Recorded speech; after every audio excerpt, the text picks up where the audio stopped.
戦車解説。ナチスはまるで動物園。対戦機ドイツの動物戦車61戦。こんにちは。戦車大好き、たまこです。皆さんは戦車の名前を何種類言えますか？およそ100年前に最初の戦車が登場し、そこから対戦機、冷戦機を経て現在に至るまで。しかもたくさんの国が同時進行でどんどん戦車を開発して、その数は膨大の一言ですね。それでも皆さんがたくさんの戦車を覚えていられるのは一体どうしてでしょう？その理由の一つは、多くの戦車がとってもわかりやすい名前を持っていたからだと思います。中でも典型的なのが、ドイツの装甲戦闘車両群。第二次世界大戦期、ドイツは兵士の士気高揚やプロパガンダのために車両に強い動物の名前を付け、それらの車両はアニマルシリーズとも呼ばれるようになりました。ということで今回は、対戦機ドイツの動物の名前を持つ戦闘車両を紹介したいと思います。計画だけで終わってしまった車両も含めると、ものすごい数になります。なので今回は、履帯で走る早期式車両に限定させていただきますね。1号戦車。1号戦車は、第一次大戦後にドイツが初めて実用化した戦車です。敗戦後、ベルサイユ条約で戦車の開発を全面的に禁止されてしまったドイツは、早速約束そっちのけで戦車研究を始めていました。そうして1929年までに完成したのが、グローストラクトーア、ライヒトトラクトーアと呼ばれる2つの試作車です。トラクターの名前を使ってはいましたが、それはあくまで連合軍に見つからないようごまかしてつけたもの。旋回砲塔に戦車砲、強固な装甲を備えるこれらの車両は、どこからどう見ても立派な戦車でした。さすがはドイツの技術力は侮れませんね。しかし、それらの戦車を実用化するには、とても大きな壁がありました。敗戦後、ボロボロになってしまったドイツの工業力では、こんな大きなものを量産することは逆立ちしたってできなかったのです。そこで戦車の開発を担当するドイツ陸軍兵器局第6課は、こう考えます。小型で安価な戦車を作って、ひとまず量産の練習をさせよう。軍もちょうど訓練用の戦車が欲しいと考えていたので、その計画はトントン拍子で決まりました。ただし、その開発もスムーズにいくかといえば、そういうわけにはいきません。開発を担当するのは、エッセンのクルップ社。クルップ社は2つのトラクター戦車の開発に参加した企業ですが、いざ実用化となると、軍の要求と期待は桁違いに大きかったのです。駆動系のレイアウトでイチャモンをつけられ、急にお手本にしなさいとイギリスの豆戦車を発注されて、いざ使用が決定しても試作の製造に手間取ってしまい、やっとのことで完成した試作車も、重量オーバーと馬力不足で思うような性能を発揮できません。そうして何度も改良を重ね、ついに量産が決まったのは1933年7月1日のこと。開発開始から実に3年半近くが経っていました。出来上がった戦車の名前は LAS 農業用トラクター。ヒトラーの再軍備宣言後に晴れて1号戦車の正式名称が付けられました。装甲は全周 13mm、武装に 7.92mm 機関銃 MG13 を2丁搭載。5.4 トンの重量を57馬力のクルップ社製ガソリンエンジンで動かし、最高速度は時速 37km。改良型の B 型で100馬力のマイバッハ製ガソリンエンジンに換装し、最高時速 40km と機動力が確実に向上したそうです。1号戦車は A 型1190両と B 型327両の合計1589両が生産されました。生産を担当したのはグルゾン社、ヘンシェル社、MAN 社にラインメタル社、それから砲塔を開発したダイムラーベンツ社。戦車製造の経験をできるだけ多くの会社に積ませるという開発当初の目的をしっかりと全うしたんですね。ただし、1号戦車のもう一つの目的、兵士たちの訓練用というのは実際とはちょっぴり違ったようです。生産開始後間もなく勃発したスペイン内戦で初めて実戦を経験し、その後ポーランド侵攻作戦から第二次世界大戦の開戦と、その間多くの1号戦車が戦車不足を補うために作戦に駆り出されました。フランス戦に独ソ戦、ロンメル率いる北アフリカ戦線。非力な武装と装甲で北から南へどこへでも向かい、1号戦車が訓練用として使われるようになったのは待望の新型戦車が前線に揃ってからのことだったそうです。1号戦車関連の車両。ビゾン1。非力な武装と装甲で過酷な戦場を転々としていた1号戦車ですが、何もそれらの全てが戦車として活躍していたわけではありません。1号 15cm 自走10歩兵砲。歩兵を支援する巨大な10歩兵砲 SIG-33 を搭載した自走砲です。SIG-33 は1927年にドイツで秘密裏に開発が始まった歩兵砲で、1号戦車の量産が始まった1933年に採用が決まりました。重量 38kg の榴弾を秒速 240m で発射し、最大射程は 4650m。15cm という巨大な榴弾威力は凄まじく、第二次世界大戦で使用された歩兵支援砲としては間違いなくドイツ最大級のものでした。そうしてこの砲は終戦までに全部で4155門が製造され、全ての戦線で重宝されたわけですが、ただ一つ、とても大きな欠点を抱えていました。重量です。大射程、大威力を誇る歩兵の心強い味方、SIG-33 の重量は、なんと 2872kg。3トン近くもある砲をホイホイ人が運べるはずもなく、車に乗って移動する歩兵に追いつくことができなかったのです。そこで1939年10月に始まったのが SIG-33 の自走化計画。大砲自体が自力で移動できるならこんなに楽なことはありません。軍はベルリンのアルケット社に開発を依頼し、早速作業が始まります。試作車1両が完成したのが1940年1月、生産型37両が完成したのが同年2月のこと。試作完成からこんなに早く量産が始まるなんて驚きですね。どうしてこんなに早かったのでしょう。それだけ自走化が待ち望まれていたということでしょうか。それももちろんあったでしょうが、この車両の構造もまた理由の一つだったのかもしれません。この車両を簡単に言うと、1号戦車の車体の上に大砲をそのまま乗っけただけ。1号戦車 B 型の車体をそのまま使っているため、走行性能は実証済み。武装ももちろん実戦化済みの SIG-33 なので、各種試験をすっ飛ばしても何の問題もなかったのです。ただしそれだけに、いくつか欠点もありました。一つは非常に背の高い、不格好なシルエット。何しろ SIG-33 を土台も車輪もそのまんま、牽引砲とまるっきり同じ状態で乗せていたのですから、それを覆う戦闘室は大型化してしまい、戦車型より1メートルも背が高くなってしまいました。そしてもう一つは、機動性です。1号戦車 B 型の最高速度が時速 40km だったのに対し、こちらはせいぜい時速 35km を出すのがやっと。6トンの戦車が 8.5 トンにもなってしまったのですから、こうなってしまうのは仕方がありません。ただ、歩兵支援の自走砲としては、これは大した問題ではなかったのでしょう。本社は1940年5月のフランス侵攻作戦以降、各戦線で活躍し、自走砲の存在と有効性を世に知らしめました。この車両の正式名称は 15cm 重歩兵砲 SIG-33 搭載1号戦車 B 型。車両同様そのまんまの名前ですが、どちらかというとビゾン1の方が分かりやすいかもしれません。ビゾンはバイソンという意味のドイツ語です。巨大な砲を引っ提げてずんずん進む本社にぴったりな名前ですね。2号戦車。1号戦車の目的は戦車製造の経験づくりと機構部隊の訓練用。そうして各企業は目的通りしっかりノウハウを蓄積し、後にたくさんの戦車を製造する巨大軍需企業へと成長していくわけですが、部隊の訓練用としては1号戦車はいまいち物足りない部分がありました。それは武装が機関銃しかなかったこと。これから台頭するであろう対戦車戦を念頭に訓練をするならば、硬い装甲を撃ち抜く戦車砲の装備がどうしても必要だったのです。とはいえ本格的な主力戦車は開発の承認が下りたばかりで、実用化までにはまだまだ時間がかかってしまう。そこで陸軍兵器局第6課は主力戦車完成までのつなぎの戦車を計画し、1934年に基本要求をまとめました。要求された仕様は 2cm 機関砲と 7.92mm 機関銃を同軸装備する10トン以内の戦車というもの。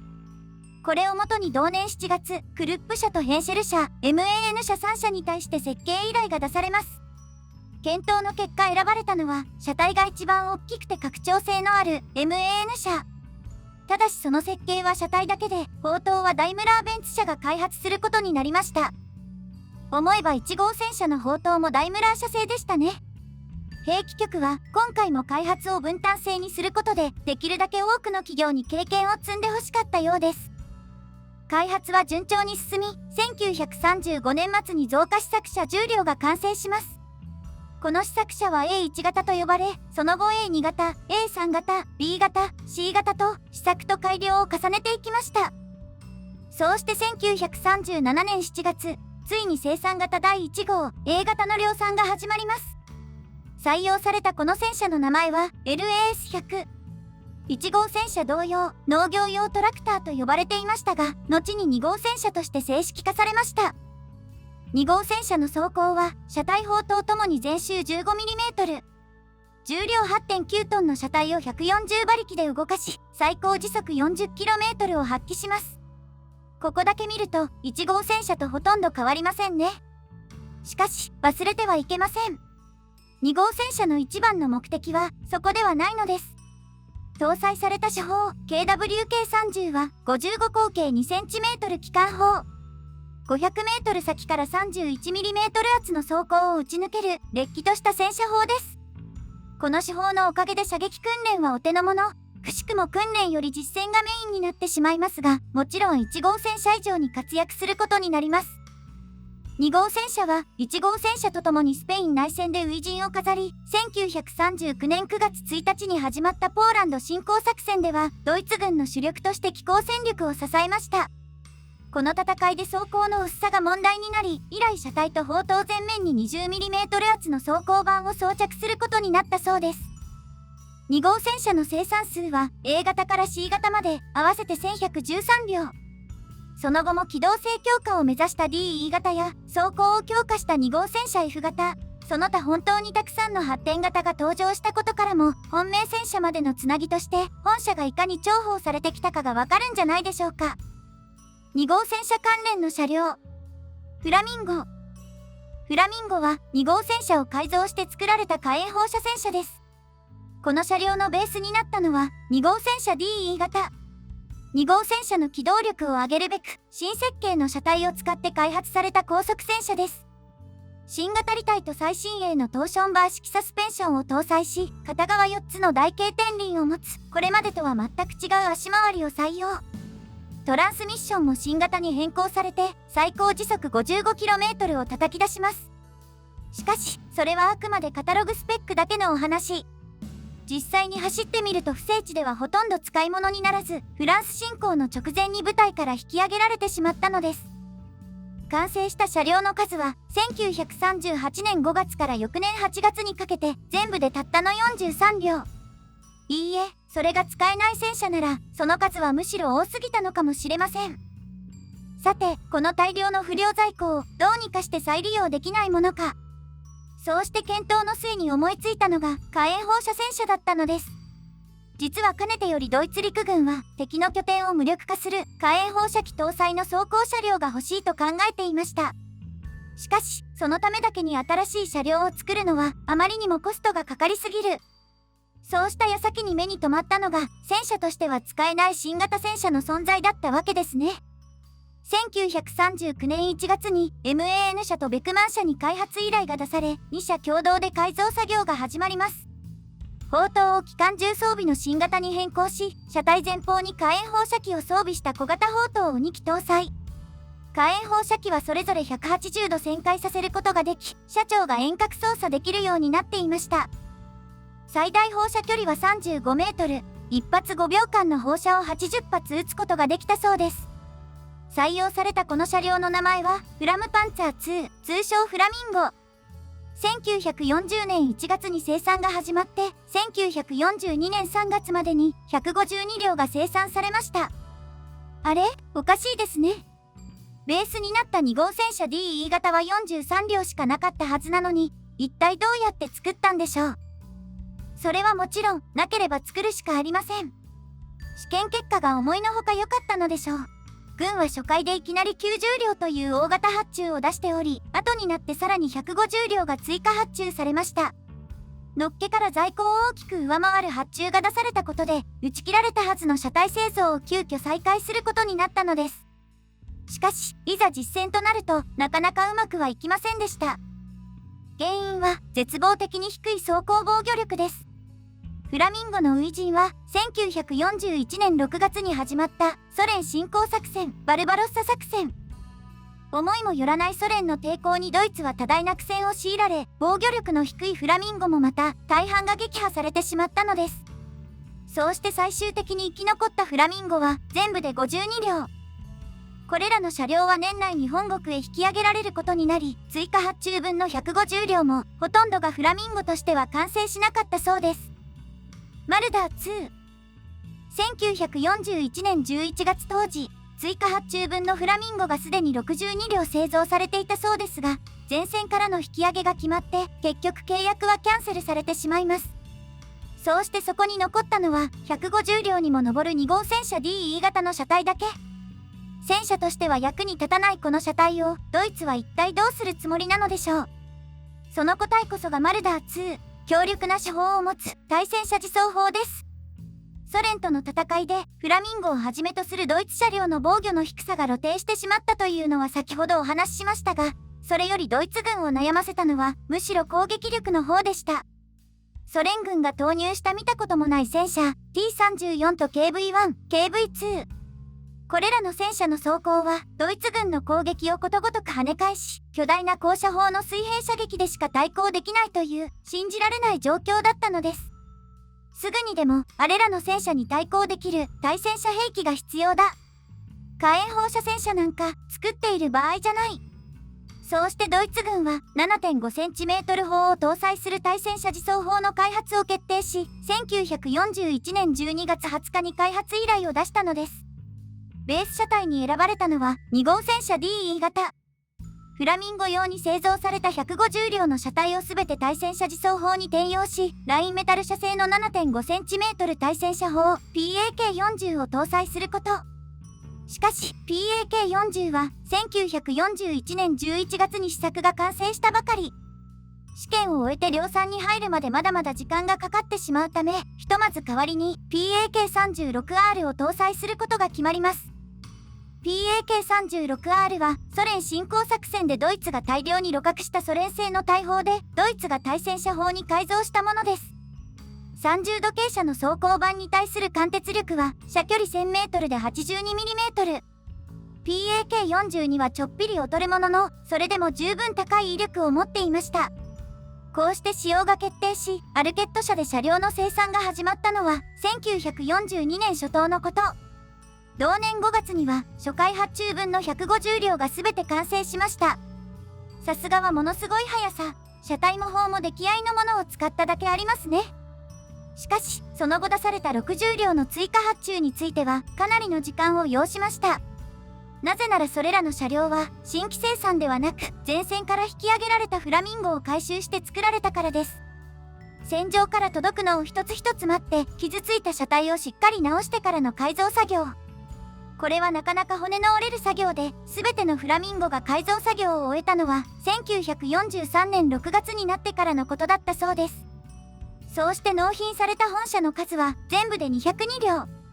初回発注が150両で追加発注が60両だったことを考えると、ほんのちょっと足りませんね。これは帰ってきたフラミンゴが52両しかなかったことが原因ですが、それでも怒られなかったのはマルダー2の改良型がすでに生産されていたからです。新型マルダー2の手法は 7.5cm 対戦車砲 PAK40。待望の新型対戦車砲がようやく生産開始となり、それに合わせて開発が始まったのです。戦闘室の形状を見直し、全高を 40cm 抑えることに成功。携行弾数は7発増加し、砲の可動範囲も広がりました。そして車体は2号戦車 DE 型に代わり、2号戦車 F 型が採用されています。F 型はなかなか数が揃わない新型戦車の穴埋めとして急遽生産が始まった型式です。この戦車を簡単に言うと、生産が終了していた2号戦車 C 型の純粋な改良型。走行強化と生産性の向上が図られましたが、基本設計は C 型のまんま、信頼性はしっかりと受け継がれていました。新設計で失敗した DE 型とはまるで違いますね。そうして完成した新生マルダー2は、1942年7月から43年6月までに531両が生産され、東西問わず終戦まで第一線で使用されることになりました。一時期は F 型車台の全てをマルダー2用に生産せよと命令されたほどですから、その活躍ぶりが伺えますね。ちなみにマルダーというのは、イタチ科の動物、天を意味するドイツ語です。もともとは前線の兵士たちが使っていた愛称でしたが、後にヒトラーが正式名称として採用したそうです。ビゾン2。1号戦車をベースに作られた自操縦歩兵砲、ビゾン1。1号戦車に巨大な砲を車輪ごと搭載したため、見るからに付け焼き場で不格好な車両になってしまった本車ですが、いざ実戦を迎えてみると、驚くほどの活躍を見せました。車両や馬で牽引しなければならなかった重くてとろい銃砲が自力で移動できる。ビゾンはたったその1点だけで十分強力な兵器になり得たのです。そしてそのことは軍部もちゃんと分かっていたのでしょう。アルケット社は1940年の初め、フランス侵攻が始まる直前には、早くも後継車両の開発に着手していました。今回ベースに選ばれたのは、2号戦車 B 型。1号戦車よりも大型の車体を使って、より完成度の高い車両を目指します。しかし、その開発経緯は試行錯誤の連続でした。ビゾン1同様車体の上に SIG33 を車輪ごと乗せたところ、砲の搭載位置が高すぎて射撃時の反動が大きすぎることが問題になり、車輪を外して車体内部に主砲を搭載してみると、今度は砲弾の搭載スペースが足りず、再び一からやり直し。最終的に2号戦車の車体後部を延長し、車幅も大きく拡大した新しい車体を使うことが決まります。そうして開発が完了し、生産型12両が発注されたのは1941年8月のこと。納車期限は9月12日でしたが、生産が始まったのは年末になってからのことでした。遅れの原因は拡大された新型車体。部品が揃っていたとはいえ、車体の製造には相応の準備が必要で、ラインの確保や専用ジグの製造に多大な時間を費やすことになったのです。計画からたった4ヶ月で完成したビゾン1とは大違いですね。ただ、時間をかけた甲斐あって、その完成度はかなりのものでした。新型車体のおかげで全高は 1.98 メートルまで抑えられ、携行弾数は10発とビゾン1の倍以上。2号戦車 F 型のコンポーネントを流用したものの、エンジンは交換され、最高速度は時速 45km を発揮しました。戦闘重量16トン。2号戦車 F 型より 6.5 トンも重たくなったにもかかわらず、速度は逆に上がったんですね。新型エンジン様々です。しかしこのエンジンにはとても大きな弱点がありました。熱帯地ではたった15分の走行で冷却システムが効かなくなってしまい、あっという間にオーバーヒートを起こしてしまったのです。それに対して乗員たちができることといえば、エンジン上部のハッチを開け放つことくらい。しかしエンジン自体も砂塵にとても弱く、ハッチから入り込んだ砂ぼこりで簡単に動かなくなってしまいます。そんな本社が送られたのが、よりにもよって北アフリカ戦線。過酷な砂漠の戦いで消耗しながら奮闘し、本社は1942年12月までのエルアラメイン戦で全滅してしまったそうです。ちなみにこの車両はビゾン2の名前で知られています。ビゾン1の発展型ということで付けられた名前ですが、実はこの名前、ビゾン1、2ともどもドイツで使われたことはなく、戦後になって外国で呼ばれるようになったのがそのまま定着したそうです。ルクス。2号戦車が主力を張って戦った1939年9月1日のポーランド侵攻作戦。この戦いで2号戦車の装甲の薄さが問題視されたというのはお話ししましたが、実はもう一つ問題になっていたことがありました。偵察車両の機動性についてです。当時ドイツが保有していた偵察車両はどれもこれもが双輪式。これらの車両は最高時速 70km というとても高い速度性能を持っていましたが、タイヤで走る双輪車は不整地にめっぽう弱く、とても偵察任務をこなせる状況ではありませんでした。そこで急遽打ち出されたのが新型2号戦車計画。偵察車両としての機動力を持つ早期式車両の開発計画です。この計画ではたくさんの企業がこぞって車両開発に挑戦することになるのですが、中でも一番有名なのが VK1303 でしょう。この戦車の開発を担当するのは2号戦車を完成させた MAN 社とダイムラーベンツ社。実は当時両企業はかつての失敗戦車2号戦車 DE 型に代わる高速戦車を VK901 の名前で開発している真っ最中でした。さて、そんなところへ新しい開発依頼が舞い込めば考えることは何でしょう。開発中の戦車の設計をなるべくたくさん盛り込もう。高速戦車と偵察戦車どちらも同じような戦車ですから、そうなるのは当然ですね。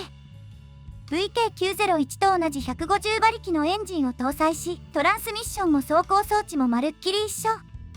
走行配置もほとんど同じで、重量も速度も大差ありません。違っていたのは手法が超方進化したことと、砲塔が3人乗りになったことくらいでしょうか。ほとんど同じ戦車の設計は驚くほどサクサク進み、試作車15両の生産発注が出されたのは1941年7月のこと。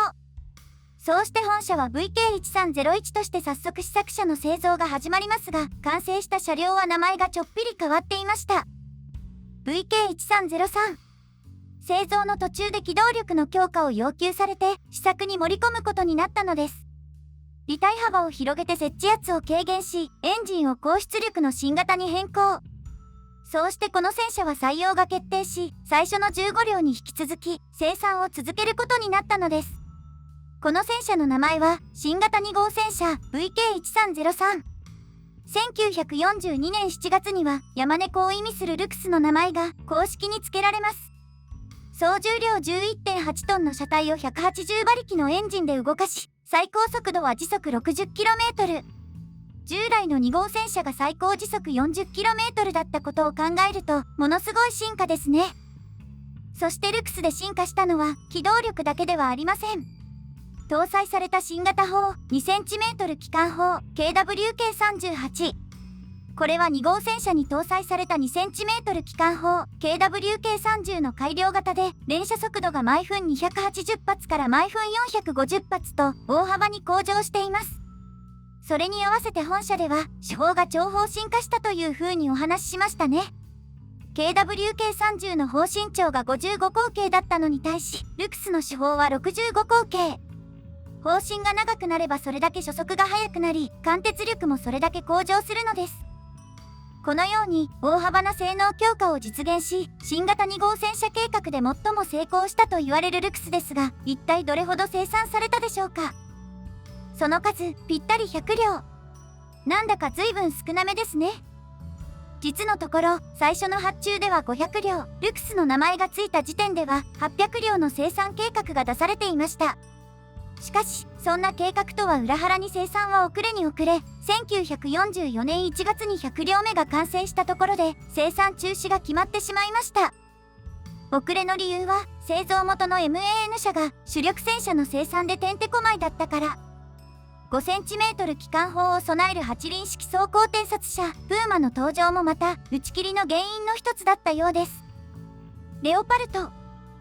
レオパルトは新型2号戦車計画で開発された最後の戦車です。試作名称 VK1602。1941年の中旬に軍が開発を要求した強行偵察用の16トン級戦車です。開発を担当するのは2号戦車を製造していた MIAG 社と砲塔開発のエキスパートダイムラーベンツ社。それまで車体の開発を任されてきた MAN 社がどうしてここで一歩退くことになったのでしょう。それは当時開発が始まったばかりの新型主力戦車に集中したかったからです。1941年半ばといえば独ソ戦が始まった頃、この戦いでドイツ軍はソ連戦車に度肝を抜かれ、対抗できる新型戦車をすぐによこせと悲鳴を上げていました。そしてその開発を任されたのが他でもない MAN 社。実際 VK1602 の開発も初めは MAN 社が受けたものでしたが、基本設計を終えたところで担当外が決まったわけです。さて、そんな MAN 社が作っただけに VK1602 の設計は新型主力戦車にとてもよく似ていました。台形天輪と幅広の履帯を採用し、傾斜走行をふんだんに盛り込んだ車体デザイン。傾斜走行の権化ともいえる T34 の影響ですね。そんな本社の走行圧は前面 50mm、側面背面 30mm。車体前面は50度の傾斜がかかっていて、防御力は 78mm 圧の垂直走行板に匹敵します。これはもう完全に軽戦車の域を超えていますね。そしてそれだけの装甲を持っていれば当然車体は重たくなります。戦闘重量 21.9 トン、それを支えるエンジン出力は驚異の550馬力。これだけの重量級戦車で時速 60km を叩き出すというのですから驚きです。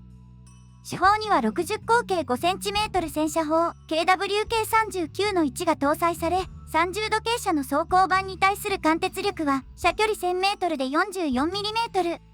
あと一歩完成が早ければ間違いなく主力を張れる性能です。そう、あと一歩早ければ。1942年5月に木製モックアップが完成し、設計が完了したのは同年7月末のこと。翌年4月には量産が始まる予定でしたが、その時にはすでに戦況が変わっていました。時は戦争真っ只中、敵も味方も新型兵器を作ってはあっという間に陳腐化してしまうような時代です。開発初期は高性能を誇った本社も、もはや偵察任務でさえ生き残れないと言われてしまいました。そうした挙句に下った結果が、有無を言わさず開発中止。結局本社は試作の1両も完成しないまま、時代の流れに消えてしまったのです。ただ、この開発が完全に無駄になってしまったかというと、決してそうではありません。先ほどちょろっと出てきた双輪式装甲偵察車、プーマの砲塔は、実は本社の設計を参考にして作られたものなのです。結果としてプーマは偵察戦車そのものの存在意義を奪ってしまったわけですが、そのプーマも本社があったからこそ生まれたものだったんですね。そんな本社に付けられた名前は、豹を意味するレオパルト。この戦車の車体に 10.5cm 榴弾砲を搭載したレオパルト・バッフェントレーガーや70口径 7.5cm 戦車砲を搭載するレオパルト突撃砲といった車両も計画されましたが、ベース車両ともども中止されてしまったそうです。ベスペ。先ほど出てきたビゾン1やビゾン2はとても重たい歩兵砲の移動手段を考えた結果生まれた車両でしたね。そうしてこれらの兵器は驚くほどの戦果を上げて自走砲の有効性を知らしめることになったわけですが、ドイツにはもう一つ移動に困っていた大砲がありました。その大砲とは榴弾砲。部隊に追従して戦う歩兵砲とは違い、遠距離から陣地を破壊するための長射程砲です。当時のドイツが保有するのは 10.5cm 軽榴弾砲 LEFH-18M と 15cm 重榴弾砲 SFH-18。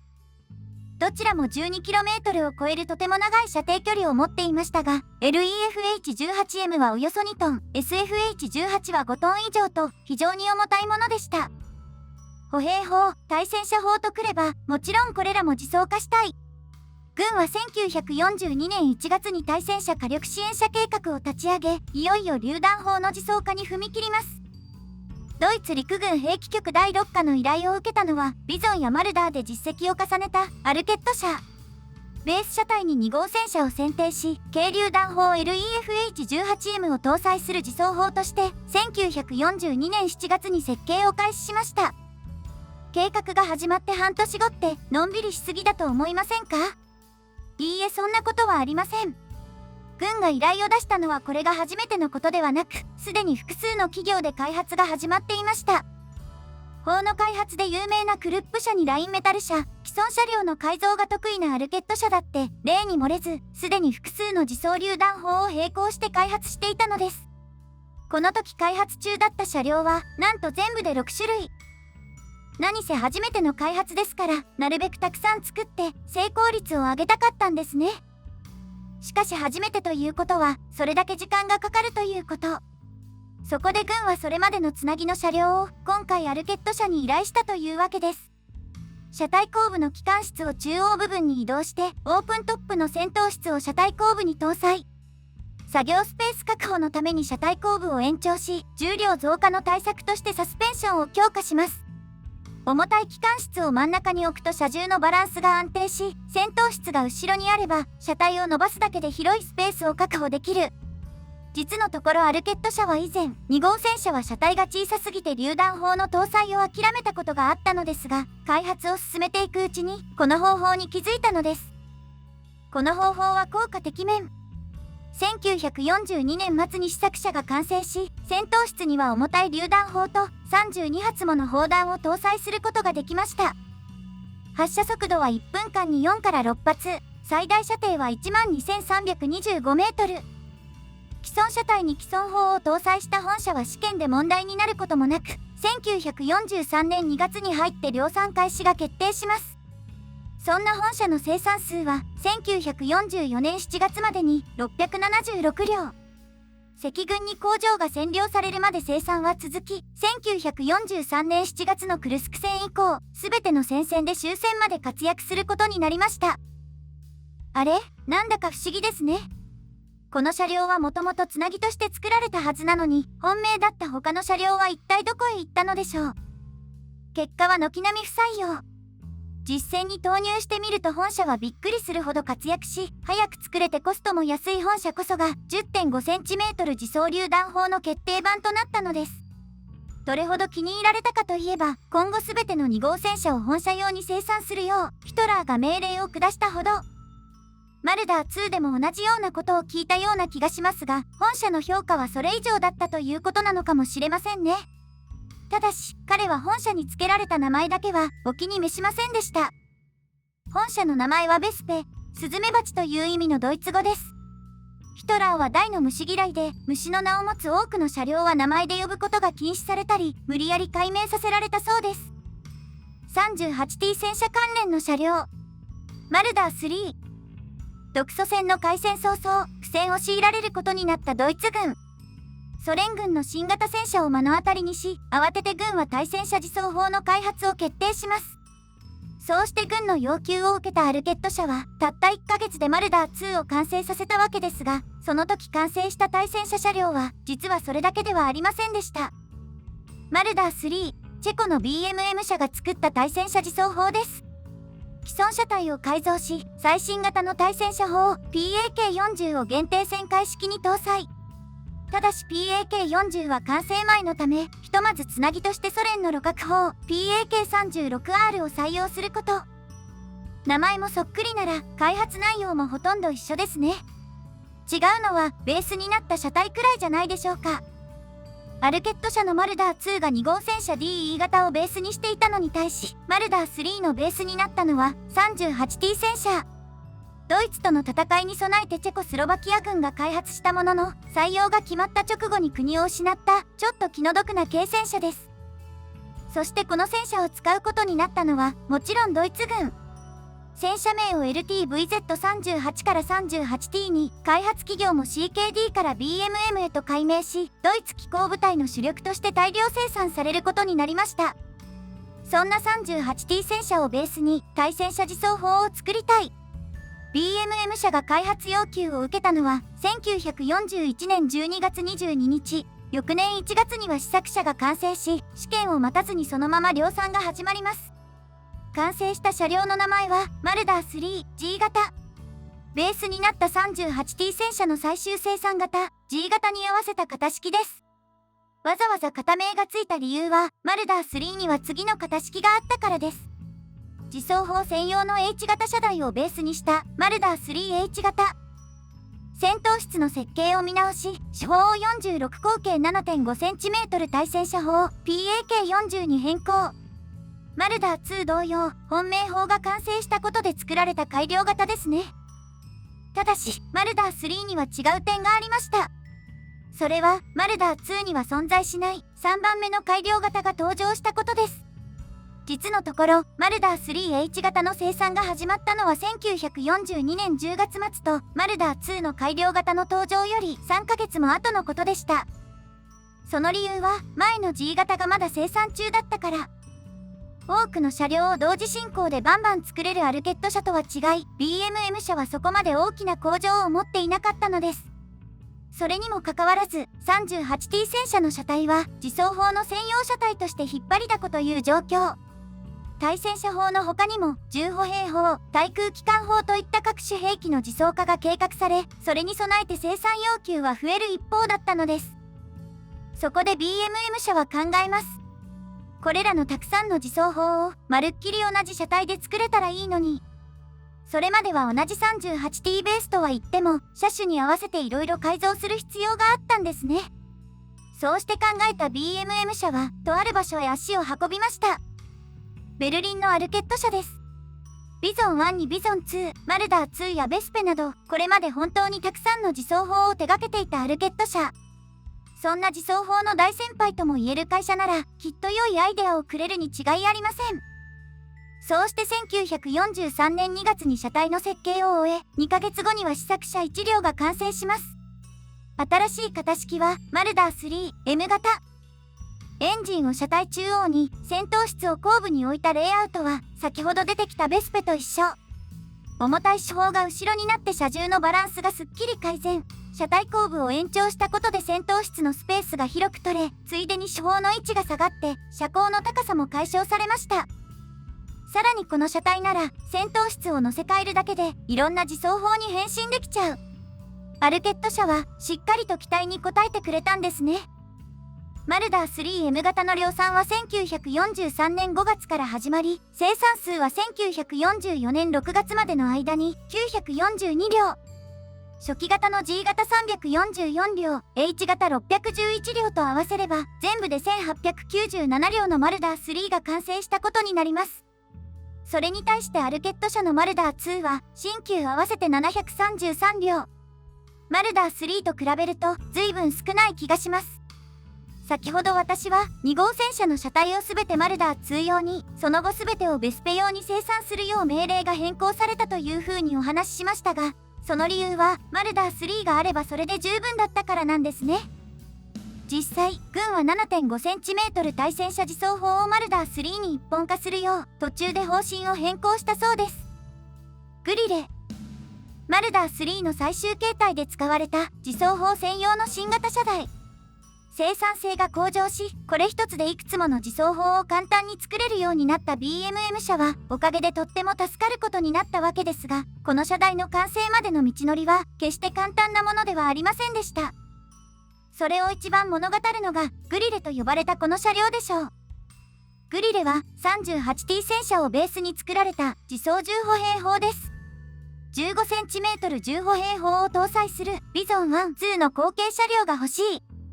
そんな要求が出されたのは1942年3月6日。この日は BMM 社がマルダー3の2番目の改良型 H 型の開発依頼を受けた日でもありました。38T ベースの自走砲は2種類要求されていたんですね。しかしこの時優先されたのはあくまで対戦車型のマルダー3。ソ連戦車の脅威は勢いを増す一方でしたし、また新型対戦車砲がちょうど完成したのもあって、重歩兵砲型のグリレは後回しにされてしまいました。大急ぎで作業が始まるマルダー 3H 型に対し、比較的時間に余裕ができたグリレ。そこで BMM 社は一つのアイデアを思いつきます。せっかくだから今開発中の新型車台をベースにしちゃおう。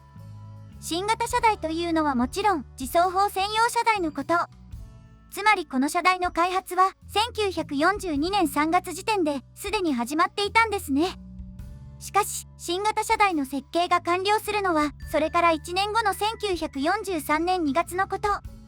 しかも完成したのは最後の最後で泣きついたアルケット社のおかげだったわけですから、その開発が難航していたのは言うまでもありません。そんなの待っていられるか。ここでついにヒトラーがしびれを切らし、急遽暫定型のグリレを開発することが決まったのです。暫定型に付けられた名前はグリレ H 型。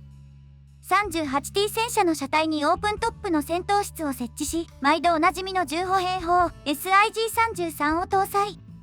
ビゾン1や2とは違い、手法は車輪と土台を取り外して専用砲火に取り付けられました。手法だけを取り外して運用するのはもうやめにしたんですね。砲の旋回角は左右それぞれ5度ずつ、不行角はマイナス3度からプラス72度。手法の性能はビゾンから変わりありませんが、携行弾数が15発になりました。ビゾン1がたったの4発、ビゾン2が10発だったことを考えると、とっても多くなりましたね。しかしそんなグリレ H 型にも問題がありました。一つは重量のバランスです。重たい手法を車体の前側に搭載したことで、車体は前のめりになってしまい、機動性を大きく損なうことになりました。そしてもう一つは生産性です。グリレ H 型の車体は名前の通り、38T 戦車 H 型の車体を使っているわけですが、同じ車体を使ったマルダー 3H 型と比べてみると、何かが違うように思いませんか？その違いとは車体の上部構造です。車載機関銃と操縦室のバイザーがついているところ、マルダー3では残されていたこの部分がグリレではごっそり削られているんですね。それが何を意味するかといえば、それぞれの車体を別々に作らなければならなかったということ。同じ車体のはずなのに、これでは効率が上がるわけがありません。そうしてグリレの開発は遅れに遅れ、試作車が完成したのは1943年2月のこと。実践化を急ぐ軍はすぐさま採用を決定し、同月中に生産が始まることになりました。ところで皆さんは1943年2月と聞いて何か思うことはありませんか？マルダー 3H 型の生産開始から4ヶ月も経っていたこと。後回しにされていたんだからしょうがない？いいえ、そうじゃありません。1943年2月といえば自走砲専用車台の設計が完了した時、待ってられるかとヒトラーに言われてしまったあの車台の開発がついにグリレに追いついてしまったということです。なんてタイミングの悪いことでしょう。新型車台を使ったら重量バランスもしっかり取れるし、マルダー3と同じ車体で生産性もバッチリ向上。もうちょっとだけ我慢してれば欠点を克服した完璧なグリレが誕生したはずなのに。しかしこのタイミングでの生産開始は決して無駄なことではありませんでした。なぜなら新型車台の完全形態グリレ軽型の登場はそれから10ヶ月も後だったからです。理由はやっぱり後回し。新型車台の自走砲はマルダー3が優先されて、その次に来たのが対空機関砲搭載型の 38T 対空戦車。グリレ軽型の生産はそれらの完成を待ってから始まることになったのです。そんなグリレの生産数は H 型が1943年2月から44年9月までの間に370両、軽型は1943年12月から44年9月までの間に282両。軽型の完成後も H 型の生産が継続していた理由は定かではありませんが、もしかしたらマルダー3が優先されすぎて新型車台が足りなかったからなのかもしれません。そしてグリレにはもう一つ生産されたものがありました。弾薬運搬車です。グリレ軽型の主砲を撤去して代わりに40発の 15cm 砲弾を搭載。現場作業で主砲を乗せればグリレとしても使えたこの車両は1944年1月から4月までの間に全部で93両が完成したそうです。グリレ軽型の弾薬搭載数は18発と過去最多を誇りましたが、後になって作られたということはそれでも物足りなかったんですね。ちなみにグリレはコオロギを意味するドイツ語です。ヒトラーは大の虫嫌いだと先ほどお話ししましたが、現場の兵士たちからすれば全然関係なかったんですね。ケッチェンは大戦中に計画されたドイツの装甲兵員輸送車です。開発を担当したのはケムニッツの自動車メーカーアウトウニオン社。現在のアウディといえば分かりやすいかもしれません。この計画が始まったのは1941年11月のこと。当時ドイツ陸軍はゾンダークラフトファールツォイク251と呼ばれる装甲兵員輸送車を運用していましたが、度重なる戦いの中で大きな問題が2つほど上がっていました。一つは重量の割にスペースが狭く、荷物や兵員を一度にたくさん運べなかったこと。そしてもう一つは機動性の悪さです。ゾンダークラフトファールツォイク251の足回りは車体後部に履帯を備え、最前列にタイヤを持つハーフトラック形式。タイヤで走る双輪式は不整地での走破性がとっても低く、後ろ半分が履帯であっても思うように速度が出せなかったのです。そこで新たに立ち上がったのが新型装甲兵員輸送車の開発計画。ハーフトラックから全装機式に変更し、路上で 80km、不整地で 50km の最高時速を発揮、自重を10トンに抑えつつ、10人の兵員と最大3トンの荷物を運べることが要求されます。しかしその開発は簡単ではありませんでした。荷室の寸法や履帯幅、走行強度に最大重量、エンジンの選定から搭載するトランスミッションに至るまで、兵器局からの要求はあれから何度も置き換わり、開発開始から1年経っても設計がまとまらない状態でした。1943年1月にはアウトウニオン社が兵器局へこんな疑問を投げつけたくらいです。新型の装甲兵員輸送車が欲しいって、それ本気で言ってます？それに対して兵器局は、これは冗談でした、なんて言うはずがありませんね。2月にはケッチェンという名前が付けられ、4月には木製モックアップと試作車5両の製作が正式に発注されます。まるで言われて初めて思い出したかのような対応ですね。しかし、父として進まない計画にやきもきしていたのは、アウトユニオン車だけではなかったようです。開発期間短縮のために既存車両を改造して完成させたらどうだ？そう声を上げたのは軍需省。試作発注と同じ1943年4月の出来事でした。そうしてアウトユニオンは試作に着手し、1944年2月には2種類の試作車が完成します。1つ目の試作車はケッチェン K1。開発当初から設計されていたアウトユニオン車のオリジナル車両です。片側5つの天輪を挟み込み式に配置し、サスペンションはトーションバー方式を採用。車体前面は 30mm の装甲で守られ、重量は 10.65 トンとなりました。当初の計画から少しだけ重たくなってしまいましたが、車内空間はゾンダークラフトファールツォイク251より 50% も広かったそうです。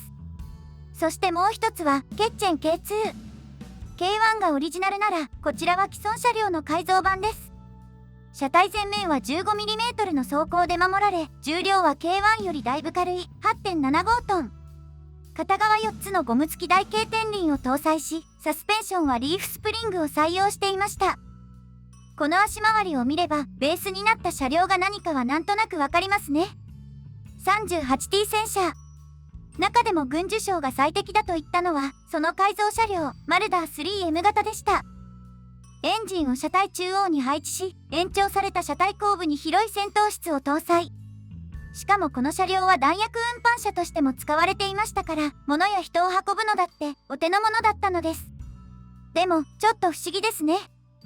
2つの試作は、どちらもアウトユニオン車が完成させたもの。既存車両の改造だったら、ケッチェン K2 は BMM 車が作ってもよかったんじゃないでしょうか。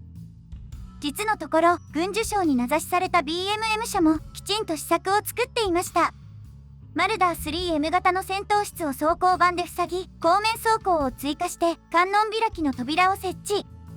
中には簡易座席が設けられ、11人の兵士が乗ることができたそうです。しかし、そんな BMM 車に下されたのは足回り部品の製造命令。車体はいらない、部品だけ作ってアウトユニオン車に納品せよというものだったのです。しかもこの決定は比較試験もないままに下されたもの。振り回すだけ振り回された BMM 車の心境としては面白いわけがありませんね。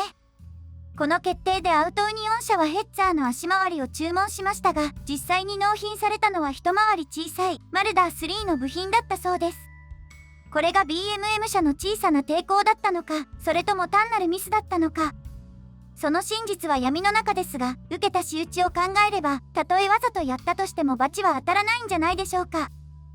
さて、話を試験に戻しましょう。最終的に完成したのは、ケッチェン K1 と K2 の2両だけ。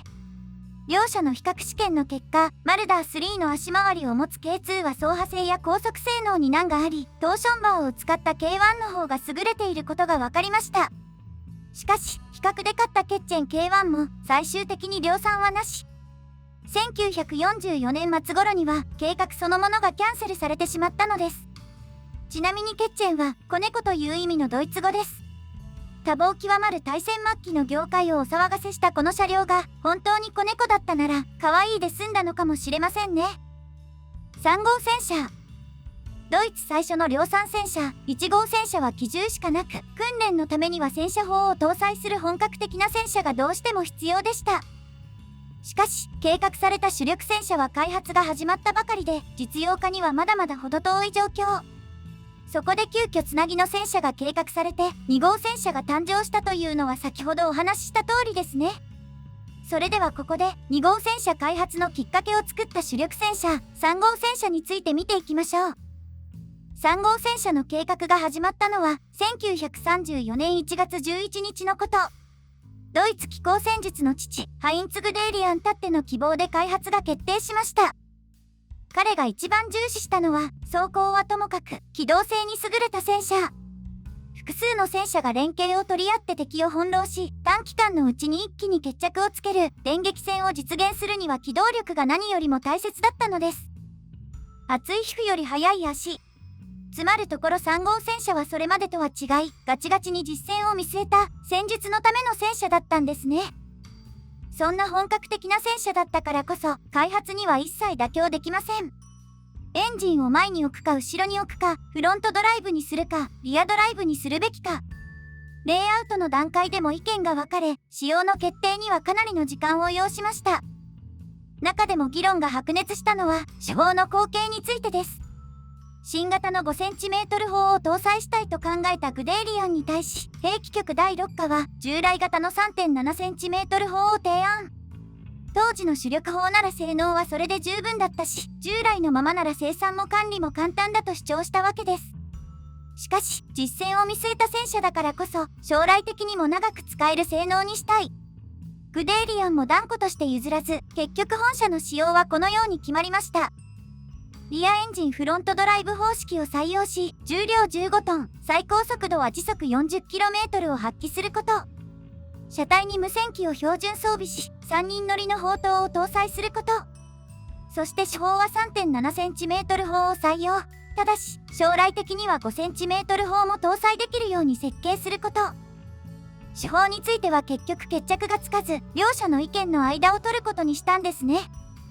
こうして仕様が決定した本社には ZW の名前が付けられて、兵器局から開発要求が出されたのは1935年に入ってからのこと。計画開始からここまで1年もかかったと考えると、どれだけドイツが本気だったかがわかりますね。そしてその本気度は開発方法からも伺えます。開発要求を受けたのは MAN 社にダイムラーベンツ社、ラインメタル社にクルップ社。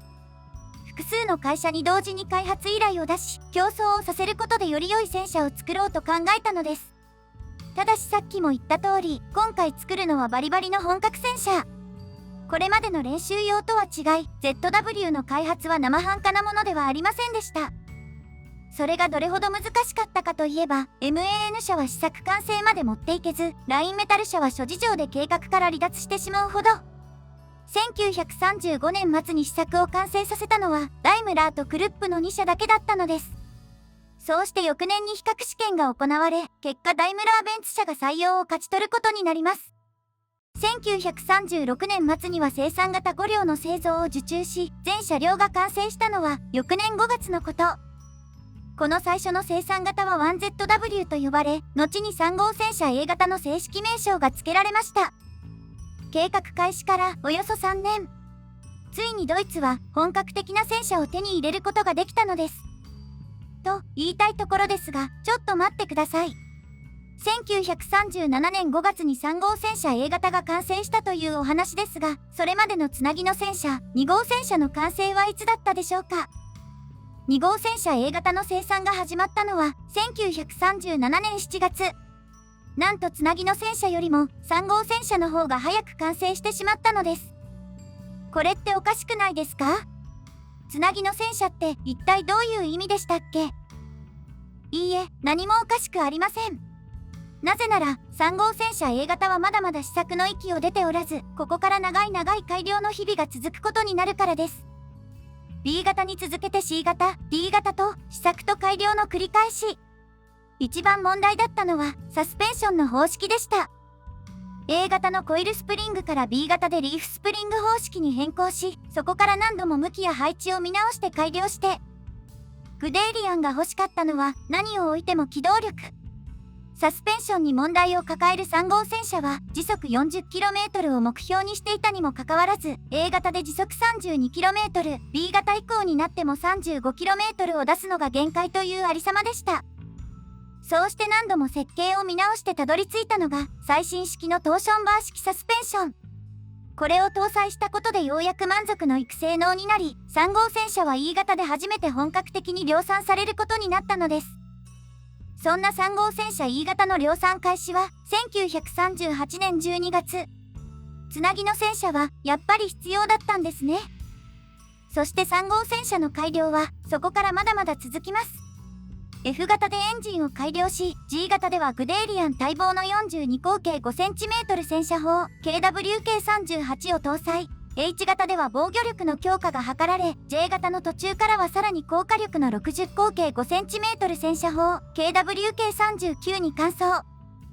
その後も防御力強化を主軸に改良を重ね、最終生産型の型式は M 型にまでなっていました。これが何を意味するかといえば、改良を重ねて長い間使われたということですね。各国こぞって開発に勤しみ、どんどん戦車が強化されていった戦時中。もし3号戦車が 3.7cm 砲しか搭載できなかったら、あっという間に役立たずになってしまったことでしょう。3号戦車の生産数は E 型から M 型まで合わせて4958両。これだけたくさん作ることができたのも、ひとえに手法を諦めなかったグデーリアンのおかげと言えるんじゃないでしょうか。4号戦車。電撃戦を前提にしたグデーリアンの戦車開発。およそ5年の歳月を経てようやく完成の域に達した3号戦車でしたが、グデーリアンが求めていたのはこの戦車だけではありませんでした。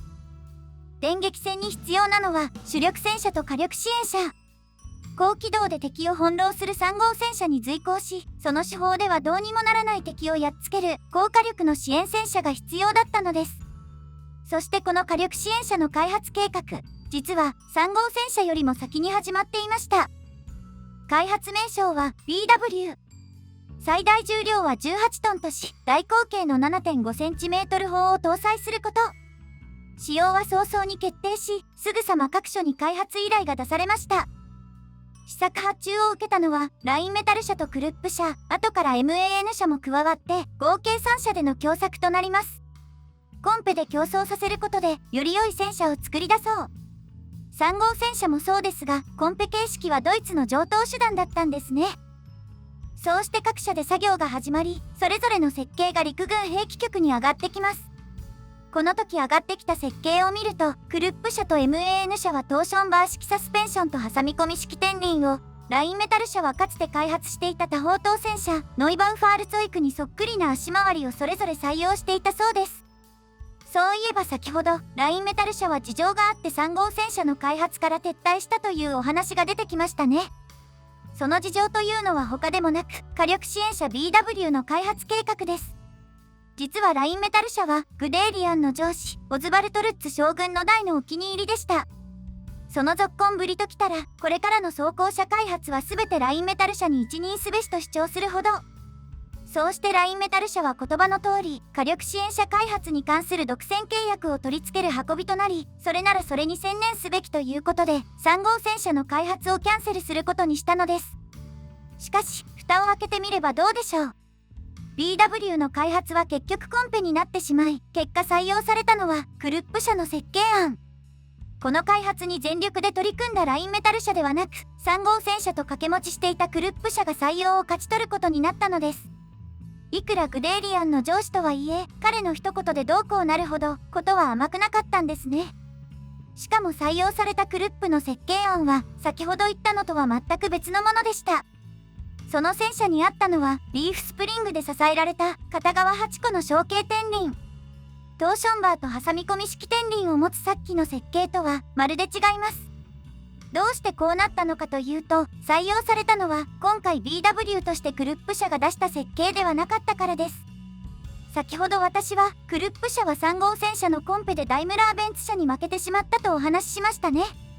しかし、その時作られたクルップの試作車は決して悪いものではなく、これを拡大して BW として採用することが決定したのです。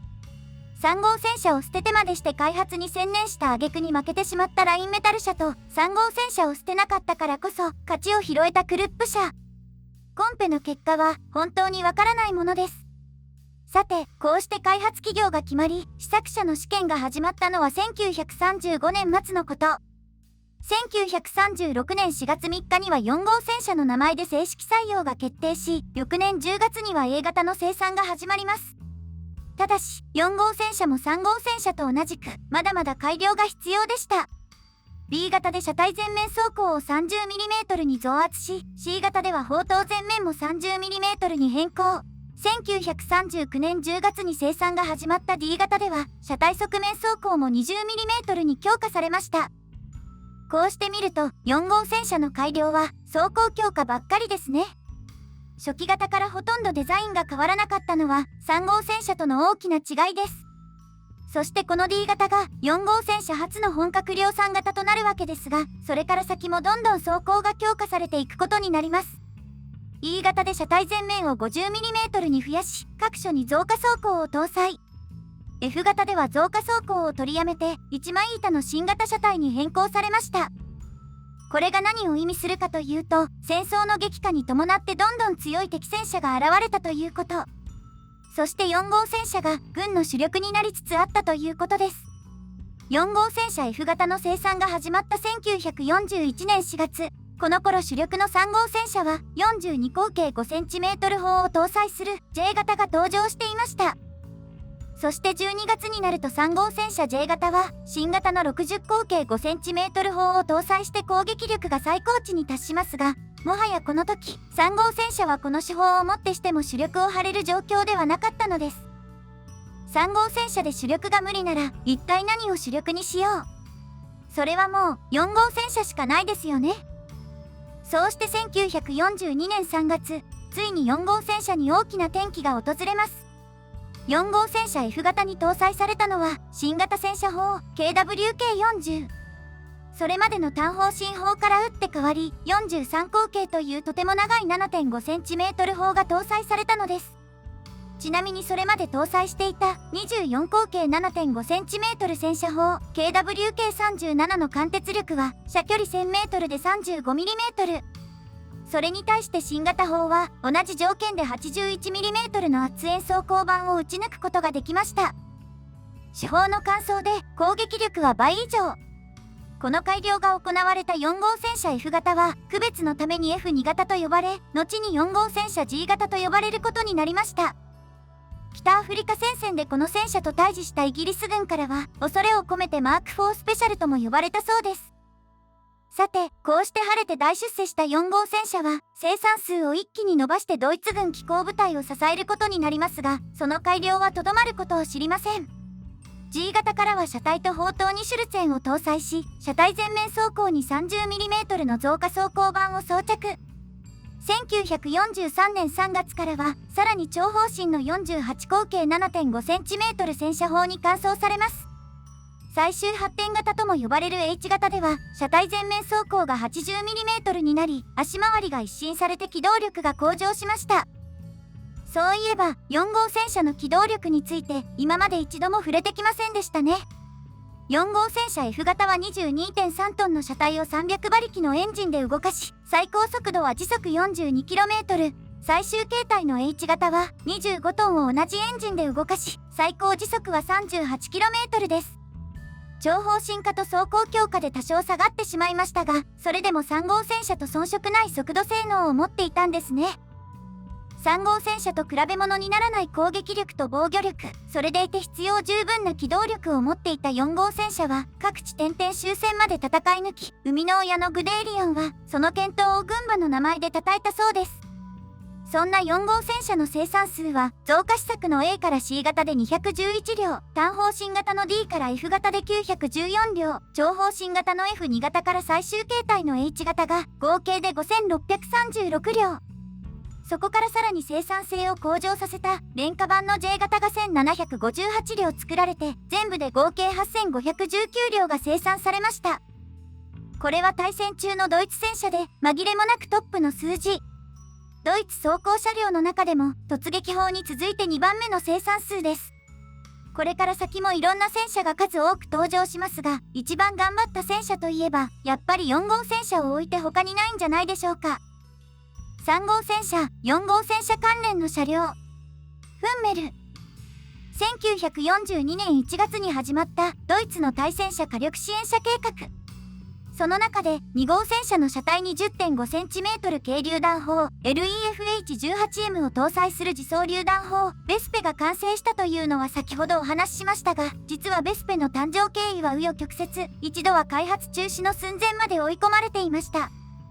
理由は2号戦車が小さすぎたこと。そこで開発企業のアルケット社は急遽車体の選定からやり直すことになったのです。さて、そこで選ばれたのは一体どの車体だったでしょう。2号戦車で小さいならば、それより大きな3号戦車？それともさらに大きな車体を持った4号戦車でしょうか。アルケット社の出した結論はどれでもなく、なんと専用の車台を用意するというものでした。意外に思うかもしれませんね。だって当時は戦争の真っ只中、自走榴弾砲が一日も早く欲しいって時に車体の開発から始めるなんて時間がかかって仕方がありません。しかし、この自走砲専用車台の開発というのは、だいぶ前から求められていたことだったのです。兵器局第6課が要求を出したのは1941年9月。その内容は、自走砲専用の車体を設計して、戦闘重量 23.5 トンの新型自走砲を完成させるというもの。既存の車体を使うより時間がいっぱいかかるけど、一旦完成しちゃえばいろんな自走砲の車体をこれ一つで賄うことができる。一見遠回りにも思えるこの計画にもきちんとした目的があったんですね。ただし、だからといってむやみやたらと時間をかけるわけにもいきません。そこでこの新型車台はできるだけ多くの既存部品を流用して作られることになりました。トランスミッションに走行装置、前方の機動輪は3号戦車から引き継がれ、前輪や後方の誘導輪、サスペンションと履帯、エンジン類は4号戦車のものをそのまま採用。その他細かい部分にも3号戦車と4号戦車の部品がたくさん使われることになります。そうしてこの車体に付けられた名前は34号車台。2つの戦車をひっつけたから名前もやっぱりひっつけよう。とってもわかりやすい名前ですね。ただこの車台にはそれらの戦車とは全く違うところがありました。車内レイアウトです。後部にあった機関室を車体中央に移動して逆に中央にあった戦闘室が車体の後部に移っています。重たい機関室を真ん中にすると車重のバランスが安定し、戦闘室を後ろにすれば車体後部を伸ばすだけでスペースを広げることができる。重たい手法を持つ自走砲にはこのレイアウトが最適だったんですね。さて、時は1942年中旬、自走砲にうってつけの車台がついに開発されたわけですが、これが自走砲として完成するにはまだまだ時間がかかりました。理由は34号車台が大きすぎたことです。デザインの最適化でせっかく大きな手法を搭載できるようになったのに、搭載予定の手法が 10.5cm 軽榴弾砲ではあまりに小さすぎる。ましてや34号車台のレイアウトを採用すれば2号戦車でも同じ砲を搭載できることが分かったのですから、ますますこの砲ではもったいないということになったのです。どうせ完成させるならもっと強力な手法を搭載したい。そうして候補に上がったのが 15cm 重榴弾砲 SFH18 と当時開発中だった 8.8cm 対戦車砲 PAK43。7月23日の総統会議でヒトラーは重榴弾砲の方を選び、ようやくここでアルケット社は試作作業を始めることができたのです。試作車が完成したのはそこから3ヶ月後の1942年10月のこと。試験の結果そのまま採用が決定し、1943年2月6日にはフンメルの正式名称が与えられました。フンメルはマルハナバチという意味のドイツ語です。後になって虫嫌いのヒトラーが名前を禁止したようですが、やっぱり前線ではお構いなしだったようです。総重量は予定通りの 23.5 トン。これを4号戦車と同じ300馬力のエンジンで動かし、最高速度は時速 42km。弾頭直径 15cm、重量 43.5kg の巨大な榴弾は凄まじい威力を発揮し、最大装薬を使用すれば、射程距離は 13,250m にも達します。オープントップの戦闘室は全周わずか 10mm ですが、フンメルが働く場所はもちろん敵の射程外。欠点といえば携行弾数くらいでしょうか。フンメルの携行弾数はたったの18発。そのため手法を外したフンメルが弾薬運搬用に生産され、6両編成のフンメル中隊に2両配備されたそうです。フンメルの生産数は1943年2月から終戦まで合わせて714両。世界最大の戦車戦とも言われるクルスクの戦いで初陣を飾り、最大級の砲火力を終戦まで振るい続けました。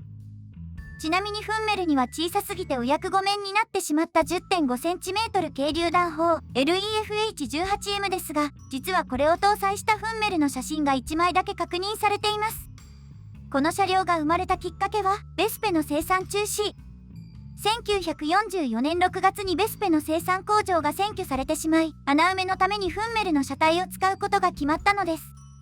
フンメルの製造を担当するドイツ製鋼所は終戦後にこんな報告書を出しています。1944年12月に1両、1945年1月に9両、そして終戦直前に1両、合計11両のフンメルベスペ自走砲を製造した。敗戦寸前てんてこまいの状況ですから正式なものではないかもしれませんが、フンメルとベスペの愛のこと考えれば分かりやすくてとってもいい名前だと思います。ナースホルン。アルケット社の努力とアイデアでついに完成した自走砲専用車台34号車台。この車台はレイアウトの見直しで元の戦車では考えられないほど大きな手法を搭載できるようになったわけですが、それは同時に武装を見直すきっかけを軍に与えることになりました。そうして候補に上がったのが重榴弾砲と新型対戦車砲。そこでヒトラーは榴弾砲の搭載を決定し、自走榴弾砲フンメルが誕生したというのは先ほどお話ししましたね。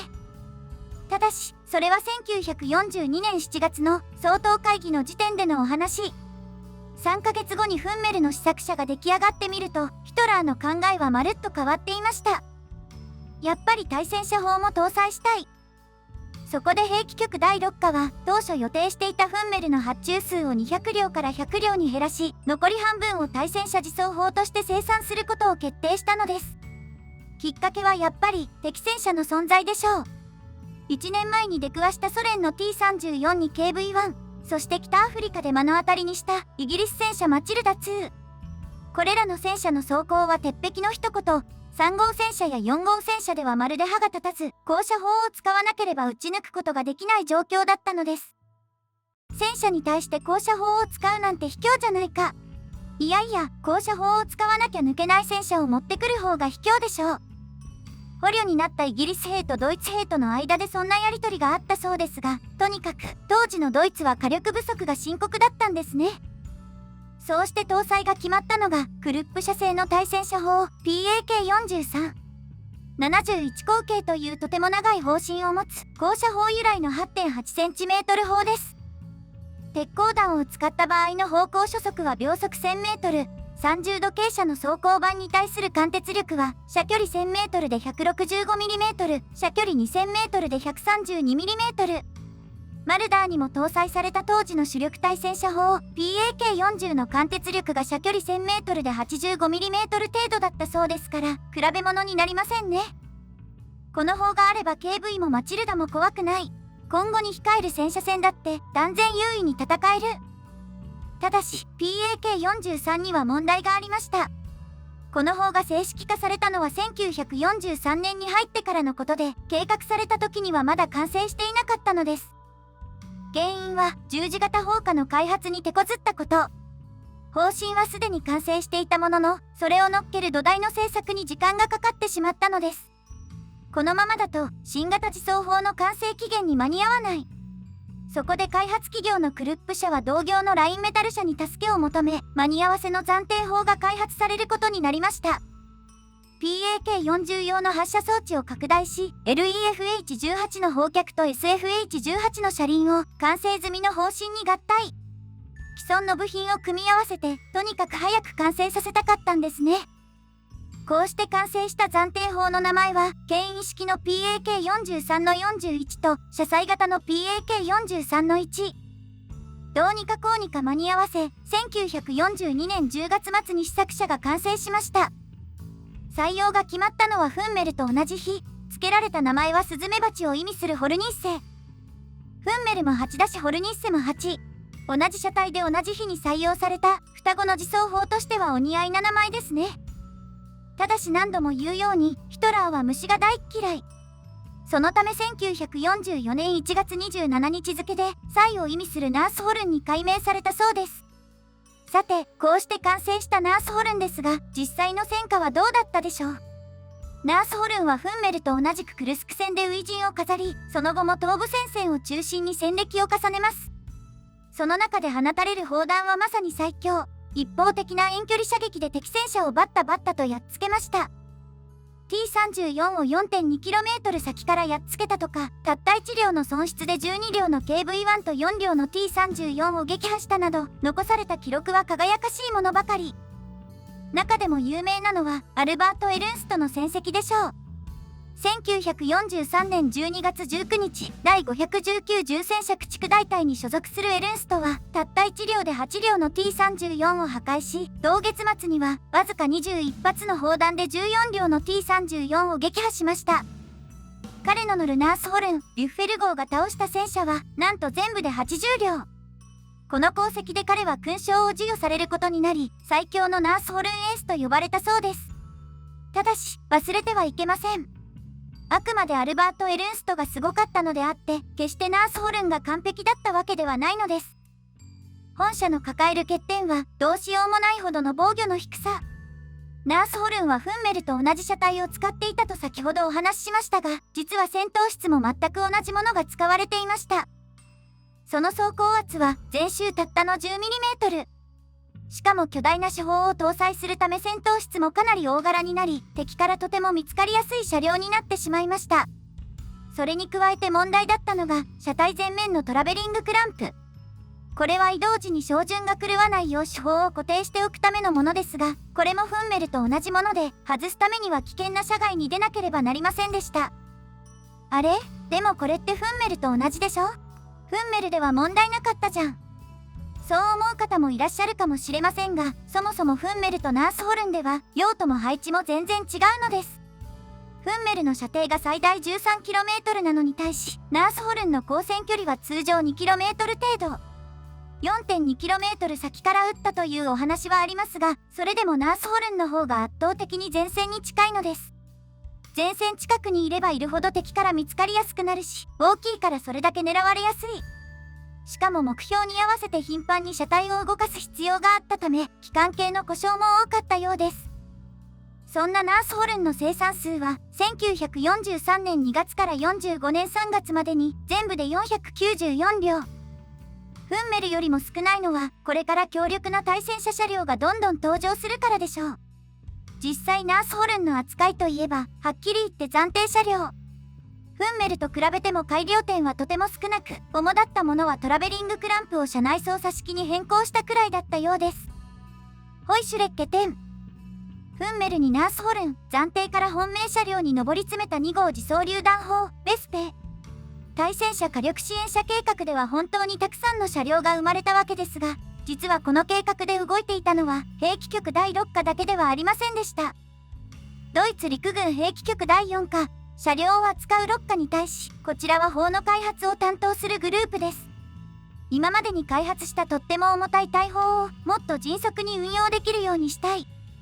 そう考えたのは4課も同じで、優秀な機動力を持たせた大砲の開発を目指していたのです。1942年の春頃に4課がまとめた仕様は以下のようになりました。10.5cm 榴弾砲 LEFH18 を全周旋回式の砲塔に搭載し、その砲塔は取り外して地上砲台としても使えるようにすること。他の部分は全面的に開発企業にお任せします。開発作業に取り掛かったのはエッセンのクルップ社。クルップ社は第一次大戦前から大砲の生産で有名で、2代目の社長アルフレート・クルップは大砲王とも死の商人とも呼ばれたほど。当然兵器局第4課ともおなじみで、依頼を受けたのはとても自然な流れだったんですね。設計作業が完了し、試作車の発注が出されたのは1943年5月28日のこと。6月にはホイシュレッケ10の名前で試作の製造が始まりました。フンメルやナースホルンでおなじみの3-4号車台をベースにして、その上にオープントップの旋回砲塔を搭載。車体後方に折りたたみ式のクレーンを装着し、砲塔を取り外すのに使用します。主砲はベスペと同じ 10.5cm 軽榴弾砲。砲の不行角は-0度から+68度、携行弾数は60発です。お尻についたでっかい車輪は外した砲塔の移動用。残った車体で砲塔を牽引することで、さらに27発の砲弾を追加できました。通常60発、最大87発の砲弾を積めるホイシュレッケ10。ベスペの携行弾数が38発だったことを考えると、ものすごい数になりましたね。クルップ社は実際、ホイシュレッケ10をベスペの後継車両にするつもりだったそうです。しかし、出来上がった試作車はどうだったでしょう。1943年9月28日、兵器局第4課は視察のためにクルップ社を訪問したのですが、その際の評価はこのようなものでした。既存車体に既存の砲で、信頼性は問題ない。旋回砲塔はとっても便利で、弾薬数にも文句はない。ただし製造にかかるコストの高さ、これは絶対ありえない。なんだか不思議ですね。既存車体に既存の砲を組み合わせた本社のどこにお金がかかっちゃったのでしょう。旋回式の砲塔？それとも複雑なクレーンでしょうか。もちろんそれもありますが、ホイシュレッケ10にはもっと根本的な問題があったのです。それは車体です。ホイシュレッケ10には既存の車台が使われたとお話ししましたが、それはあくまで3-4号車台をベースにしたというだけのお話。ホイシュレッケ10の車体の上には旋回式の砲塔とそれを取り外すためのクレーンがついていましたね。そしてそれらの配置を見ると、砲塔が前でクレーンが後ろ側。そのため砲塔は車体の真ん中に来ることになり、機関室は邪魔にならない車体後部に位置していました。それに対して3-4号車台はどうだったかというと、機関室が車体の真ん中にありましたね。そのためホイシュレッケ10は車台をそのまま使うことができず、車体をさらに延長し、機関室を後ろへ移動する必要があったのです。せっかく自走砲のために考え出されたレイアウトをわざわざ元に戻すなんて、とんだ二度手間ですね。ホイシュレッケ10は、その後3度の試験と改良を重ねることになりますが、最終的に出された評価は散々なものでした。車体のコストも相変わらず、取り外した砲塔さえ、砲台として使い物にならない。まあそれはそうです。牽引式の軽榴弾砲 LEFH18 が 1.9 トンだったのに対して、ホイシュレッケ10の外した砲塔はなんと 3.8 トン。同じスペックの榴弾砲が2倍も重たくなるなんて、使い勝手がいいはずがないのです。結局ホイシュレッケ10は試作車3両が作られただけで、1944年5月31日をもって計画中止が決まったのでした。ちなみにホイシュレッケというのはバッタという意味のドイツ語。そしてこの車両の分類は自走榴弾砲ではなくワッフェントレーガーとされていました。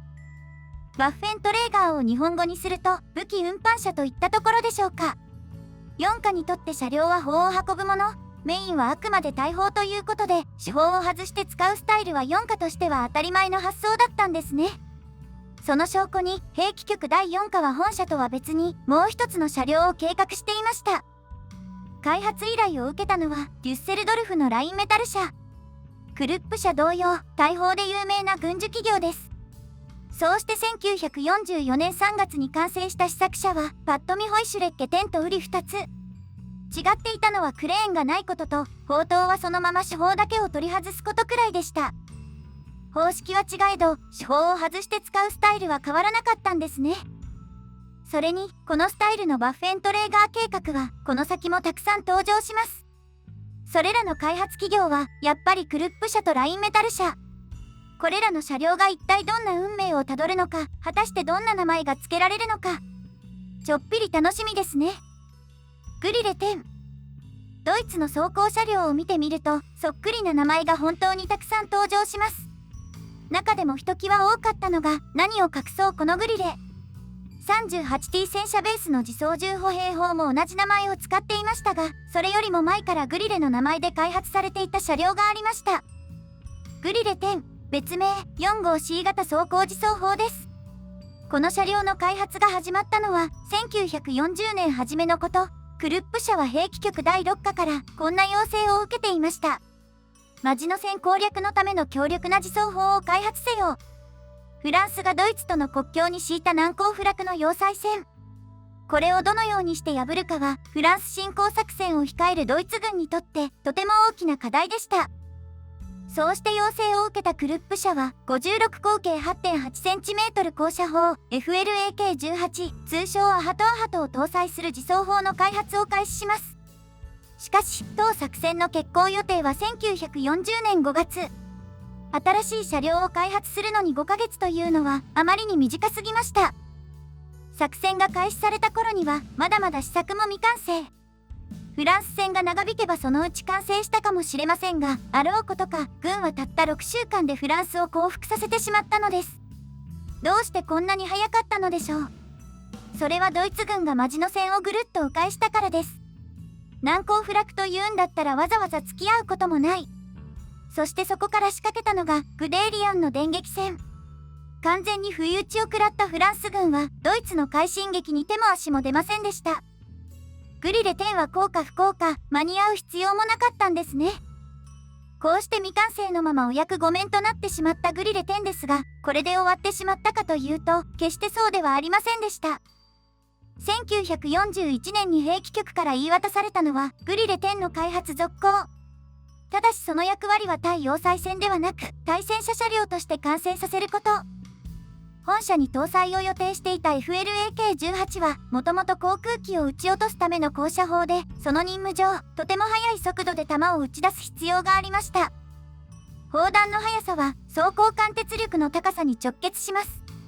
現に FLAK-18 の砲弾はものすごい威力を発揮し、先のフランス戦では重装甲で有名なフランスのルノー B1 やイギリスのマチルダ2を水平射撃でめっためたにやっつけたのです。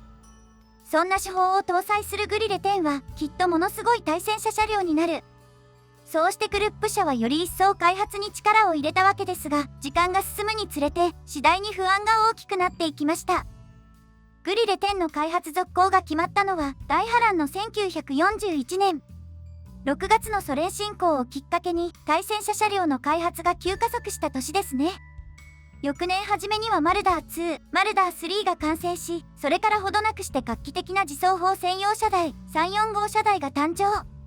グリレ10の完成のめどがいつまで経っても立たない中で、ライバルとなる新型車両が次から次へと登場していたのです。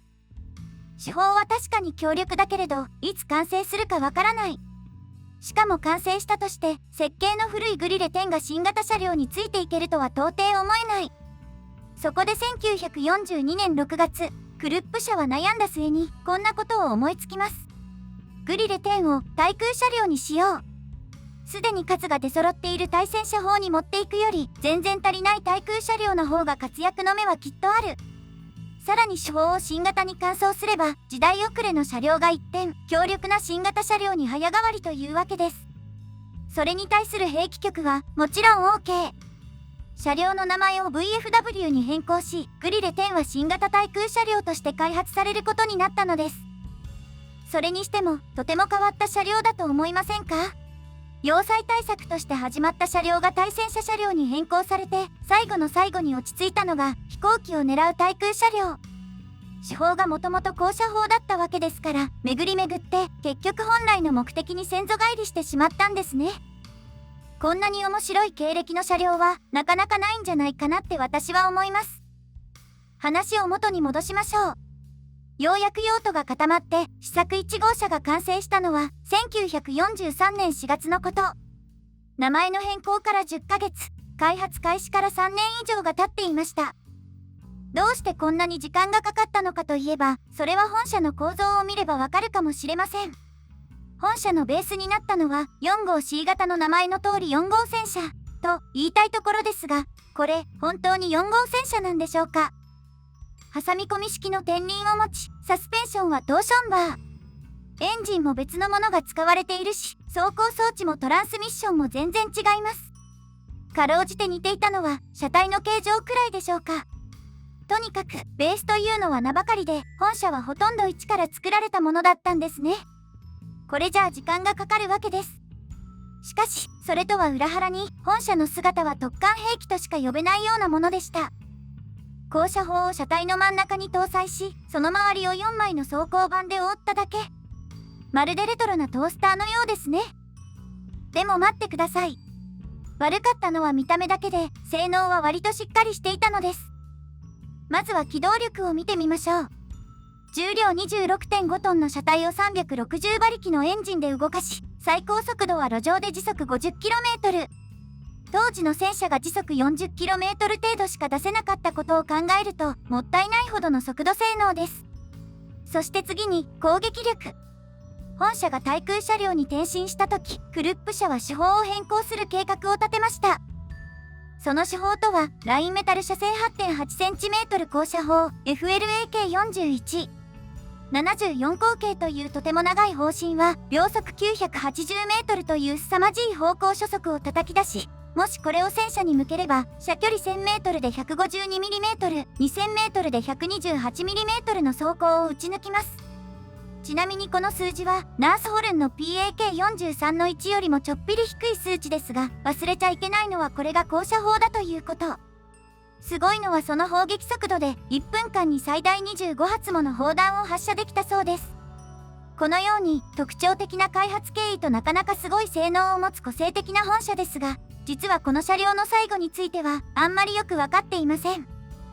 はっきりしているのは、1944年1月に開発が中止され、完成した試作車は全部で3両。試験の末に2号車がスクラップにされて、1号車と3号車はイタリア戦線に送られたということくらいです。そして中でも謎だったのが、イタリアに送られた車両には、超砲身の FLAK41 を搭載したものと、単砲身の FLAK37 を搭載したものがあったということ。FLAK37 は、もともと本車への搭載を予定していた FLAK18 の改良型ですが、どこからこの砲が出てきたのかは完全に不明。開発中に変更したのか、それとも後から換装されたのか。前者だったらその時期がわからないし、後者だとしたら威力の低い手法にわざわざ変える理由がわからない。そしてそもそも、それが1号車と3号車のどちらだったのかさえ、全くわかっていないのです。これらの2両は、どんな活躍をしたでしょう。イタリア戦線で戦った後、どこへ消えてしまったのでしょう。それもまた、謎のままです。ブルムベア。ビゾン1、ビゾン2でようやく叶った歩兵砲の自走化計画。これらの車両は見た目以上の戦果を上げて歩兵部隊を大いに助けることになったわけですが、1942年半ばに入ってとても大きな壁にぶつかりました。スターリングラード攻防戦、史上最大の市街戦とも呼ばれるとても大きな戦いです。市街戦とは言葉の通り、街の中での攻防戦。四方を囲う建物のどこに敵がいるともしれない。潜伏していた敵歩兵に背後を狙われることもしばしばで、装甲の薄いビゾンもまた活躍できる状況ではなかったのです。そこで軍は会議を開き、新型車両の開発要求を出しました。軍の要求内容は、ビゾンと同じ 15cm 重歩兵砲を搭載し、さらに全方位からの攻撃に耐えうる密閉式戦闘室を備えた自走砲。そして少なくとも6両の生産型を14日以内に製造すること。スターリングラード攻防戦はまさに現在進行形。苦戦する歩兵部隊を助けるために、すぐにでも完成させたかったんですね。そうして要求を受けたアルケット社は、3号突撃砲をベースに開発を開始し、1942年10月中に12両の新型車両を完成させました。この車両の名前は 33B 突撃歩兵砲。軍が要求を出したのは9月22日のことでしたから、約束はきっちり守られたんですね。さて、そうして完成した車両は11月に現地へ到着し、スターリングラード戦にしっかり間に合ったわけですが、開発を担当したアルケット社は、決してこの車両に満足してはいませんでした。理由は、車体に対して手法が大きすぎたこと。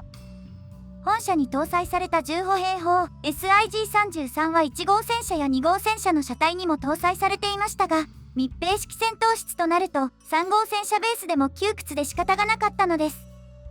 そこで本社の生産が始まった1942年10月、アルケット社はさらに新しい自走砲をヒトラーに提案します。ベースにしたのはサイズの大きい4号戦車。車体前面に 30mm 厚の装甲を追加し、前面装甲 80mm の強固な密閉式戦闘室を搭載します。車体戦闘室ともに 80mm の前面装甲。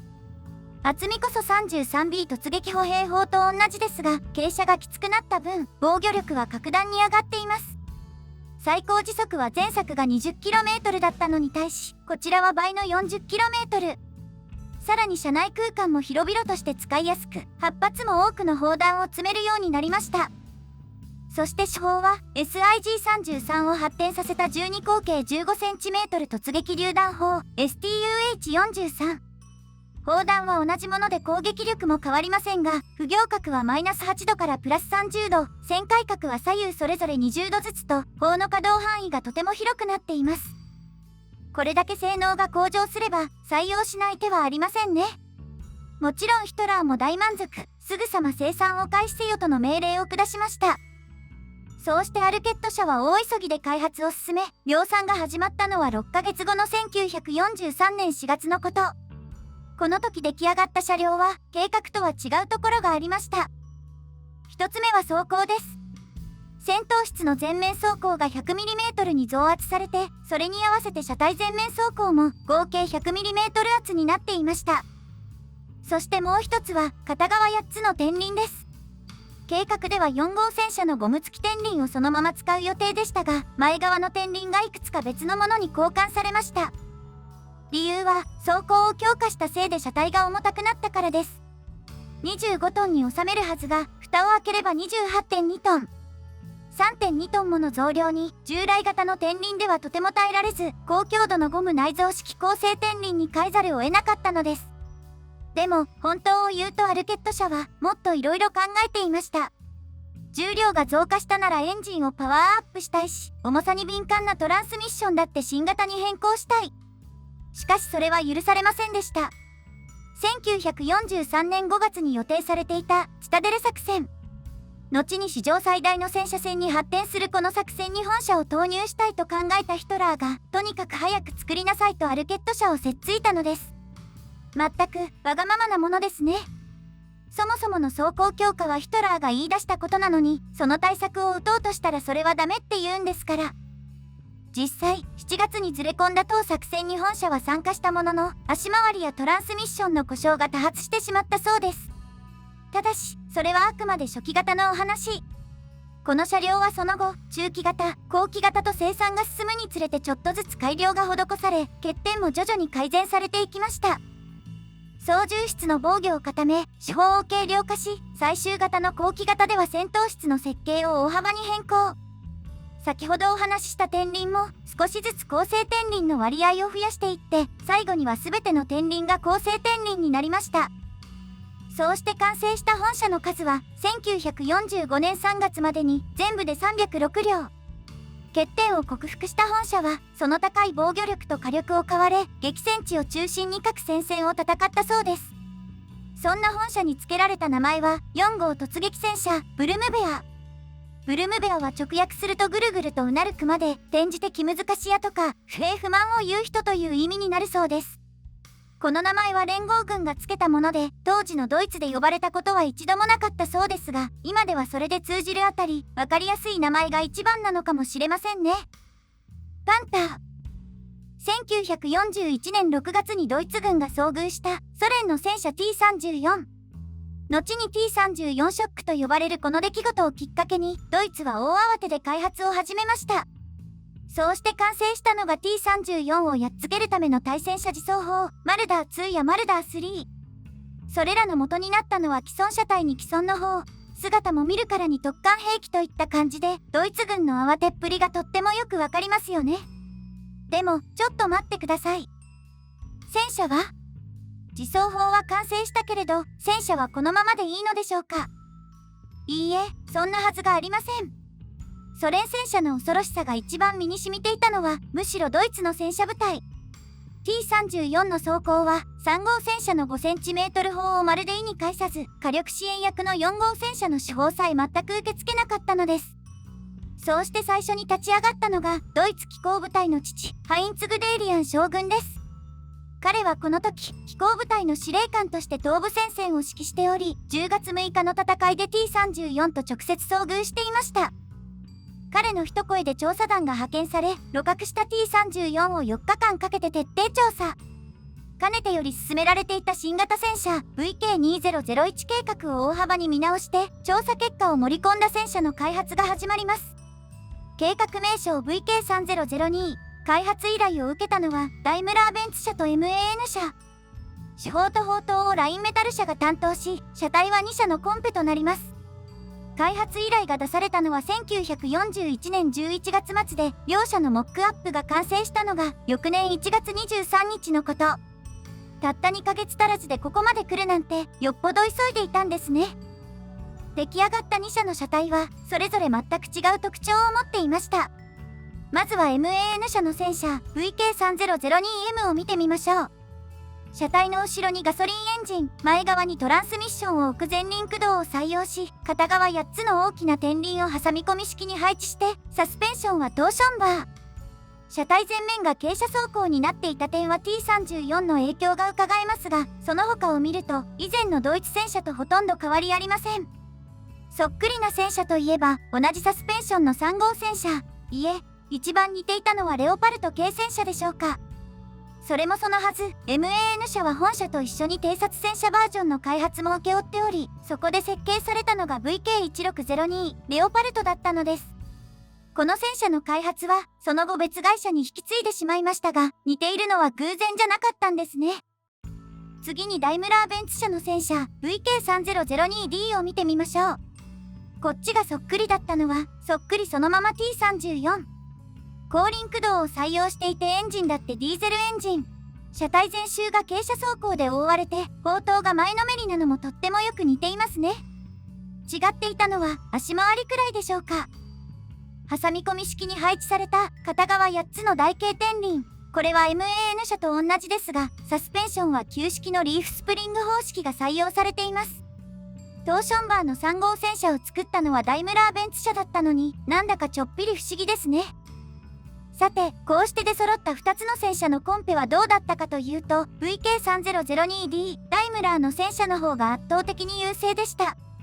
ヒトラーは全ての点でダイムラーが優れていると断言し、軍需大臣のフリッツ・トートもこちらを支持。1942年3月6日には後任の軍需大臣、アルベルト・シュペアが200両の量産発注を出したほど。しかし、結果はそうはいきませんでした。ここまで来て結果がひっくり返るなんて、一体何がいけなかったのでしょう。サスペンションが旧式だから？初めての戦車用ディーゼルエンジンで生産に時間がかかる？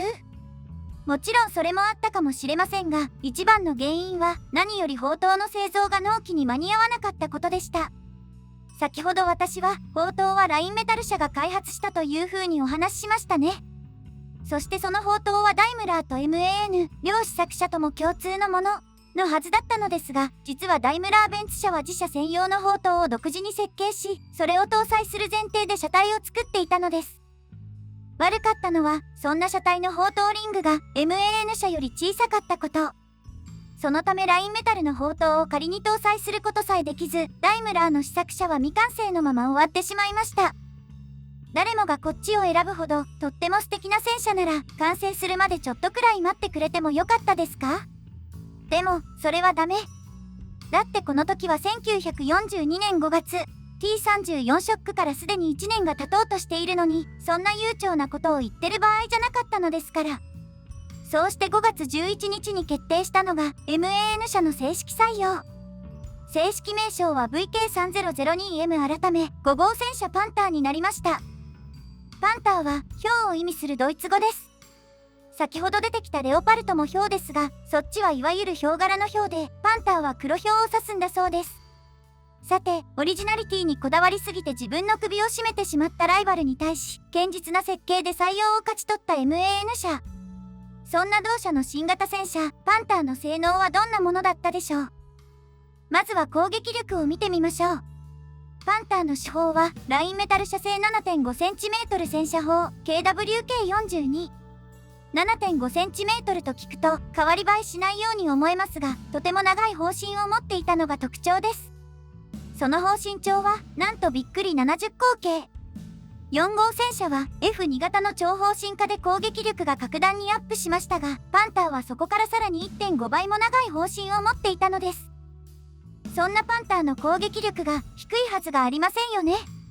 鉄鋼弾を使った場合の方向初速は秒速 925m。走行貫徹力は射距離 1000m で 111mm、2000m で 91mm にも達します。T34 の車体前面走行が実質 94mm 程度でしたから余裕で抜けちゃいますね。そして次に防御力。パンターの車体走行は前面上部で 80mm。しかもそれが55度の傾斜走行になっていたので、実質走行圧は 139mm にもなります。その防御力たるや、当時この走行を抜けた戦車は国外のどこにも存在しないほど。その上砲塔はさらに厚く、前面走行 100mm の上に同じ厚みの防潤がかぶさっていました。最強クラスの攻撃力と鉄壁の防御力。では、その機動力はどうだったでしょう。パンターに搭載されたエンジンはマイバッハ製ガソリンエンジン HL210P30。最大出力650馬力のこのエンジンで43トンの車体を動かします。計画当初は30トン級だったことを考えると驚きの重量ですが、あれだけの重装甲を見ればこうなっても仕方がありませんね。でもそのくせ機動性はすこぶる良好で、最高速度は仙台戦車を大きく上回る時速 55km を叩き出したそうです。それもこれも高性能のサスペンションを搭載したおかげ、そして幅広乗り帯と挟み込み式天輪で効率よく重量を分散したおかげですね。と、このようにスペックだけを見れば第二次大戦最良の中戦車と呼ばれるのも頷ける、とってもすごい戦車だったわけですが、そんなパンターも最初はガタガタでした。1943年1月に始まる運用試験では45カ所以上の問題点が指摘され、7月のクルスク戦で初陣を飾るも故障者が続出。195両装備されていたパンターのうち、初日の作戦終了後に稼働できたのはわずか40両というありさまだったのです。原因は導入を急ぎすぎたことでした。ヒトラーからの命令はクルスク戦までにパンターを250両生産すること。そのため多くの問題があったとしても根本的な改善ができず、その場しのぎの処置をしながら生産を続行し、そのまま軍へと引き渡されていきました。未完成のまま実戦に投入されたと考えると、こうなるのは当たり前ですね。そして未完成といえばもう一つ、トランスミッションの問題がありました。パンターのトランスミッションに搭載された最終減速機、これが金属疲労ですぐにひび割れてしまう問題が解決しないままだったのです。これの原因はやっぱり重量です。パンターの総重量は重戦車並みの43トン。その要因は重装甲にあるとお話ししましたが、そもそもその装甲はヒトラーが言い出したことだったのです。しかもヒトラーが増圧を要求したのはパンターの設計完了後。当然トランスミッションも増圧前の設計だったわけですから、重量に耐えられないのは当然です。結局そんなパンターはクルスク戦後も生産しながら修正と改良の繰り返し。D 型の途中でエンジンを乾燥し、A 型ではエンジンの性能をガバナーで制限。そこでようやく信頼性が安定しますが、その後も細々とした改善が後を絶ちませんでした。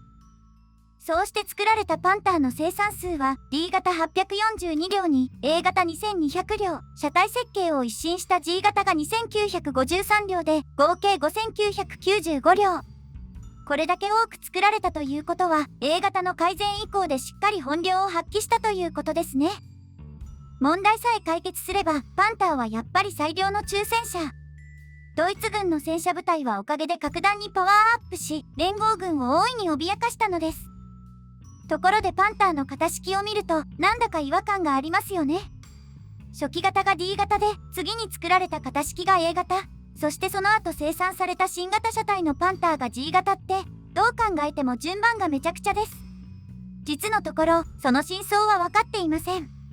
敵を騙すためという説や、単なるミスとされる説、D 型の前があったという説もあれば、クルスク戦での失態を忘れるために、再度 A から付け直したという説。それから G 型の後に計画された新型砲塔の F 型も含めて、ランドベッティルになぞらえたという説もありました。ランドベッティルは、北欧神話に登場する守護霊たちの名前です。中でも有名なのが、東の竜と北のワシ、西の王子に南の巨人。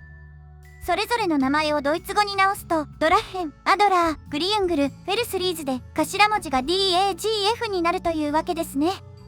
かつて兵器に北欧神話の神様の名前を付けていたドイツとしては、ない話ではないかもしれませんが、あくまでこれは一説に過ぎず、証拠は何も残っていません。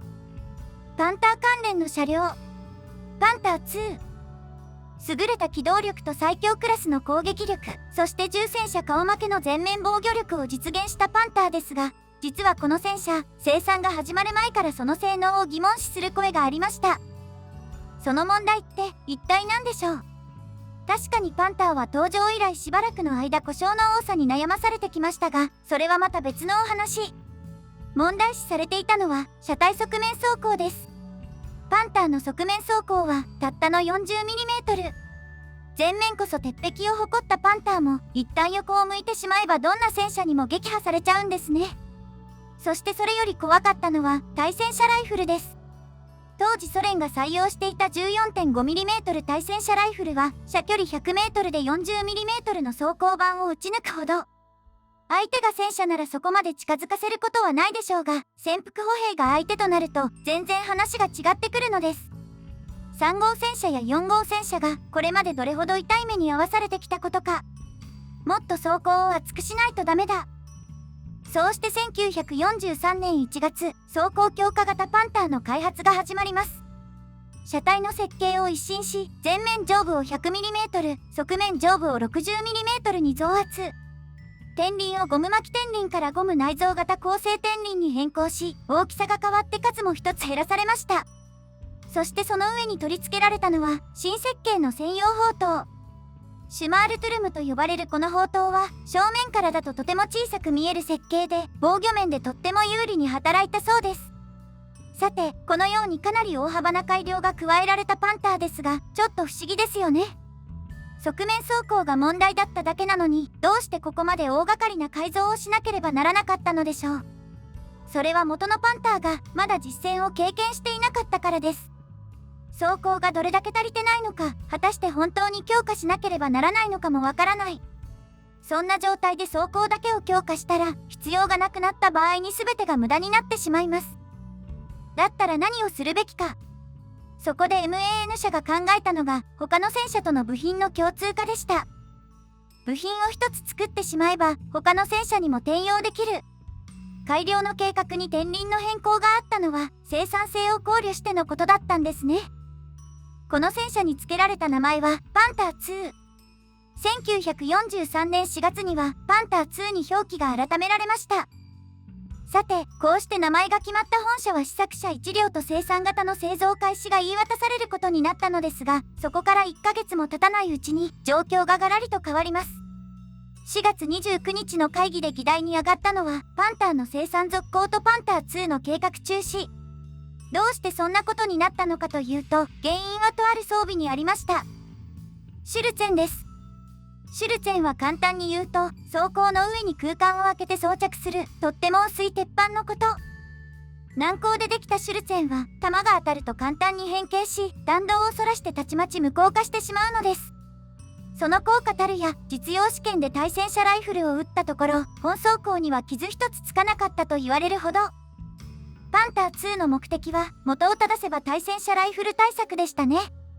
つまりパンター2の開発はたった1枚の鉄板によって意味をなくしてしまったというわけです。でもちょっと待ってください。パンター2には他にも目的があったはず。部品の共通化は？新型砲塔は一体どこへ行ったのでしょう。残念ながら全部白紙になりました。装甲強化と構成天輪の採用でパンター2の予定重量は驚きの 52.5 トン。パンターでさえああだったのに、これでは実用化できるはずがありません。そして仮にそうでなくても、MAN 社はパンターの生産にてんてこまいで、パンター2の生産開始は早くても1944年末になると見積もられていたのです。それならパンターにシュルツェンをつけた方が、誰が見たって簡単です。そうしてパンター2は1943年6月、1両の試作車体が完成したところで、作業が終了してしまったのです。ただし、この計画が全くの無駄になっちゃったのかというと、決してそうではありませんでした。先ほど私は、パンター G 型は車体設計が一新されたという風にお話ししましたね。パンター G 型の車体側面装甲は、ちょっぴり上がって 50mm。他にも側面装甲の形状や構造などを見直して、防御力の効率化と生産性の向上が図られました。そしてこれらの改善点は、パンター2の開発から学んだもの。最もたくさん作られたパンター G 型の車体はパンター2があったからこそ生まれたものだったんですね。それからシュマールトゥルムと呼ばれたパンター2の新型砲塔。これも1943年末に計画されたさらなる新型パンター F 型の砲塔ととってもよく似ていましたから、少なからず影響があったんじゃないかなって私は思います。ホイシュレッケ12、15、グリレ12、15。砲塔を脱着式にするという奇抜な発想のホイシュレッケ10に、使用用途がコロコロ変わった変幻自在のグリレ10。私は先ほどこれらの車両を続けて紹介しましたが、こんな疑問を持った方もいらっしゃるんじゃないでしょうか。名前のお尻にくっついている銃って何？そんな疑問を解決してくれるのが1942年に開発が始まった新しい車両です。10.5cm 榴弾砲を迅速に運搬できるワッフェントレーガーが欲しい。そうしてクルップ社はホイシュレッケ10の開発に着手したわけですが、開発依頼を出したドイツ陸軍兵器局第4課は同時に別の車両も計画していました。その車両とは2種類の大砲を運搬できるバッフェントレーガー。当時4課は K43、SFH43 と呼ばれる2つの砲を開発中で、完成した暁にはこれらの砲にも機動力を持たせたいと考えていたのです。ただし、それには大きな問題がありました。K43 は後に最強の対戦車砲と呼ばれた PAK44、KWK44 につながる 12.8cm 砲で、SFH43 はフンメルが搭載した 15cm 重榴弾砲 SFH18 の改良型。これらの大口径砲を搭載するにはホイシュレッケ10と同じ34号車台ではあまりにもサイズが足りなかったのです。あれ？でもフンメルは同じ車台でしょ？そう思うかもしれませんが、フンメルの砲は固定式。それに対して4課の希望はやっぱり旋回砲塔と脱着機構を持つホイシュレッケ方式で、単純構造のフンメルとは事情が全く違ったんですね。さて、そうなってくると考えなければならないのは、車体を何にするべきか。しかしそれを決定するのに、そこまで時間はかかりませんでした。選ばれたのは、正式採用が決まったばかりの5号戦車パンターです。それはそうですよね。3、4号車台よりさらに大きな車体なんてそうそうたくさん見つかるものじゃありませんから。そうして車体が決まったところで4課は早速仕様を固め、クルップ社に設計依頼を出しました。1942年7月1日にクルップ社が提出したのはクルップ1と呼ばれる車両です。パンターの車体を改造し、エンジンを真ん中に、戦闘室を後ろに配置して、その上にオープントップの旋回式砲塔を搭載していたそうです。そしてクルップ1の設計完了後、新たに考案されたのが改良型のクルップ2。こちらはパンターの車体がほんのちょっぴり延長されて、スロープを介して砲塔を取り外す機構が追加されました。クルップ1、クルップ2にはそれぞれ51口径 12.8cm カノン砲 K43 と 35.5 口径 15cm 重榴弾砲 SFH43 を搭載する2種類のバージョンがありましたが、違っていたのは大砲だけで、設計はまるっきり同じだったようです。それにしても、立て続けに2つも設計図を持ってくるなんて、クルップ社はやる気満々ですね。クルップ社はそのままモックアップの作成に取り掛かり、パンターの部品さえあれば1943年9月までに試作車を用意できると4課に打診したそうです。そうしてやる気が認められ、1943年2月18日に出されたのがクルップ1 2両の試作発注。同月24日にはクルップ1にホイシュレッケ12、15、クルップ2にはグリレ12、15の名前が与えられました。12.8cm 砲搭載型が12で 15cm 砲搭載型が15。つまり名前のお尻の数字は搭載砲の口径を表していたんですね。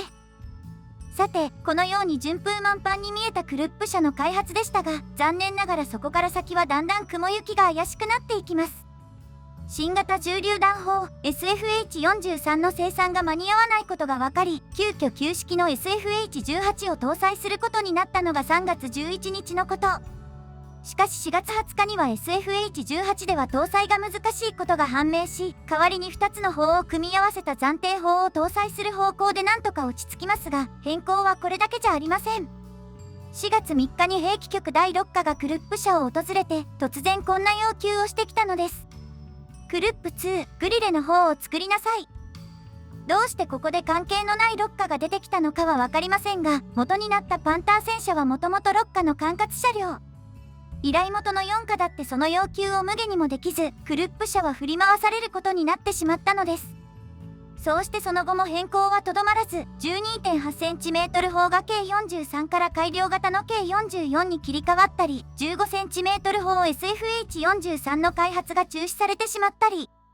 修正に次ぐ修正でてんやわんやのグリレがそれからどうなったかといえば、試作も完成しないまま発注キャンセル。クルップ社はその後もしばらく開発を続けたそうですが、どれも実を結ぶことはなかったようです。スコーピオン。ホイシュレッケ12、15、グリレ12、15と実に4種類もの車両を提案していたクルップ社ですが、あれだけやる気を見せていたのにはちゃんと理由がありました。それはこの計画がコンペだったからです。そのコンペ相手というのはラインメタル社。ライバルがいればあれだけ必死だったのも頷けますよね。そして必死だったのはラインメタル社も同じで、クルップ社同様1943年7月1日にしっかり最初の設計を仕上げてきました。パンター車体をそのまま使い、車体の中央に脱着可能な旋回砲塔を搭載。砲塔の取り外し機構を初めから備えていて、エンジン配置がそのままだったのがクルップ社との大きな違いです。搭載された主砲は 12.8cm カノン砲 K43 と 15cm 重榴弾砲 SFH43。これはクルップ社とまるっきり同じと言いたいところですが、ラインメタル社の K43 にはマズルブレーキがなく、 SFH43 の砲身が 32.5 口径とちょっぴり短くなっていました。一体どっちがいいのでしょう。後部砲塔のクルップ車はなんとなくバランスが良さそうだし、車体そのままのラインメタル車は作るのがとっても簡単そう。ラインメタル車は初めから脱着式の砲塔を用意できたけど、クルップ車の長砲新砲はやっぱり射程が有利かもしれない。どちらも一長一短で悩みどころは盛りだくさんですが、どうやら兵器局第4課は全面的にクルップ車を推していたようです。どんなに良さをアピールしてものらりくらりの生返事。態度からして響いてないのは見え見えで、ラインメタル社は一大決心をすることにしました。一から設計をやり直そう。そうして1943年1月7日、3パターンの設計を引っ提げて4課の門を叩きます。3つのパターンというのは 15cm 砲 SFH43 を搭載したタイプと 12.8cm 砲 K43 を搭載したタイプ。そして残りの一つは 12.8cm 砲 P43 を搭載したタイプでした。P43 は秒速 1175m という凄まじい方向初速を持つ専用設計の対戦車砲。さすがは大砲メーカーと言うべきか、わざわざ専用の砲を作っちゃうなんてものすごい執念ですね。もちろん手法だけではありません。車体の方もしっかり改良が施され、全長がクルップ車よりさらに長くなっていました。もしかしたら戦闘室のスペースや弾薬搭載数がネックになっていたのかもしれませんね。さあ、これなら文句はないでしょう。ラインメタル社は自信満々に図面を突きつけ、さらに4課に対し次のように宣言します。パンター部品をもらえるならば8月までに試作を完成させましょう。1943年8月といえば、クルップ社が約束した期限の1ヶ月前。クルップの宣言を知ってか知らずか、なんとも大きく出たものです。さて、これほどの男気を見せたラインメタルを4課も見過ごせなかったのでしょう。ようやくモックアップの制作が認められ、2月24日にはこの車両にも名前が付けられることになりました。その名前とは、スコーピオン。バッタやコオロギに対してサソリだなんて、とっても攻撃的で強そうな名前ですね。こうしてモックアップも完成し、ラインメタル社はその後も設計をどんどん洗練させていきます。4月2日には 12.8cm 砲搭載型を設計し直し、16日には 15cm 砲搭載型を再設計。そうして着実に姿を変えてかっこよくなっていったスコーピオンですが、ちょっと待ってください。発注は？クルップ社はもう名前がつく前から発注を受けて試作作業を進めているのに、スコーピオンはいつになったら試作に入らせてもらえるのでしょう。スコーピオンはもう見違えるほどかっこよくなったのに。結果はいつまで経っても梨のつぶて。1943年10月20日にようやく返事が来たと思ったら、計画キャンセルの通達でした。結局のところ、初めっから4課はラインメタル社を採用するつもりがなかったのかもしれませんね。ただ、その後もラインメタル社はしばらく諦めませんでした。1944年1月11日には、スコーピオン専用に改造されたパンター車体を採用し、それをさらに改良した設計案を1月31日に発表。手法の取り付け位置を高くして射撃効率を上げるなど、試行錯誤を繰り返したのです。しかし、それも全く相手にされなかったのでしょう。そこでラインメタル社は開発をすっぱり諦め、以来4課の車両開発から距離を置くようになったようです。ヤークトパンター。さて、ここまで計画だけで終わってしまったマイナー車両ばっかりが連続してしまいましたが、パンターの派生型といえば絶対に外せない車両がありましたね。ヤークトパンター駆逐戦車です。最高時速 55km というパンター譲りの足を持ち、対戦機最強の対戦車砲 PAK-43 を搭載。実質走行 139mm という高い防御力も健在で、車体と戦闘室が一体になったデザインは見とれちゃうほどかっこいいですね。走行士ともハイバランスにまとまったとっても素敵な優等生。そんなパンターのいいところをそのまま伸ばしたような車両ですが、実はその開発はとっても大変でした。当時開発中の対戦車砲 PAK-43 の自走化をクルップ社が計画し、4号 C2 型装甲車台を用いた対戦車自走砲の開発が始まったのが1941年後半のこと。翌年1月には図面が完成し、審査の結果6月9日に4号 D 型の名前で試作車3両の発注が出されました。発注が出されて次に何が来るかといえば、それはもちろん試作ですよね。そうしてクルップ社は早速作業に入ったわけですが、そこから2ヶ月もしないうちにこんな通達が出されます。車体をパンターに変更するよ。巨大な車砲を搭載するなら車体はもっと大きい方がいい。そう考えるのはわかりますが、作業はすでに進行中。手間もコストもかかる中、急に振り出しに戻されればクルップ社だって文句を言ってもいいんじゃないかって思いますね。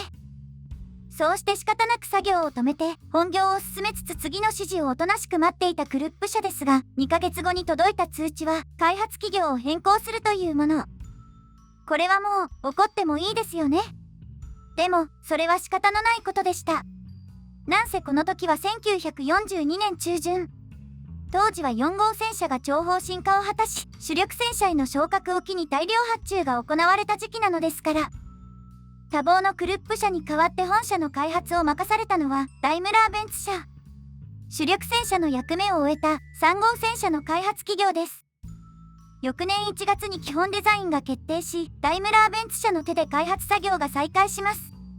試作の納期は1943年6月9日。最新型のパンターならこれ以上の変更はないだろうし、安心して作業に集中できる。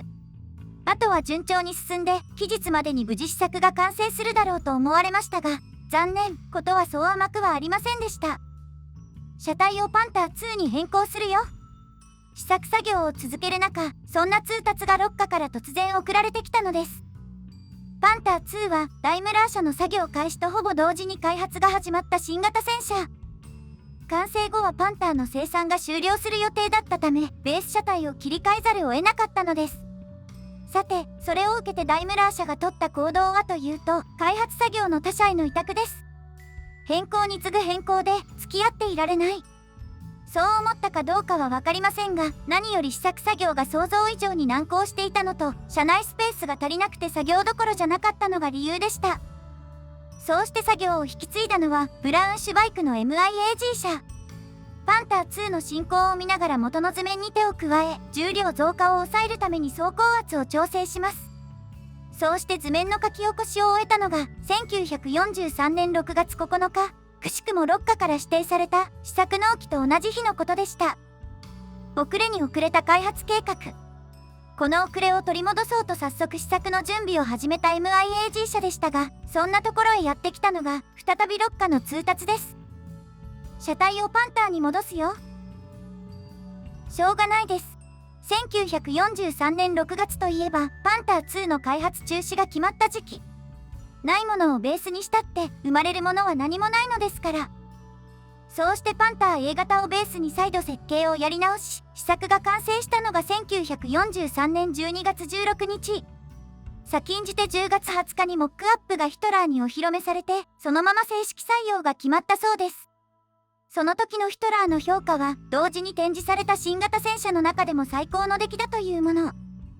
ここまで重ねてきた苦労が報われた瞬間ですね。実際先ほどお話しした通り、その性能は最高でした。搭載された71口径 8.8cm 対戦車砲 PAK-43 の3の貫徹力は、射距離 1000m で 165mm、射距離 2000m で 132mm。ナースホルンの PAK-43 の1と同じ攻撃力ですね。それでいて併せ持つのが最良の中戦車と言われたパンター譲りの防御力と機動力。一つ不満があるとするなら車高の高さも受け継いでしまったことですが、それは60発という破格の携行弾数につながっています。さて、その実力やいかに実戦ではどうだったでしょう。1944年7月30日の戦いでは3両のヤークトパンターがイギリスのチャーチル中隊と交戦。重装甲のチャーチルを11両撃破し、ヤークトパンターの損害は履帯を切られた2両の放棄というものでした。また1945年1月には第563重戦車駆逐大隊が53両のソ連戦車を撃破し、損失は4号駆逐戦車4両とヤークトパンターたったの1両。しかもこれらの車両のほとんどは身動きが取れずに味方に爆破されたものだったそうです。損失は敵によるものじゃなく、圧倒的な撃破数を誇るヤークトパンター。しかし、本社の目立った戦果といえば今挙げた2つくらいで、戦局を覆すほどの活躍は残念ながらできませんでした。その理由は、数が全然足りていなかったこと。度重なる改良作業と絶望的な人手不足。そこにとどめを刺したのが、幾度にわたる連合軍の爆撃です。挙句実績のない会社にまで助けを求めて生産を続けたものの、目標数に届くことは一度もなく、ヤークトパンターの生産数はたった415両にしかならなかったのです。もっと早く生産を始めていれば、もっとたくさん完成して、もっと活躍できたのに。開発中にコロコロ車体が変わったせいですね。ちなみにこのヤークトパンターには、手法を強化するお話があったと言われています。大戦後期にクルップ社が研究していた既存車両の武装換装計画。これは前線から戻った車両を修理ついでに強力な手法に交換して送り出そうという計画だったそうですが、その中にはヤークトパンターの手法を搭載するパンターと、さらに大きな55口径 12.8cm 対戦車砲 PAK80 を搭載するヤークトパンターがありました。しかし、ヤークトパンターの車体にそのまま大型砲を搭載するのは到底無理なこと。そこで重たい機関室を真ん中へ移し、後方へ移動した戦闘室に手法を搭載するよう設計が変更されていたそうです。51トンの重たい車体と大幅に強化された新型砲。さらには全自動の機械式装填装置がほぼ同時期に開発されていたそうですから、これを搭載する未来もなくはなかったのかもしれません。そうして生まれ変わったヤークトパンターの名前は 12.8cm PAK80 搭載型ヤークトパンター。そのまんまじゃんって笑っちゃうかもしれませんが、一部ではヤークトパンター2の名前で呼ばれることもあるそうです。ただこの名前だとパンター2がベースだと思っちゃうかもしれませんね。でもそれは単なる勘違い。クルップが本社を提案したのは1944年11月14日のことで、パンター2の計画中止は1943年の6月。1年以上前に消えた戦車がベースになるはずがないですし、そもそもヤークトパンター2の名前が使われたことは当時一度もありませんでした。そこから本社の計画がなくなったのは提案から2ヶ月もしないうち。1945年1月23日の戦車委員会では 8.8cm 砲搭載のパンターに関する議題が上がっていましたが、ヤークトパンター2については一切言及されなかったそうです。ティーガー1、動物の名前の車両と聞いて真っ先にこの戦車が出てくる方もたくさんいるんじゃないでしょうか。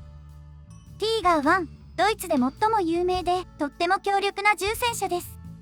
分厚い装甲に強力な車砲、そして57トンという驚きの超重量。そんな性能に目が行きがちなティーガー1ですが、実は完成までに一番時間がかかった戦車でもありました。時は1935年、当時ドイツは主力戦車と火力支援車をセットで運用するグデーリアンの電撃戦に合わせた戦車開発を進めていましたが、その一方でドイツ陸軍兵器局第6課はこんなことを考えていました。シャール 2C に対抗する強力な戦車が欲しい。ロッカは早速この戦車を攻撃防御戦車の名前で計画し、翌年11月には基本仕様を決定して開発要求を出します。手法と砲塔をクルップ社が開発し、車体の開発はヘンシェル社が担当。総重量30トン、手法には 7.5cm 砲を採用し、走行圧は 20mm 以上にすること。そうして1938年8月には試作1号車の DW1 を製作し、走行試験を経て改良型の DW2 が完成しました。主砲には 7.5cm 戦車砲 KWK-37 を搭載し、走行圧は砲塔車体ともに全周 50mm、32トンの重量を300馬力のエンジンで動かし、サスペンションには最新式のトーションバーを採用。この2番目の試作車は思った以上の出来だったのでしょう。なぜならこれまでの開発はあくまでお試しで、重戦車の開発計画は DW2 をきっかけに本格スタートすることになったのですから。こうして始まった新しい計画は VK3001 計画。DW1 は旧車体、DW2 は VK3001H の新車体と名前を変え、いよいよ本格試験に移行します。1939年11月には対談試験の実施が決まり、翌年1月には新車体4両の製作が決定。9月にはそれが7両に増え、試験後には足回りを改良した V シリーズが4両発注されました。V シリーズの特徴は、大きな天輪が挟み込み式に配置されていたことです。先ほど出てきたパンターもそうですが、ちょっとずつ見覚えのある姿に近づいてきましたね。ここまで見れば開発は至って順調、このまま採用まで一直線といった感じにも思えますが、実は VK3001H には大きな問題がありました。搭載された主砲です。24口径 7.5cm 戦車砲 KWK-37。これは20トン級の4号戦車とまるっきり同じ主砲で、30トン級の本車としては全然割に合わなかったのです。重くて強い主砲が積めなきゃ、30トンは宝の持ち腐れ。そこでロッカは、当時開発中だった43口径 7.5cm 砲 KWK-40 の搭載を提案しましたが、砲塔を開発したクルップ社には搭載できないと言われてしまいます。ちなみに KWK-40 といえば、4号戦車 F2 型の主砲ですね。F2 型の登場はこれよりもっと後のことですが、4号戦車に搭載できる主砲さえ載せられなかったなんて、なんとももったいないお話です。さて、だったらこれからどうしましょう。兵器局第6課が出した答えは VK3601H の開発でした。大きな砲を載せるなら、車体をもっと大きくしよう。そこで VK3001H を改設計して36トン級の戦車に作り直そうと考えたわけです。こうして VK3601H の開発が始まったのは1940年7月のこと。重量増加に合わせてエンジンを換装し、天輪を大型化して数を1つ増やします。そして肝心の主砲は大口径の 10.5cm 砲の予定でしたが、1941年5月にヒトラーの一声で方針が変更されました。そこで決まった新しい主砲はゲレート0725。これは後継前弦砲と呼ばれる特殊な砲で、砲の先端に行くにつれて直径がちょっとずつ小さくなっているのが特徴でした。ゲレート0725の口径は砲の根元で 7.5cm、それに対して先端は 5.5cm。砲弾を押しつぶしながら無理やり発射することでものすごい圧力を発揮し、その方向初速は秒速 900m、走行貫徹力は射距離 1000m で 145mm、2000m で 102mm に達したそうです。これは当時影も形もなかったパンター以上の貫徹力。この手法が搭載できれば最強の戦車ができますね。しかし、それに対するロッカの決定は VK3601H の開発中止でした。なぜなら、ゲレート0725がなくなってしまったからです。ゲレート0725は、砲弾を潰して発射するとっても特殊な構造の砲。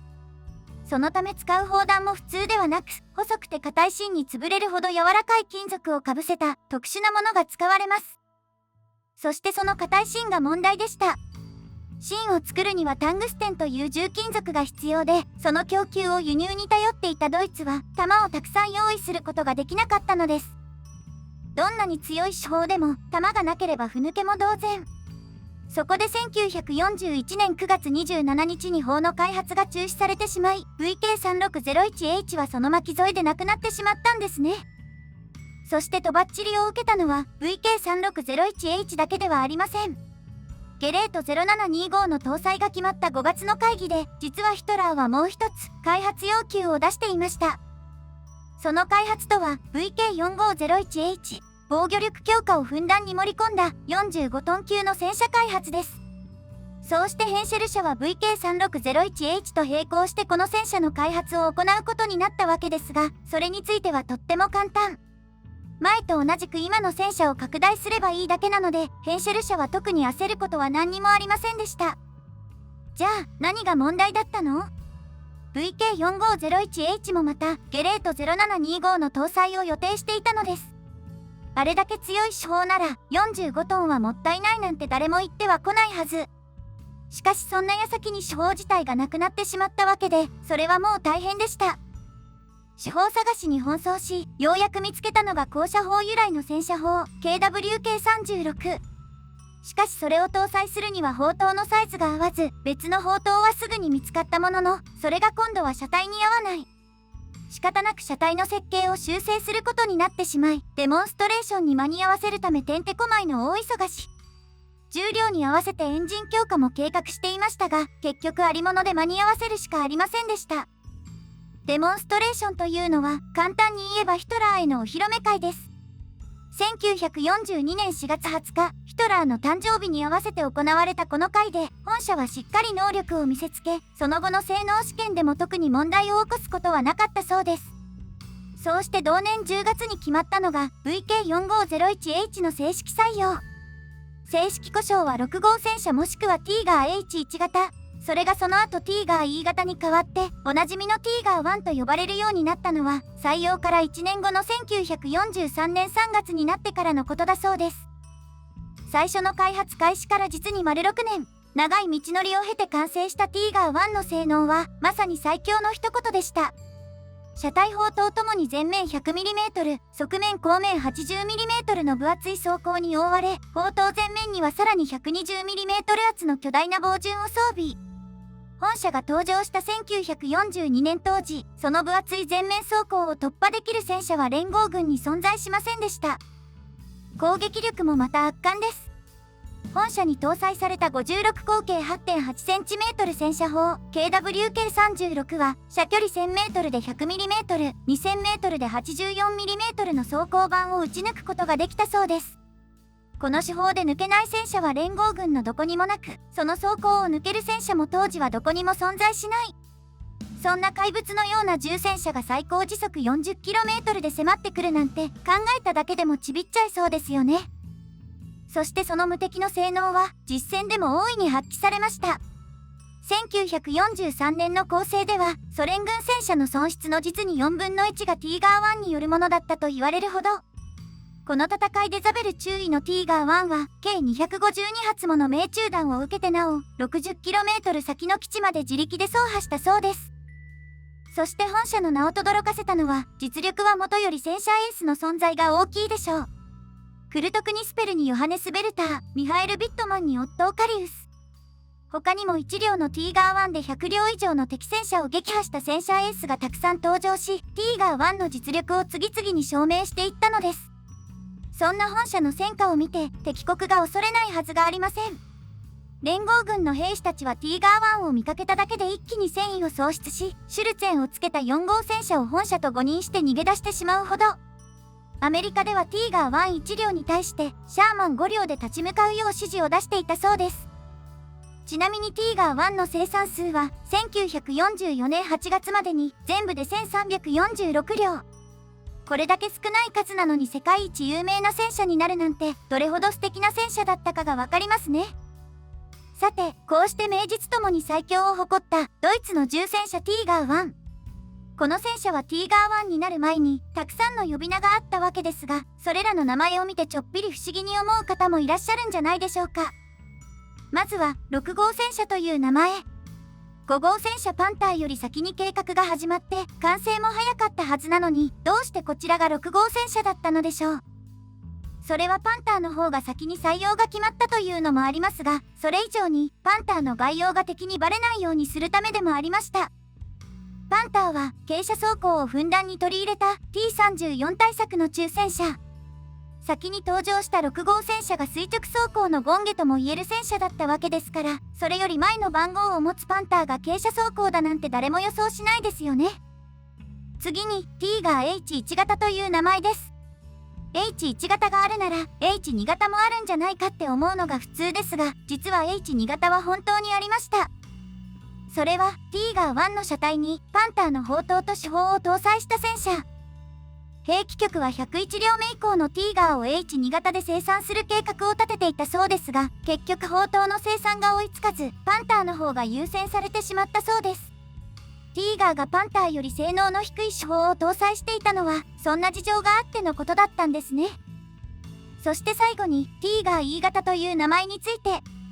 ティーガー1には生産中の改良で前期型、後期型という分類がありますが、どうして全く関係のない E の記号が付けられたのでしょう。実のところ、それはあんまり分かっていません。DW1 から数えて5番目だから？それとも敵国を混乱させるためのデタラメでしょうか？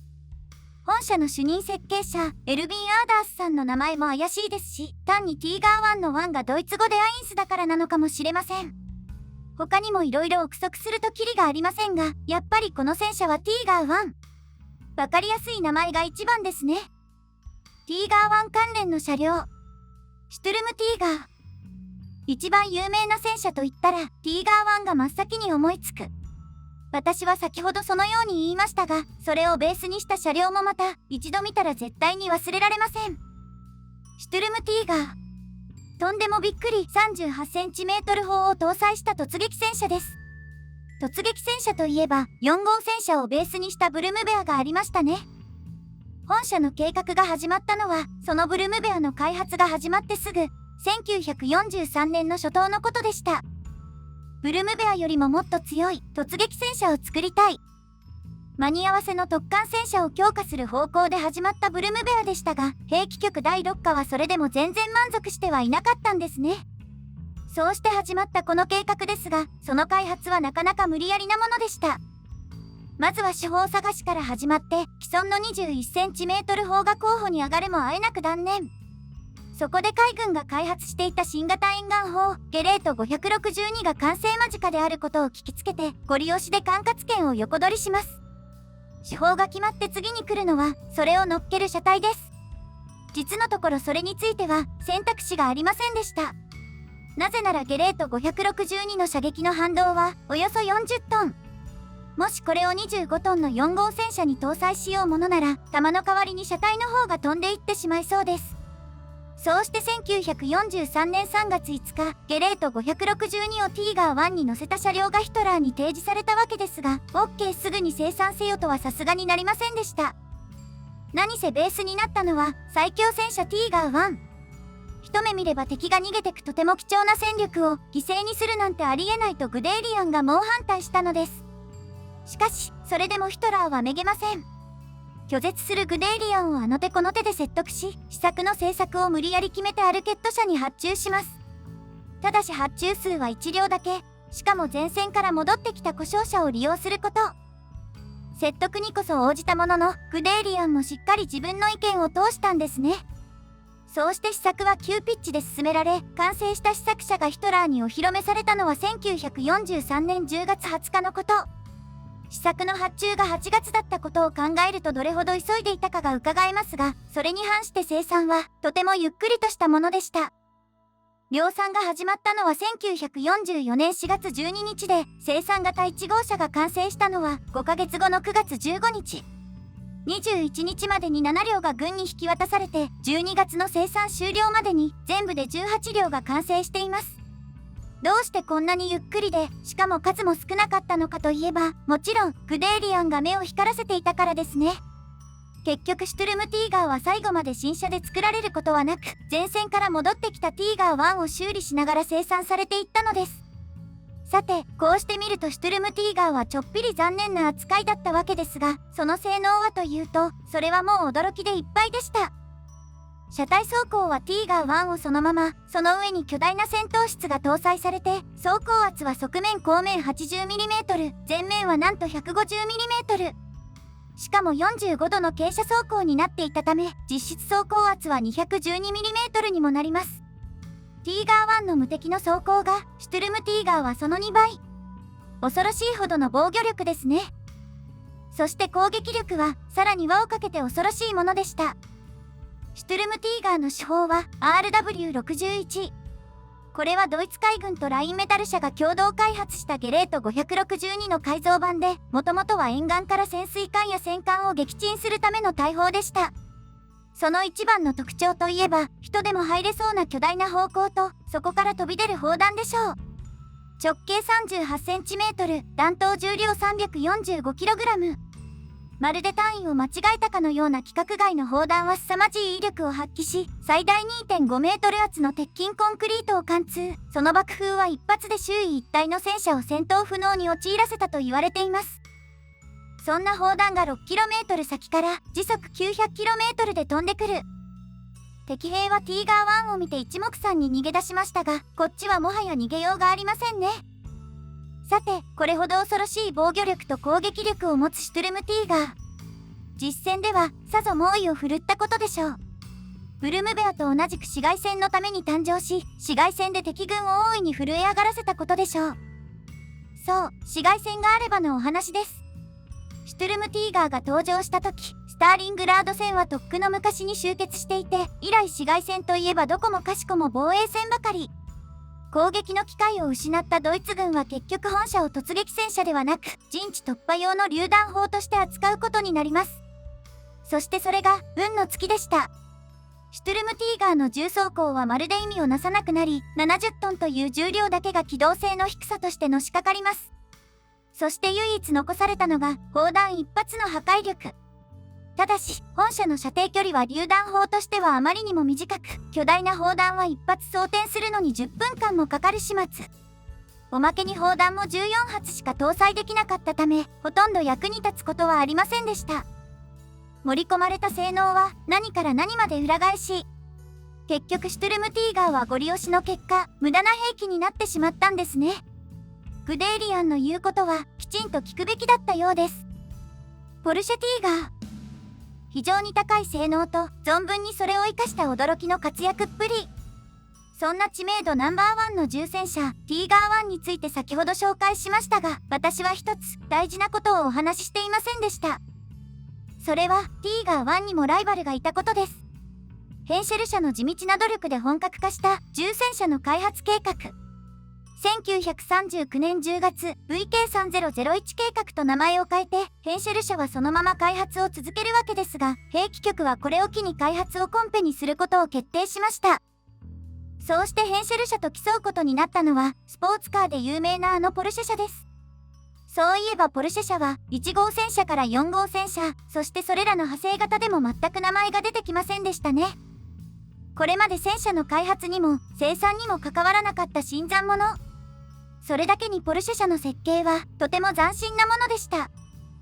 サスペンションに縦置き式トーションバーを採用し、機関室には独自設計のガソリンエンジンを2つ搭載。しかもそれらのエンジンは発電機を回すためのもので、その先に2機のモーターがつながっていました。ガスエレクトリック方式。ポルシェ社はガソリンと電気のハイブリッド戦車を作ったんですね。それ以外の特徴といえば、車体に傾斜走行を取り入れたことと KWK36 を搭載していたことでしょう。KWK36 というのはかの有名な 8.8cm 砲。ヘンシェル社の VK3001H が4号戦車の単砲新砲しか搭載できなかったのに、ポルシェ社はすでにティーガー1の手法を搭載していたのです。そして傾斜走行を取り入れたのはこの戦車がドイツ初。ポルシェ社はユニークだけど、ものすごい戦車を作っていたんですね。そんなポルシェの試作の名前は VK3001P。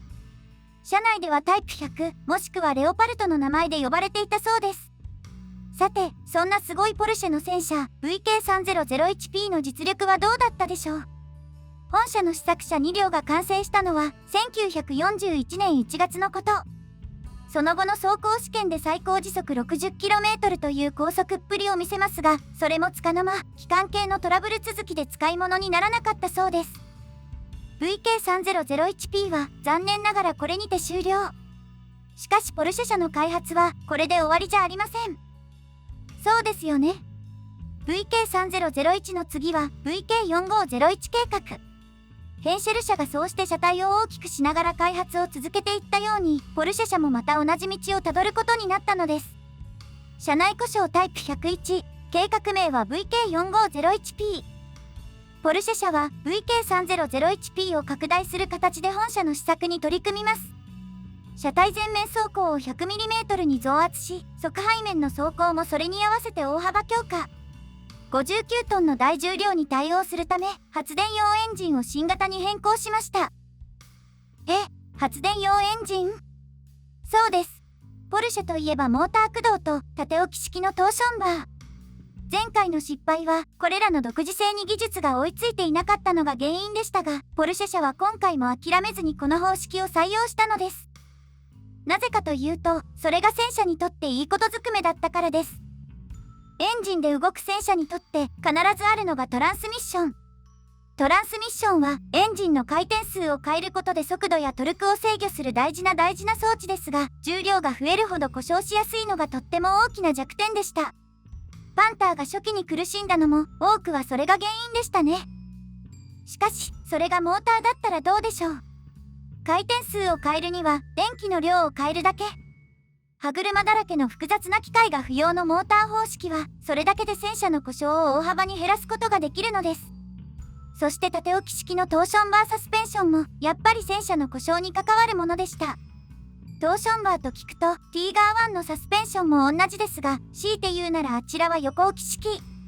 たくさんのトーションバーが車体側面をプスプス貫通して、まるでうなぎのかば焼きを見ているかのようですね。では、そんなサスペンションが壊れてしまったとしたらどうすればいいでしょう。重なり合った天輪を外して車内に固定されたトーションバーを引き抜き、長くて重たいトーションバーの新しいのを差し込んで、これはもう時間がかかってしょうがありません。それに比べて縦置き式は至ってシンプル。天輪2つとセットになったサスペンションが車体の外側にくっついてるだけなので、交換作業が短時間で済むのです。故障しづらいだけじゃなく、壊れても簡単に直せる戦車。激しい戦いを強いられる戦車にとってこれほど大きな利点はありません。奇抜さばかりが目立ってしまうポルシェ社独自の設計も、これはこれでちゃんとした理由があったんですね。さて、そんなポルシェ社が試作を完成させたのは1942年4月18日のこと。2日後に迫る完成期限にギリギリなんとか間に合わせ、ヘンシェル社の試作とともにヒトラーにお披露目されます。その時の結果はというと、ヘンシェルの方が高性能だと分かり、ポルシェの生産が決まりました。なんだか言ってて変な気持ちです。しかし、そうなったのは仕方のないこと。なぜならポルシェ社の社長、フェルディナント・ポルシェ博士がヒトラーと大の仲良しだったからです。こうしてヒトラーのひいきで採用を勝ち取ったポルシェ社の VK4501P は早速量産準備に入るわけですが、結果はもう分かっていますよね。実際に採用されたのはティーガー1、つまりヘンシェル社の VK4501H です。どうしてそうなったのでしょう。1942年6月に生産型1号車が完成し、性能試験が始まったのはその翌月のこと。その試験に臨んだ VK4501P が、それはもう目も当てられない状態だったのです。エンジン出力はまるで足りず、サスペンションも力不足で地面にめり込みまっすぐ進むことさえままならない。それだけならまだ可愛げがありますが、機関室が火を吹いた日には笑い事では済みませんでした。マックスパワーで発電続けるエンジンは煙を吹き続け、大電流でコードが焼けて火花がバチバチ火災が発生。これが何の変哲もない平地での走行時だったというのですから、もうヒトラーの意見なんか聞いてる場合じゃありませんね。おまけにモーターが発する電磁波のせいで無線がガビガビのノイズだらけ。3ヶ月かけて改良と試験を続けたものの、改善の糸口は全く見えず、1942年10月末にとうとう不採用が決定したのでした。しかし、そうすると大きな問題が残ります。余った戦車をどうしましょう。本社が試験でひどい結果を出している真っ最中、実は工場では部品の生産が着々と進められていました。その数、なんとびっくり100両分。兵器局は頭を抱えた結果、砲塔100機についてはティーガー1に搭載することにしたそうです。そういえばティーガー1ははじめ、ティーガー H1 型という名前で呼ばれていましたね。H1 型を100両製造した後、パンター砲塔の H2 型に生産を切り替える。結局その計画は立ち消えになってしまったわけですが、初めの100両というのはここで余った砲塔の消費分だったんですね。ただ VK4501P は少なくとも1両がそのままの姿で東部戦線に送られたと言われています。指揮戦車として働いたその戦車は通称ポルシェティーガー。余談ですが、重戦車にティーガーの名前を付けたのはポルシェ博士の発案だったそうです。ポルシェティーガー関連の車両、エレファント、採用中止が決まったものの、すでに100両分の部品が用意されていたポルシェティーガー。そのうち砲塔はティーガー1に搭載されて、なんとか就職先が決まったわけですが、問題はもう一つ残っていました。余った車体をどうするかということです。戦車として使う予定は全くない。とはいえこのまま捨ててしまうのはあまりにももったいない。そこで1942年9月22日、ヒトラーはその車体を自走砲に転用することを決定したのです。その車両の概要は非常に高い防御力を持ち、当時クルップ社で開発中の対戦車砲 PAK-43 を搭載する対戦車自走砲。これを受けて兵器局第6課は早速動き出し、アルケット社に設計依頼を出しました。アルケット社の対戦車自走砲といえば、ナースホルンがありましたね。3、4号車台に固定式の戦闘室、とっても高い砲火力で大活躍した車両です。そんなナースホルンの開発が始まったのは、1942年10月のこと。今回の計画は、実はナースホルンとほぼ同じ時期に始まっていたんですね。そしてこの頃といえば、アルケット社にはしっかりとしたノウハウがありました。ナースホルンにも採用された自走砲専用レイアウト、そう、後部戦闘室です。重たい機関室を車体中央に移動し、そこにあった戦闘室を空いた後部へスライド。車重のバランスと戦闘室の拡大を両立できるこのレイアウトは、巨大な主砲を搭載する自走砲に最適だったのです。そうしてアルケット社はもちろん今回もこのレイアウトを採用し、11月30日には早くも設計を完成させます。試作車2両が完成し、試験が始まったのは翌年2月、フェルディナントの名前で採用が決まったのは1ヶ月後の3月23日のこと。そこからすぐに生産が始まって、5月12日には予定生産数90両が全て軍に引き渡されました。計画開始から採用までわずか半年、そこから全車完成まで、なんとたったの50日。車体の部品が用意されていたとはいえ、めちゃくちゃ早いですね。これほどのスピード生産には2つの理由がありました。1つは車体と戦闘室、それから最終組み立て作業の3つの手順が三者分業で行われたこと。そしてもう1つは試験の結果を待たずに量産をスタートしたことです。実際、フェルディナントの試験が終わったのは生産終了から3ヶ月後の1943年8月末。その中で実に数十箇所もの問題点が指摘されたそうですが、それについては前線に改造キットを送ることで対応したそうです。仕方ありませんよね。1943年7月に始まった世界最大の戦車戦、クルスクの戦いにはフェルディナントの力がどうしても必要だったのですから。こうしていよいよクルスク戦で初陣を飾ることになったフェルディナント重駆逐戦車。同じ目的で大急ぎで作られたパンターを見るとちょっぴり不安になりますが、フェルディナントは予想以上の活躍を見せてくれました。最前線の主力として働いた第656重戦車駆逐連隊は全部で89両のフェルディナントを装備し、7月4日の開戦から早速フル稼働でソ連軍と戦います。そこからおよそ1ヶ月後、同連隊が報告した戦果は敵戦車502両、対戦車砲20門、そして野砲約100門の撃破という凄まじいものでした。それに対してフェルディナントの損失数はというと、なんとわずか39両。しかもどの車両にも装甲を貫徹された形跡はなく、そのほとんどは電気系統のショートやエンジングリルへの砲弾直撃で行動不能になったものだったそうです。ものすごい数の撃破数を誇り、損失のほとんどは味方による爆破処理。11月5日の戦果報告ではさらに撃破数が膨れ上がり、敵戦車582両、対戦車砲344門、火砲133門、対戦車銃103丁、航空機3機、装甲偵察車3両と突撃砲3両を破壊したとされています。しかもこれ、同連隊に所属する第653重駆逐戦車大隊だけの数字です。一体フェルディナントは全部でどれほどの損害をソ連に与えたのでしょう。考えるだけでも頼もしい車両ですね。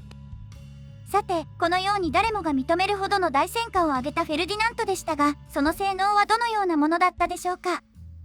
まずはクルスク戦でどんな砲弾も寄せ付けなかった鉄壁の防御力。車体の側面後面は重戦車時代と同様 80mm の重装甲で守られ、車体前面は 100mm の本装甲に、さらに 100mm の増加装甲が取り付けられました。そしてその上に搭載された戦闘室も凄まじく、側面後面ともに 80mm、前面は一枚板の 200mm。最強重戦車ティーガー1と同じ走行圧を持つポルシェティーガーのさらに倍。どんな兵器をもってしても抜けなかったわけですね。そして次に攻撃力。これは言うまでもないと思います。だってフェルディナントの主砲は71口径 8.8cm 対戦車砲 PAK43。これは先ほど出てきたナースホルン、そしてヤークトパンターと同じ手法だったのです。最初に完成したナースホルンの手法が PAK43 の1で、ヤークトパンターは PAK43 の3。そしてそれらの間に生産されたフェルディナントの手法が PAK43 の2。これらはそれぞれの車両に搭載するために改造が施された、いわば兄弟砲だったんですね。その貫徹力たるや、連合軍最強の17ポンド砲をはるかにしのぐほど。当時本砲を超える対戦車砲は敵国のどこにも存在しない、名実ともに最強の手法の一つだったのです。最後に機動力を見てみましょう。ポルシェティーガーが不採用になったのは、ほとんどこれが原因でしたね。そしてそれを元にしたフェルディナントもまた、ポルシェティーガーと同じモーター駆動を採用していたわけですが、それが意外と悪くありませんでした。トランスミッションがない分故障が少なく、ギアチェンジいらずで操作も楽々。無線のノイズこそ健在でしたが、走りはとってもスムーズだったと言われています。成功の秘訣は、発電用エンジンを別のものに変更したこと。アルケット社は改造の際に信頼性の低いポルシェ社製エンジンを廃止し、3号戦車や4号戦車と同じエンジンに交換していたのです。すでに戦車で使われているエンジンを使えば、信頼性に問題はないというわけですね。しかし、重装甲と重砲を抱えるフェルディナントの重量は圧巻の65トン。これほど重たい車体を300馬力のエンジン2機で支えるのはなかなか難しいもので、路上最高速度は時速 30km とされたものの、実戦ではせいぜい時速 10km ほどしか出なかったそうです。防御と攻撃は天下一品、速度こそ出ないものの投反能力と操作性に優れた最高の駆逐戦車。そんな印象を受けるフェルディナントですが、実は本社には致命的な欠点がありました。一つは、戦闘室上部にキューポラがなかったこと。フェルディナントは視界が極端に制限されてしまい、社長は周囲を見渡すために、危険な車外へ身を乗り出さなければなりませんでした。万が一そこで社長が撃たれでもしたら、車両の指揮は一体誰がするのでしょう。危なっかしくて仕方がありません。そしてもう一つは、車体前方に機関銃がなかったこと。ポルシェティーガーは操縦席の隣に機関銃用のポートが設置されていましたが、フェルディナントはそれが溶接で塞がれていました。フェルディナントは歩兵の肉薄攻撃に対処する術がなく、近づかれたらそこでおしまいだったのです。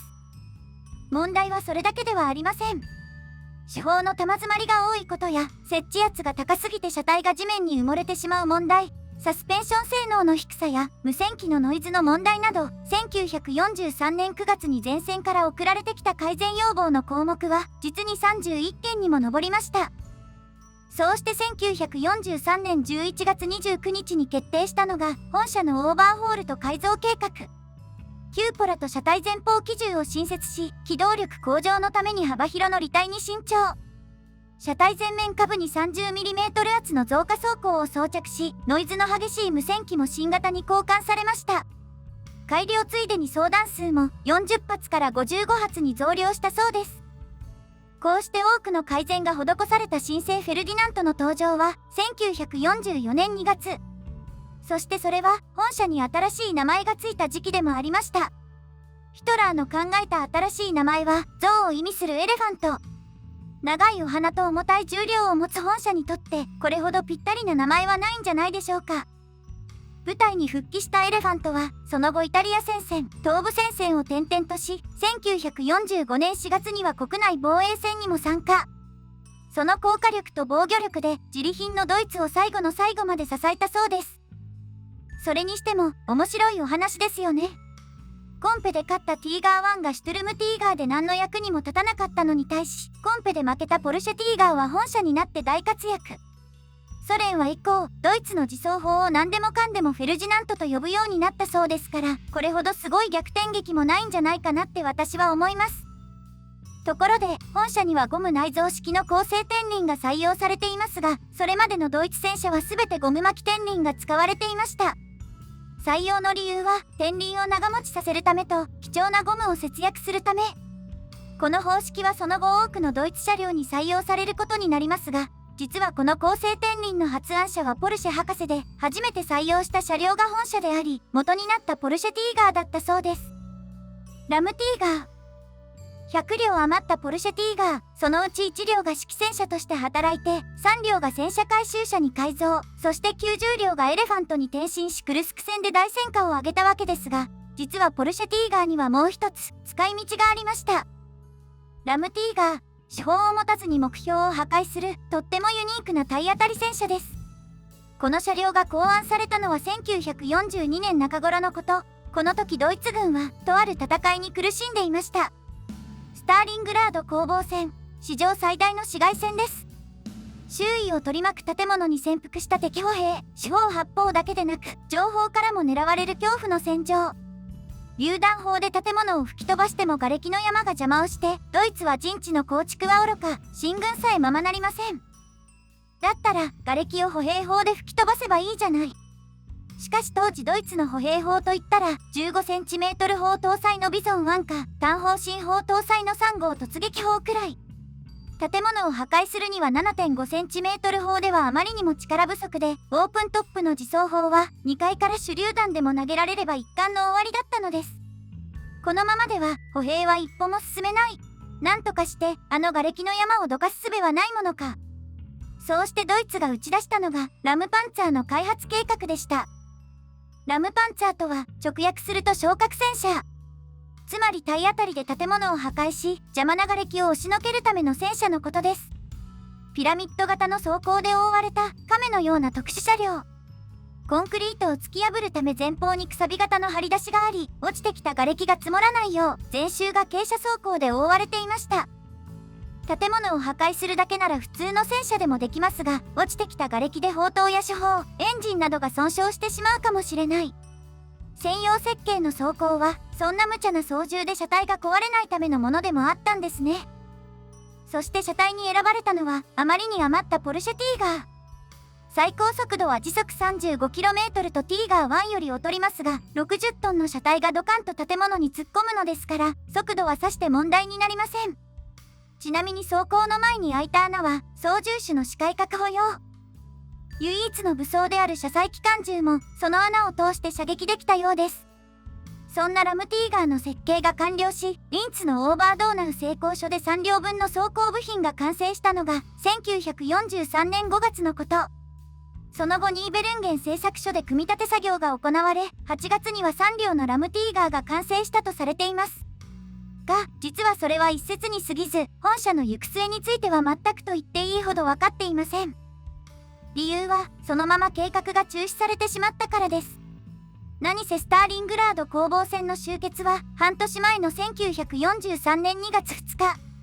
一番欲しい時に間に合わず、しかも4月には市街戦専門の突撃戦車、ブルムベアの生産が始まっていたのですから、いらなくなっちゃっても仕方がありませんね。試験後どこかに保管されたか、戦車型に戻されたのか、はたまた結局製造さえされなかったのか。文献によっていろいろ諸説ありますが、残っている資料が小型の木製模型だけでは、立証するのは難しいのが現状のようです。さて、ちょっぴり話が変わりますが、元になったポルシェティーガーの足回りを見て、こんな疑問を持った方もいらっしゃるんじゃないでしょうか。前方の誘導輪と後方の機動輪、どうして両方に刃がついているの？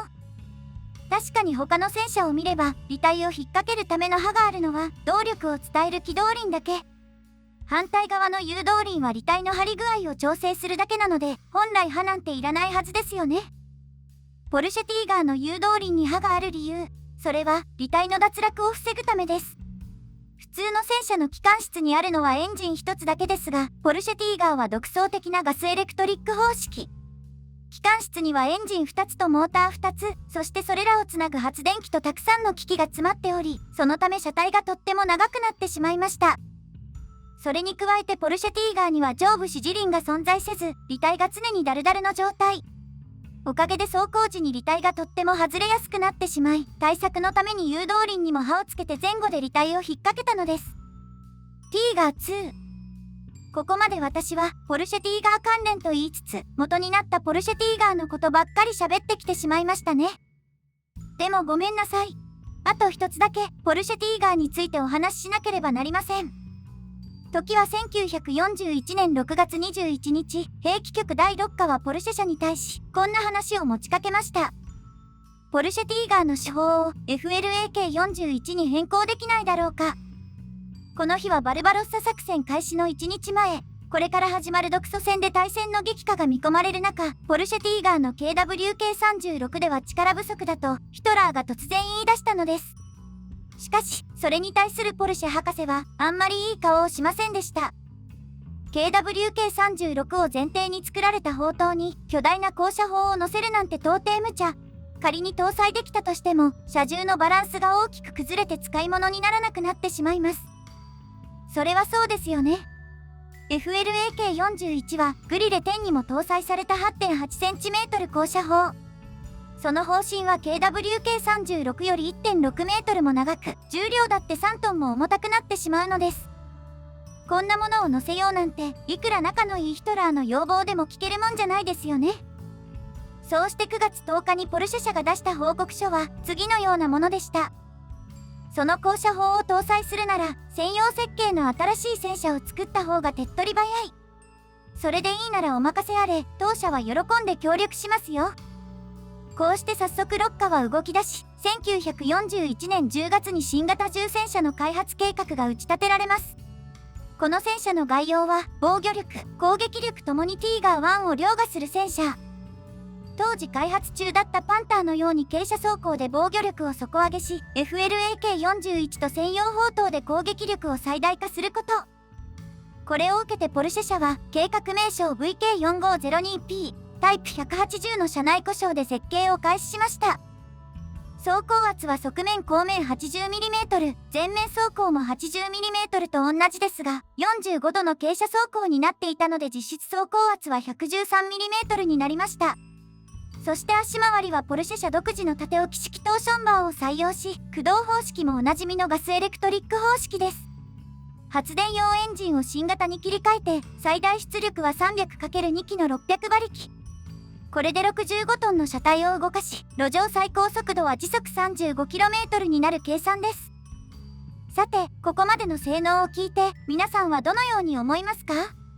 元のポルシェティーガーが前面走行 100mm で、本車は 113mm。足回りや駆動方式は同じものが使い回され、重量が6トンも増えたのに、エンジン出力は640馬力から逆に下がってしまっています。強い手法を乗せるためだし、これでも十分すごい方。それはそうかもしれませんが、新型戦車の開発というには、ちょっぴりパッとしないんじゃないでしょうか。安心してください。ポルシェ社のすごいところは、性能よりも向上心。1942年2月に生産発注を受けながらも設計作業を継続し、10月には新たに追加の設計案を発表してみせたのです。新しい設計案は、新型モーターを採用したタイプ 180B と、駆動方式をエンジン駆動に変更したタイプ181。タイプ181には、ガソリンエンジン2機の A と、ディーゼルエンジン2機搭載の B、そして高出力ディーゼルエンジン1機を搭載した C の3タイプが用意されていました。シャーシをそのまま中身だけを変更した4つのオプション設計案。しかもそれらのオプションを選択しつつ、さらに前砲塔と後部砲塔の2つのバージョンまで用意されていたのですから、驚きです。様々なニーズを想定してこれだけ豊富なバージョンを用意するなんて、ポルシェ社は本当にお客さん思いだったんですね。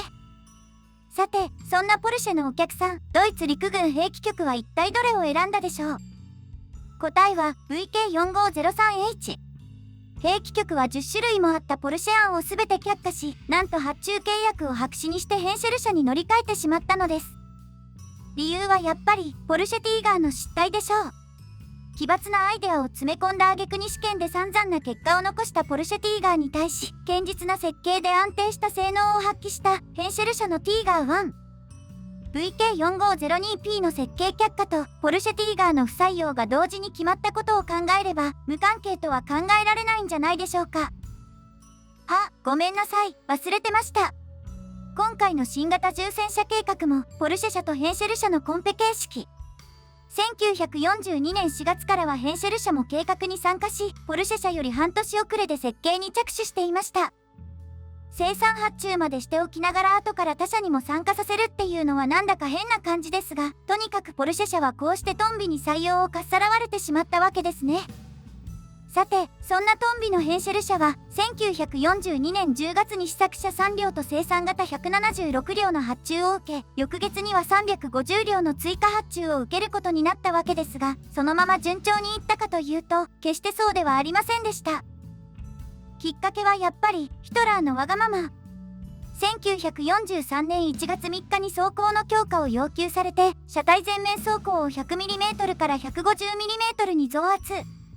加えて同月中には手法の変更が決定し、代わりに KWK43 が搭載されることになります。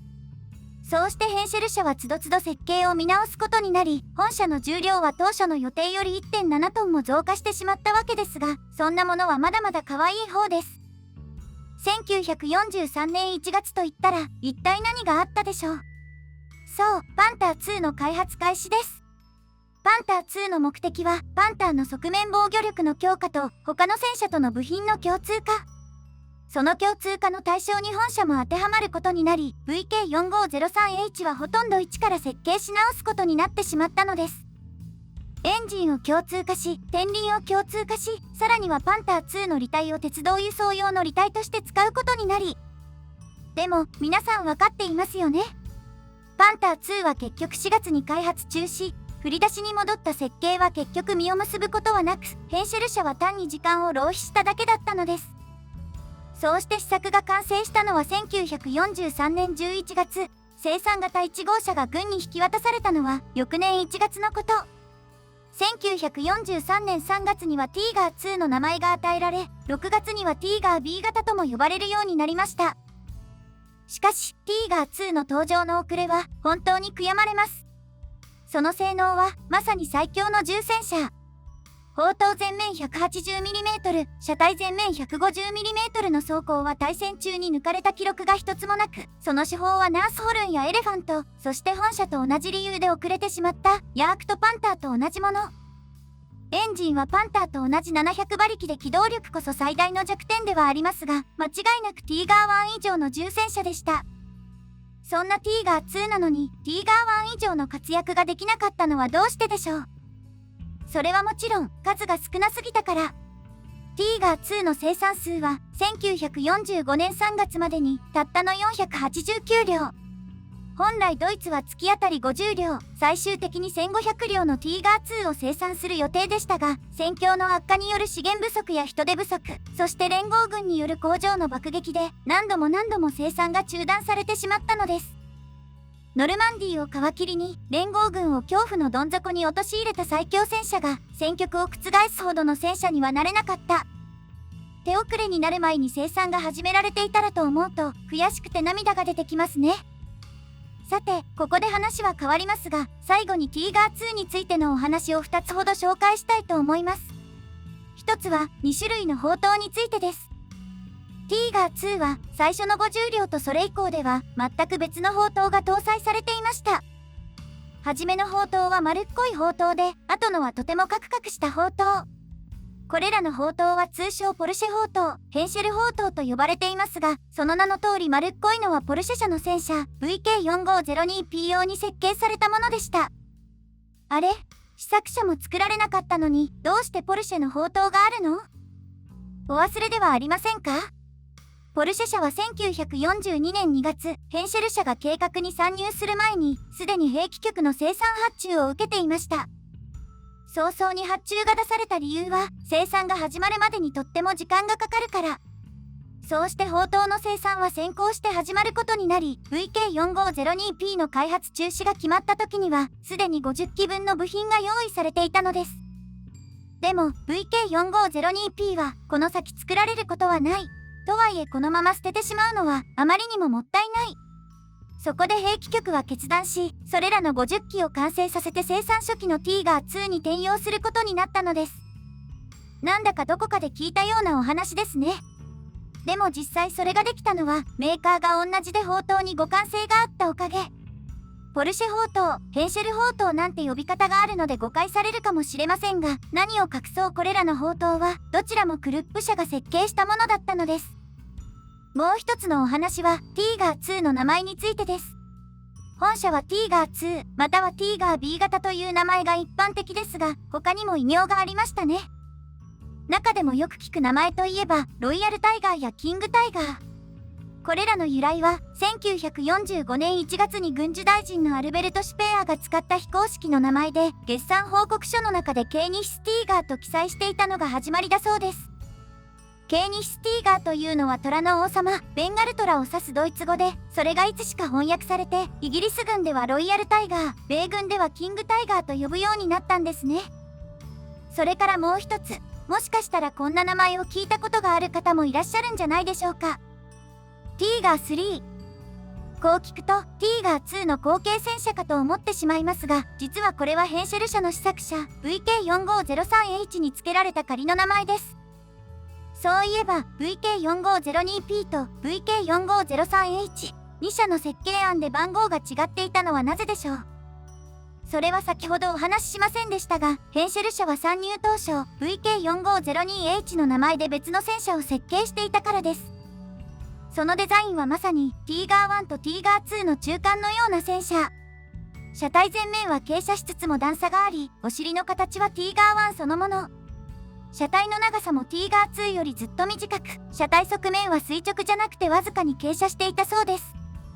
ヘンシェル社はティーガー1の次に VK4502H をつなぎとして生産し、その後本社に改良を加えた VK4503H の生産に入るよう兵器局に提案したそうですが、残念ながら却下されてしまい、1942年10月には VK4502H の開発も終了してしまいました。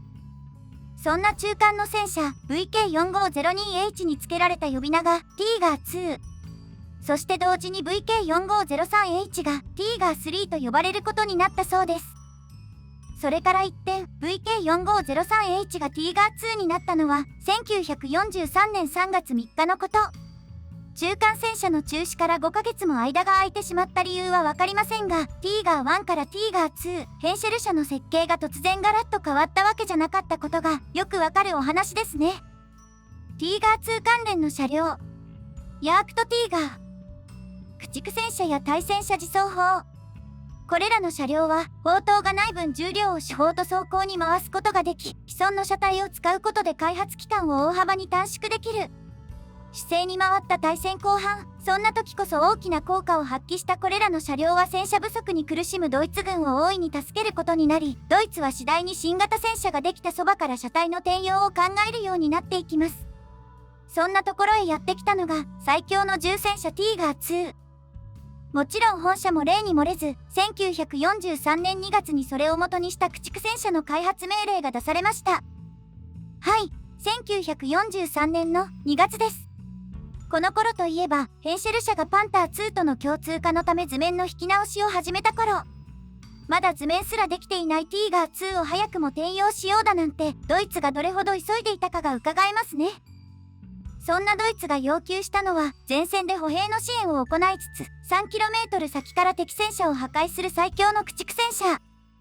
具体的には、ティーガー2以上の装甲を備えて、車体後部に戦闘室を配置し、そこに当時開発中の 12.8cm 砲を搭載するというものでした。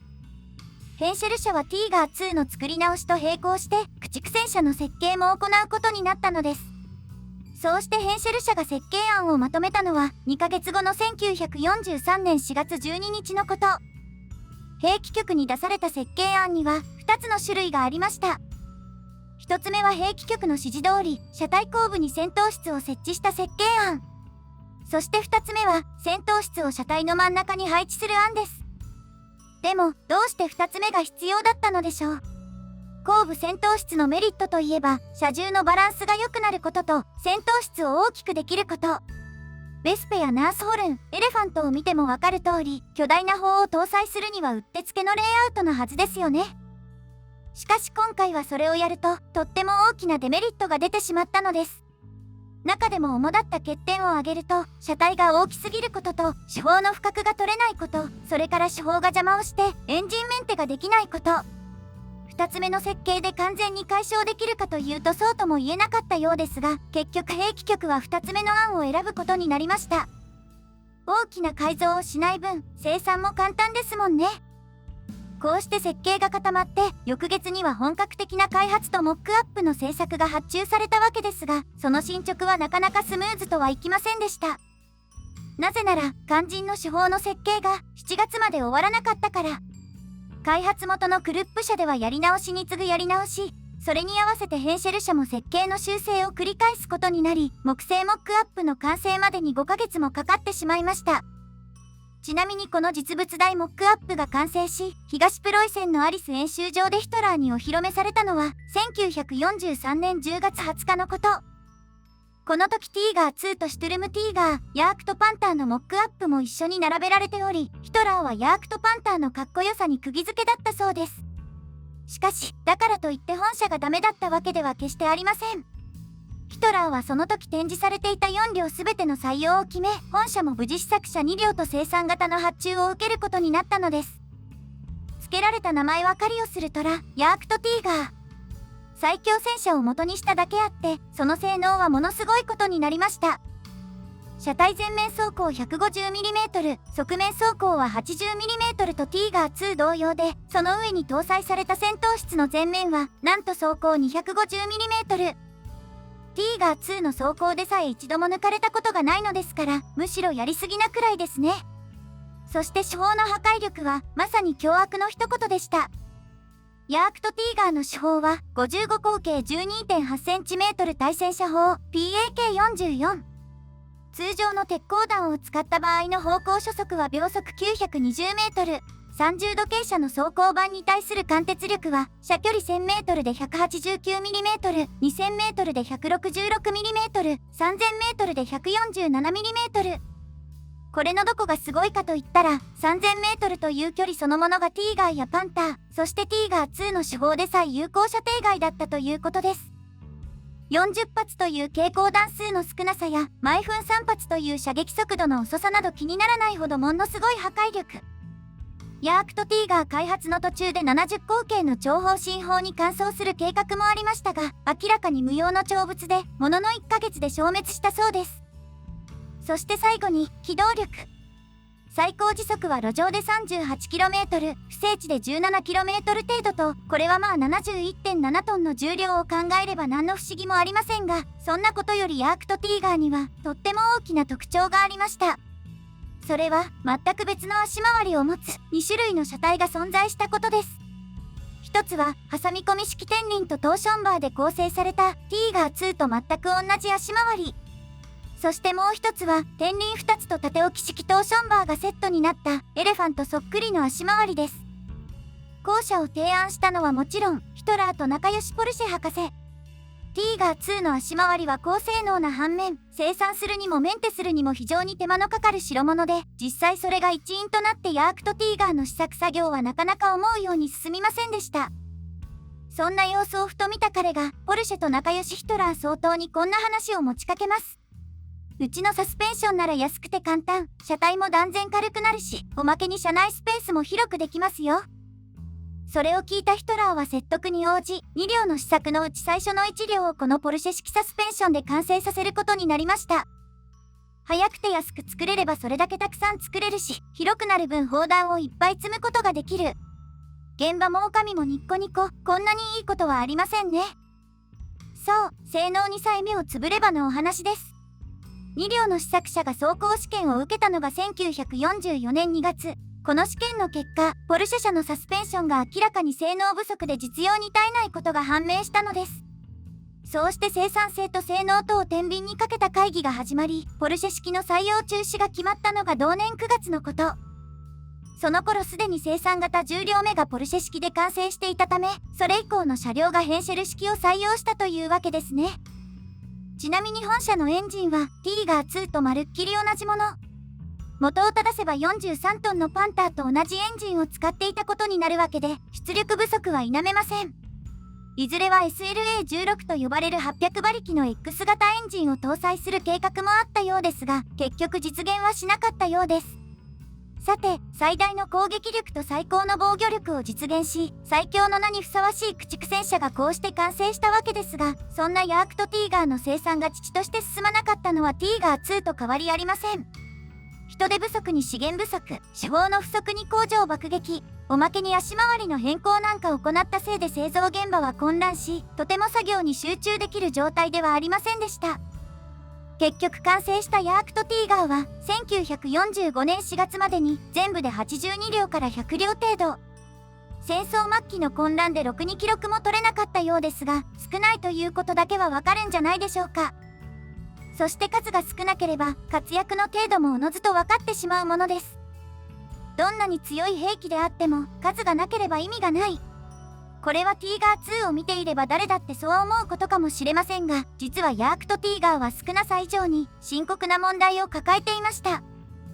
それが一番わかるのが第512重戦車駆逐大隊第2中隊のお話でしょう。同中隊を率いるのはオットー・カリウス中尉。ティーガー1の戦車エースとして名を馳せたとっても有名な戦車長ですね。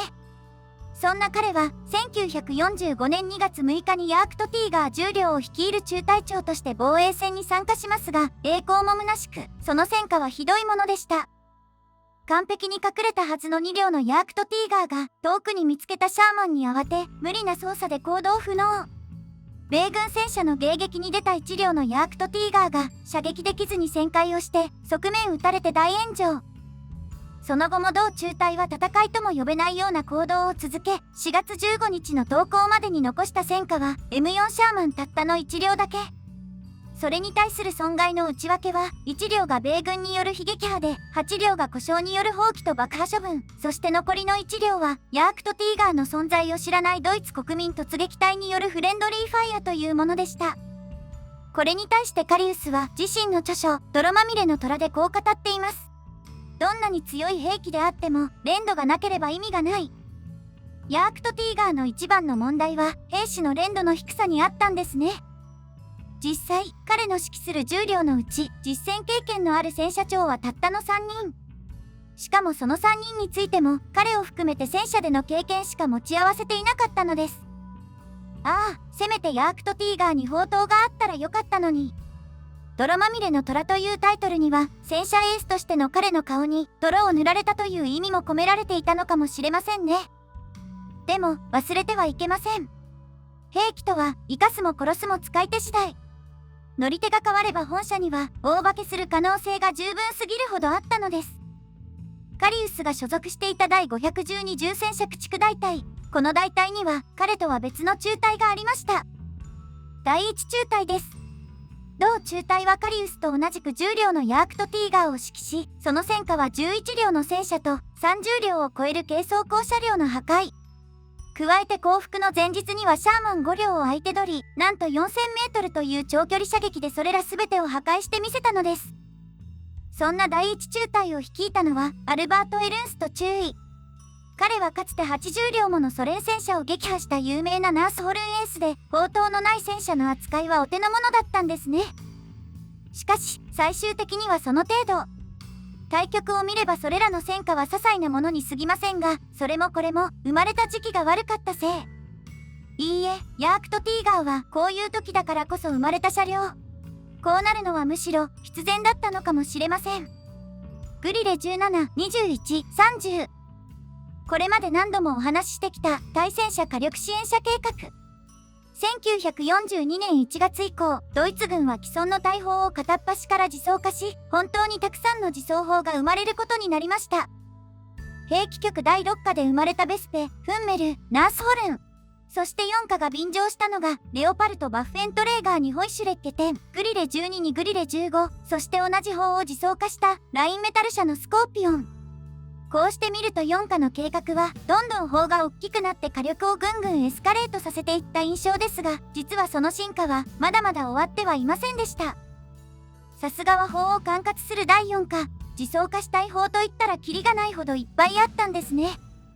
さて、そうして今回選ばれたのが MRS-18 と K18。MRS-18 は1939年に採用されたクルップ社製の 21cm 9砲です。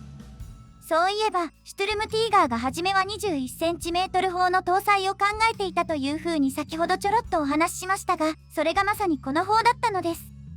そんな本砲の特徴といえば、二重の中対複座機による反動の小ささ。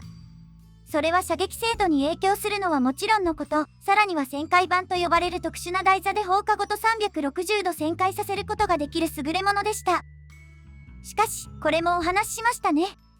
シュトゥルムティーガーは結局この砲を断念し、別の手法を探すことになっちゃった。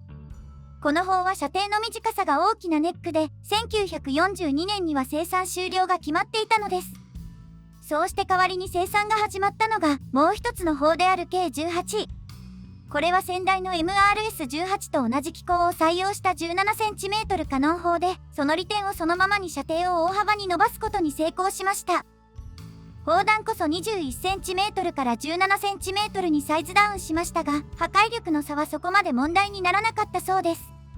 ただし、新型になってもこの砲には大きな問題がありました。はちゃめちゃな重量です。MRS-18 は 16.7 トン、K18 はさらに重たい 17.5 トン。そのためこれらは運搬のため2つに分割することになり、砲撃準備に膨大な時間がかかってしまったのです。長射程で高火力、けれど重くて運ぶのが大変な砲。これはもう自走化するしかありませんよね。そうして決まった新しいバッフェントレーガー計画は、1942年6月、パンターベースのグリレ12、15よりも1ヶ月早く始まっていました。求められた本社の仕様は、全周旋回式の砲塔を搭載し、手法を下ろして使えるようにすること。バッフェントレーガーといえばやっぱりこれ、4課おなじみの要求ですね。開発企業はクルップ社、ベース車体はティーガー1。この車体が選ばれたのは、もちろんパンター以上の車体が他になかったからです。ただ本当を言うと、ティーガー1でもかなり無理がありました。解決しなきゃならない課題は、主に2つ。1つはエンジンの上に手法を乗せられなかったことです。でかくて重たいこれらの砲は、さすがにクレーンでは持ち上げられず、手法を外す方法となると車体の後ろから引きずり下ろすしかありません。であれば手法の搭載位置は、車体の後ろでなるべく低いところ。しかし、ティーガー1の車体後部はエンジンのおかげでとっても背が高く、解決のためには車体を大幅に改造するしかありませんでした。そしてもう一つは、旋回式砲塔を採用できなかったこと。これは一重に手法の重さが原因で、たとえティーガー1の車体であっても旋回させることはできなかったのです。さて、それじゃあ一体どうしよう。そこでクルップ社が思いついたのは、なんとも大胆な方法でした。それは、大きな回転台を地面に設置して、その上に車体を乗っけるというもの。砲がもともと持っていた旋回板のやり方を、自走砲全体でやろうとしたんですね。でも、くるくる回る回転台に車体をぴったり乗せるなんて、果たしてそんなにうまくいくでしょうか。実際それは難しかったようで、全周旋回は砲を下ろした時だけということで決着することになりました。そうしてクルップ社の設計が完了し、試作車1両の発注が出されたのは、1942年11月のこと。この頃には車体がティーガー2に変更されていました。ちなみにティーガー2の採用コンペに決着がついたのは1ヶ月前の1942年10月。もともとクルップ社は本社のベースがティーガー1では難しいと踏んでいたわけですから、これはちょうどいいタイミングだったのかもしれません。ティーガー2の車体を延長して機関室を前へスライドし、空いた後部にとっても大きな戦闘室を搭載。戦闘室の走行圧は前面 30mm の側面 16mm となっていました。オープントップで後部走行もありませんでしたが、配置や射程距離を考えれば防御力なんて最低限で十分ですね。むしろおかげで減量にも成功し、17cm 砲搭載型で58トン、21cm 砲搭載型で 52.7 トン。ベースの戦車より10トンも軽くなったのですから、エンジンが同じでもしっかり走ってくれるんじゃないでしょうか。さて、ここで本社の最大の目玉、戦闘室の中身を見てみましょう。戦闘室の床は真ん中に深い溝が掘られ、一段低くなったところに手法の砲火を配置。そこに同じ砲火を共有する2つの手法、17cm カノン砲 K72 もしくは 21cm 級砲 MRS-18 の1が搭載されました。あれ、なんだか名前が変わっていますね。これは K18 と MRS-18 をそれぞれ車載型に変更した後の名称で、車両に搭載するためには若干の改造が必要だったのです。まずは 17cm 砲計72を見ていくと、砲身長は50口径、砲の不行角はマイナス2度からプラス48度。砲弾は2種類用意されており、弾頭重量 68kg の榴弾で最大射程 28km、弾頭重量 62.8kg の長距離榴弾を使えば、最大射程は 29.6km に達します。私は先ほど 17cm 砲は長射程化に成功した新型砲だという風にお話ししましたね。それがどれだけ伸びたのかと聞かれたら、こちらと比べればすぐにわかると思います。それが 21cm 9砲 MRS18 の1。こちらは砲身長が31口径で、砲の不行角がマイナス2度からプラス68度、弾頭重量 113kg の榴弾を使い、最大射程は 16.7km です。およそ 17km からおよそ 30km、新型砲の射程距離はなんと従来の倍近くにもなったんですね。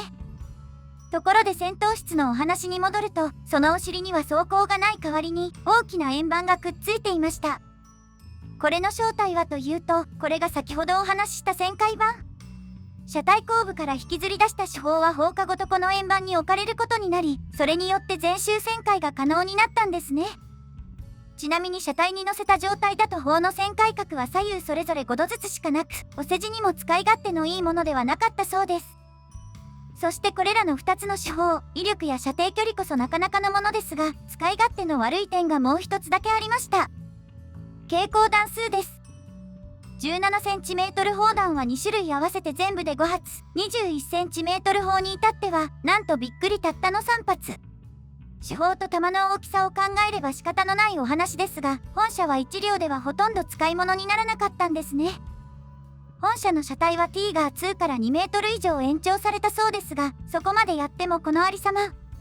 もしベースがティーガー1のまんまだったら、まるでお話にならなかったでしょう。本当にタイミングとしてはちょうど良かったのかもしれません。しかし、そうして現れた戦車がティーガー2で本当に良かったのかと改めて聞かれると、残念ながらそれがそうとも言えませんでした。本社のベースが変更されたのは1942年11月。もちろん車体が変更されれば本社の設計もやり直さなければならなかったわけですが、それが済んだと思ったところへ、今度はベース車体の設計変更が決まってしまいます。はい、パンター2との共通化です。それで本社がどうなったかというと、しばらく我慢のお預け状態。ベースの設計が固まって部品が到着するまで作業が中断されてしまったのです。そうして待つこと1年半。その頃には状況は一変し、戦車の開発が優先されて、バッフェントレーガー計画そのものが軒並み中止になる始末。それでも本社だけは計画続行が認められたそうですが、その後も開発は遅々として進まず、試作が完成する前にとうとう終戦を迎えてしまいました。さて、こうして本社はヤークトパンターやティーガー2と共に幻の戦車パンター2に振り回されてしまったわけですが、そんな本社の名前についてまだお話ししていませんでしたね。4課がつけた開発名称は 17cm 砲のゲレート809と 21cm 砲のゲレート810。採用された暁にはゲシュッツバーゲンティーガーの名前が与えられることになっていました。しかし本社は未完成の状態で開発終了。正式名称は幻と化し、現在は開発現場で使われていた呼び名グリレ17、21の名前で知られています。それからこのグリレには他の手法を搭載する計画もあったと言われています。実のところクルップ社は本社の開発作業はもとより手法の製造自体にもかなり苦労していました。資源の枯渇に人手不足、幾度となく工場を狙う連合軍の爆撃機。この調子だとたとえ車両が完成しても搭載する方がなくなってしまう。そこで1945年1月、兵器局第4課が急遽こんな命令を出したのです。本社に搭載可能な 30.5cm 級砲を開発せよ。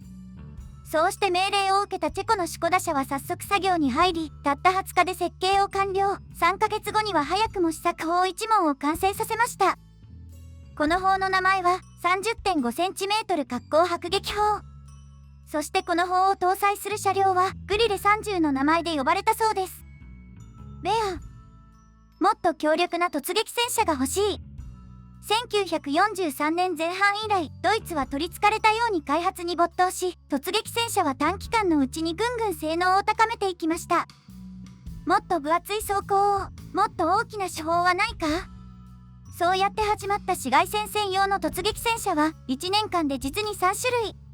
スターリングラードでの一戦は、ドイツにとってそれほど強烈なトラウマだったんですね。そうしてこれらの開発は戦車の改造で有名なアルケット社が一手に任されるわけですが、そんな様子を見ていても立ってもいられない会社がもう一つありました。クルップ社です。大砲ならばもともと本職、長年の戦車開発で装甲だってお手の物。そんなクルップ社が突撃戦車に興味を持たないはずがなく、1943年3月に全く新しいアイデアを兵器局第6課に売り込みます。依頼もないのに自主的に開発をするなんて、ドイツにしてはとても珍しいことですね。そして珍しいだけあって、6課がすんなりというはずがありませんでした。図面もないのに言われてもにわかには信じられない。できるというなら、まずは証拠を見せてくれないとね。そうしてクルップ社は自社に戻り、5月10日の期限を決めて早速設計に取り掛かったのです。機関室を真ん中に、戦闘室を車体後部に配置する自走砲独自のレイアウトを採用。専用設計の車体を用意し、各種コンポーネントはできるだけ既存のものを流用します。ティーガー2のエンジンに、パンター由来のトランスミッション、片側10個の天輪や、機動輪と誘導輪もティーガー2と同じもの。専用車体と聞くとちょっぴり不安になりますが、生産性もちゃんと考えていたんですね。そしてそれより気になるのが、突撃戦車の命ともいえる防御力と攻撃力。ブルムベアから一転、本車はどれほど進化したでしょうか。本車の装甲は、車体戦闘室ともに側背面 80mm、前面装甲 130mm。それに対してブルムベアは前面装甲 100mm で、他の部分は4号戦車から据え置きでしたから、十分強化されたと言えるでしょう。しかし、数字だけを見ると、正直なんだかパッとしませんね。でも心配はいりません。一番の目玉は、なんといっても攻撃力。その進化はというと、防御力とは比べ物になりませんでした。本車に搭載された手法は、クルップ社製の16口径 30.5cm 9砲。これまでの突撃戦車は最大でブルムベアの 15cm 砲でしたから、そこから一気に2倍も大きな砲弾を持っていたことになります。用意された砲弾は、弾頭重量 350kg の榴弾と、弾頭重量 380kg のベトン弾の2種類。重さからして威力は最高。しかもこれだけ重たい砲弾で、最大射程は 10km 以上に達したというのですから驚きです。砲の旋回は左右に2度ずつ、不行角はマイナス0度からプラス70度。携行弾数は全部で10発になりました。防御力、攻撃力とくれば次は機動力について紹介したいところですが、本車にはちょっぴり不思議なところがありました。サスペンションが旧式のリーフスプリングだったのです。足回りはほとんどティーガー2のものを使っていたのに、どうしてここだけ違ったのでしょう。機動性で言うならば、トーションバーの方が断然有利なはずなのに。理由は、手法にありました。巨大な弾を遠距離まで飛ばす、規格外の怪物砲。しかしこの砲は反動も半端じゃなく、射撃時に砲身が1メートルも高座したと言われています。それの何が悪いのかというと、本車が突撃戦車だったということ。その標的は遠くにある建物で、射撃時には砲を上へ向けるのが普通だったのです。さてここで問題です。上へ向けた砲身がそのまま後ろへ1メートル下がったらどうなるでしょうか。床をぶち抜き車体を破壊、下手をすれば手法も壊れ、もしそこにトーションバーがあったならそれごといかれてしまいます。だから本車のサスペンションはとっても簡素な外装式。また高座した手法がぶつからないよう、床の一部がエレベーターのように下へスライドするようになっていました。あれ？そんなことをするよりも、手法をもっと高い位置に取り付けた方が簡単じゃない？そう思うかもしれませんが、それではその分戦闘質が高くなって、車体が重たくなってしまいます。そんな本車の重量は、なんとびっくり120トン。これをたった700馬力のエンジンで動かそうというのですから、さすがにこれ以上重たくするわけにはいかなかったんですね。ちなみに最高速度は時速 20km とありますが、それはあくまで路上のお話。不整地ではスピードが落ちるどころか、重さで車体が 20cm ほど地面にめり込んでしまうことが分かったそうです。さて、こうして設計が完了し、再度6課にお目見えしたのが1943年5月10日のこと。期限通りに提出されたその図面には、ベアの名前が添えられていました。クルップ社はやる気満々、勢い余って名前までつけちゃうなんて、それだけ自信があったということでしょう。しかし、それに対する兵器局の答えは、ノー。まあそれはそうですよね。ベアより大口径で段数も多く、装甲が分厚くて機動力も上、それでいて半分程度の重量で抑えられる夢のような車両が、そのすぐ後に登場してしまったのですから。シュトゥルムティーガーの設計完了は、ベアより17日遅い5月27日。おかげでその後ベアの開発は中止されてしまいましたが、その設計は少なからず、シュトゥルムティーガーに影響を与えたそうです。レーベ。これまで私はドイツ戦車の系譜について1から順に紹介してきましたが、もしかするとこんな風に思った方も中にはいるかもしれません。7号戦車ってどうしてないの？ 1 号戦車から4号戦車、5号戦車パンターに、6号戦車のティーガー1とティーガー2。そしてその後とっても有名な8号戦車も登場するのに、どうして間の7号戦車がすっぽり抜けていたのでしょう。何を隠そう、そんな疑問を持ったのは私も同じだったのですが、調べてみると7号戦車は実はちゃんとありました。ティーガー1をはるかにしのぐ超重戦車を開発したい。ヒトラーがそんなことを言い出したのは、ティーガー1のプロトタイプ VK4501 計画が始まってすぐのこと。その一言で兵器局は動き出し、1941年11月1日付でクルップ社に開発依頼を出しました。計画名称 VK7001。戦闘重量70トンから90トン、その中で最大の武装と重装甲を実現すること。たとえ重たい戦車ができても道路や橋が耐えられず、鉄道輸送の限界を超えれば現場に行くこともままならない。90トンという重量制限は戦車をきちんと運用できるギリギリの重さだったんですね。そうしてクルップ社が作業を始め、兵器局第6課に基本案を提出したのは2ヶ月後の1月21日のこと。提案された重戦車 VK7001K は70口径 10.5cm 砲を搭載し、車体前面走行は 150mm、そしてダイムラーベンツ社が開発した出力1000馬力の魚雷低用エンジンを採用し、最高時速 45km を叩き出すというものでした。90トンの車体で中戦車並みの機動力、その上指定の 10.5cm 砲は射距離 1000m で 160mm もの貫徹力を持っていたそうですから、これはものすごい戦車になりそうですね。これを見てロッカは大満足。すぐさま設計依頼が出されて4月には試作車2両を発注。さらに同月、本社に新しい名前がつきました。7号戦車、レーベです。百獣の王、ライオンの名前が付けられるなんて、この戦車がどれほど期待されていたかが伺えますね。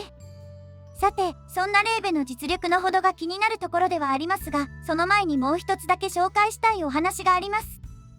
それは、7号戦車と呼ばれた戦車がもう一つあったということです。VK6501、1939年1月に計画が始まった新型重戦車です。本社の開発目的はフランスの70トン級重戦車シャール 2C をやっつけること。そしてティーガー1の元の戦車 VK3001H を重装甲化することでした。ドイツは当時の最大の敵フランスに対抗するためにはもっと分厚い装甲が必要だと考えたんですね。全周走行 80mm を実現し、目標重量は65トン。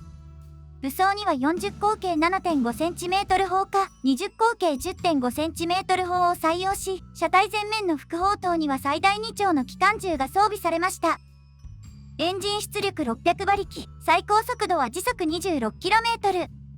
そんな VK6501 はヘンシェル社とクルップ社が車体と砲塔をそれぞれ担当し、完成した暁には7号戦車の名前が付くことが予定されたわけですが、残念ながら本社を待っていたのは開発中止の運命だけでした。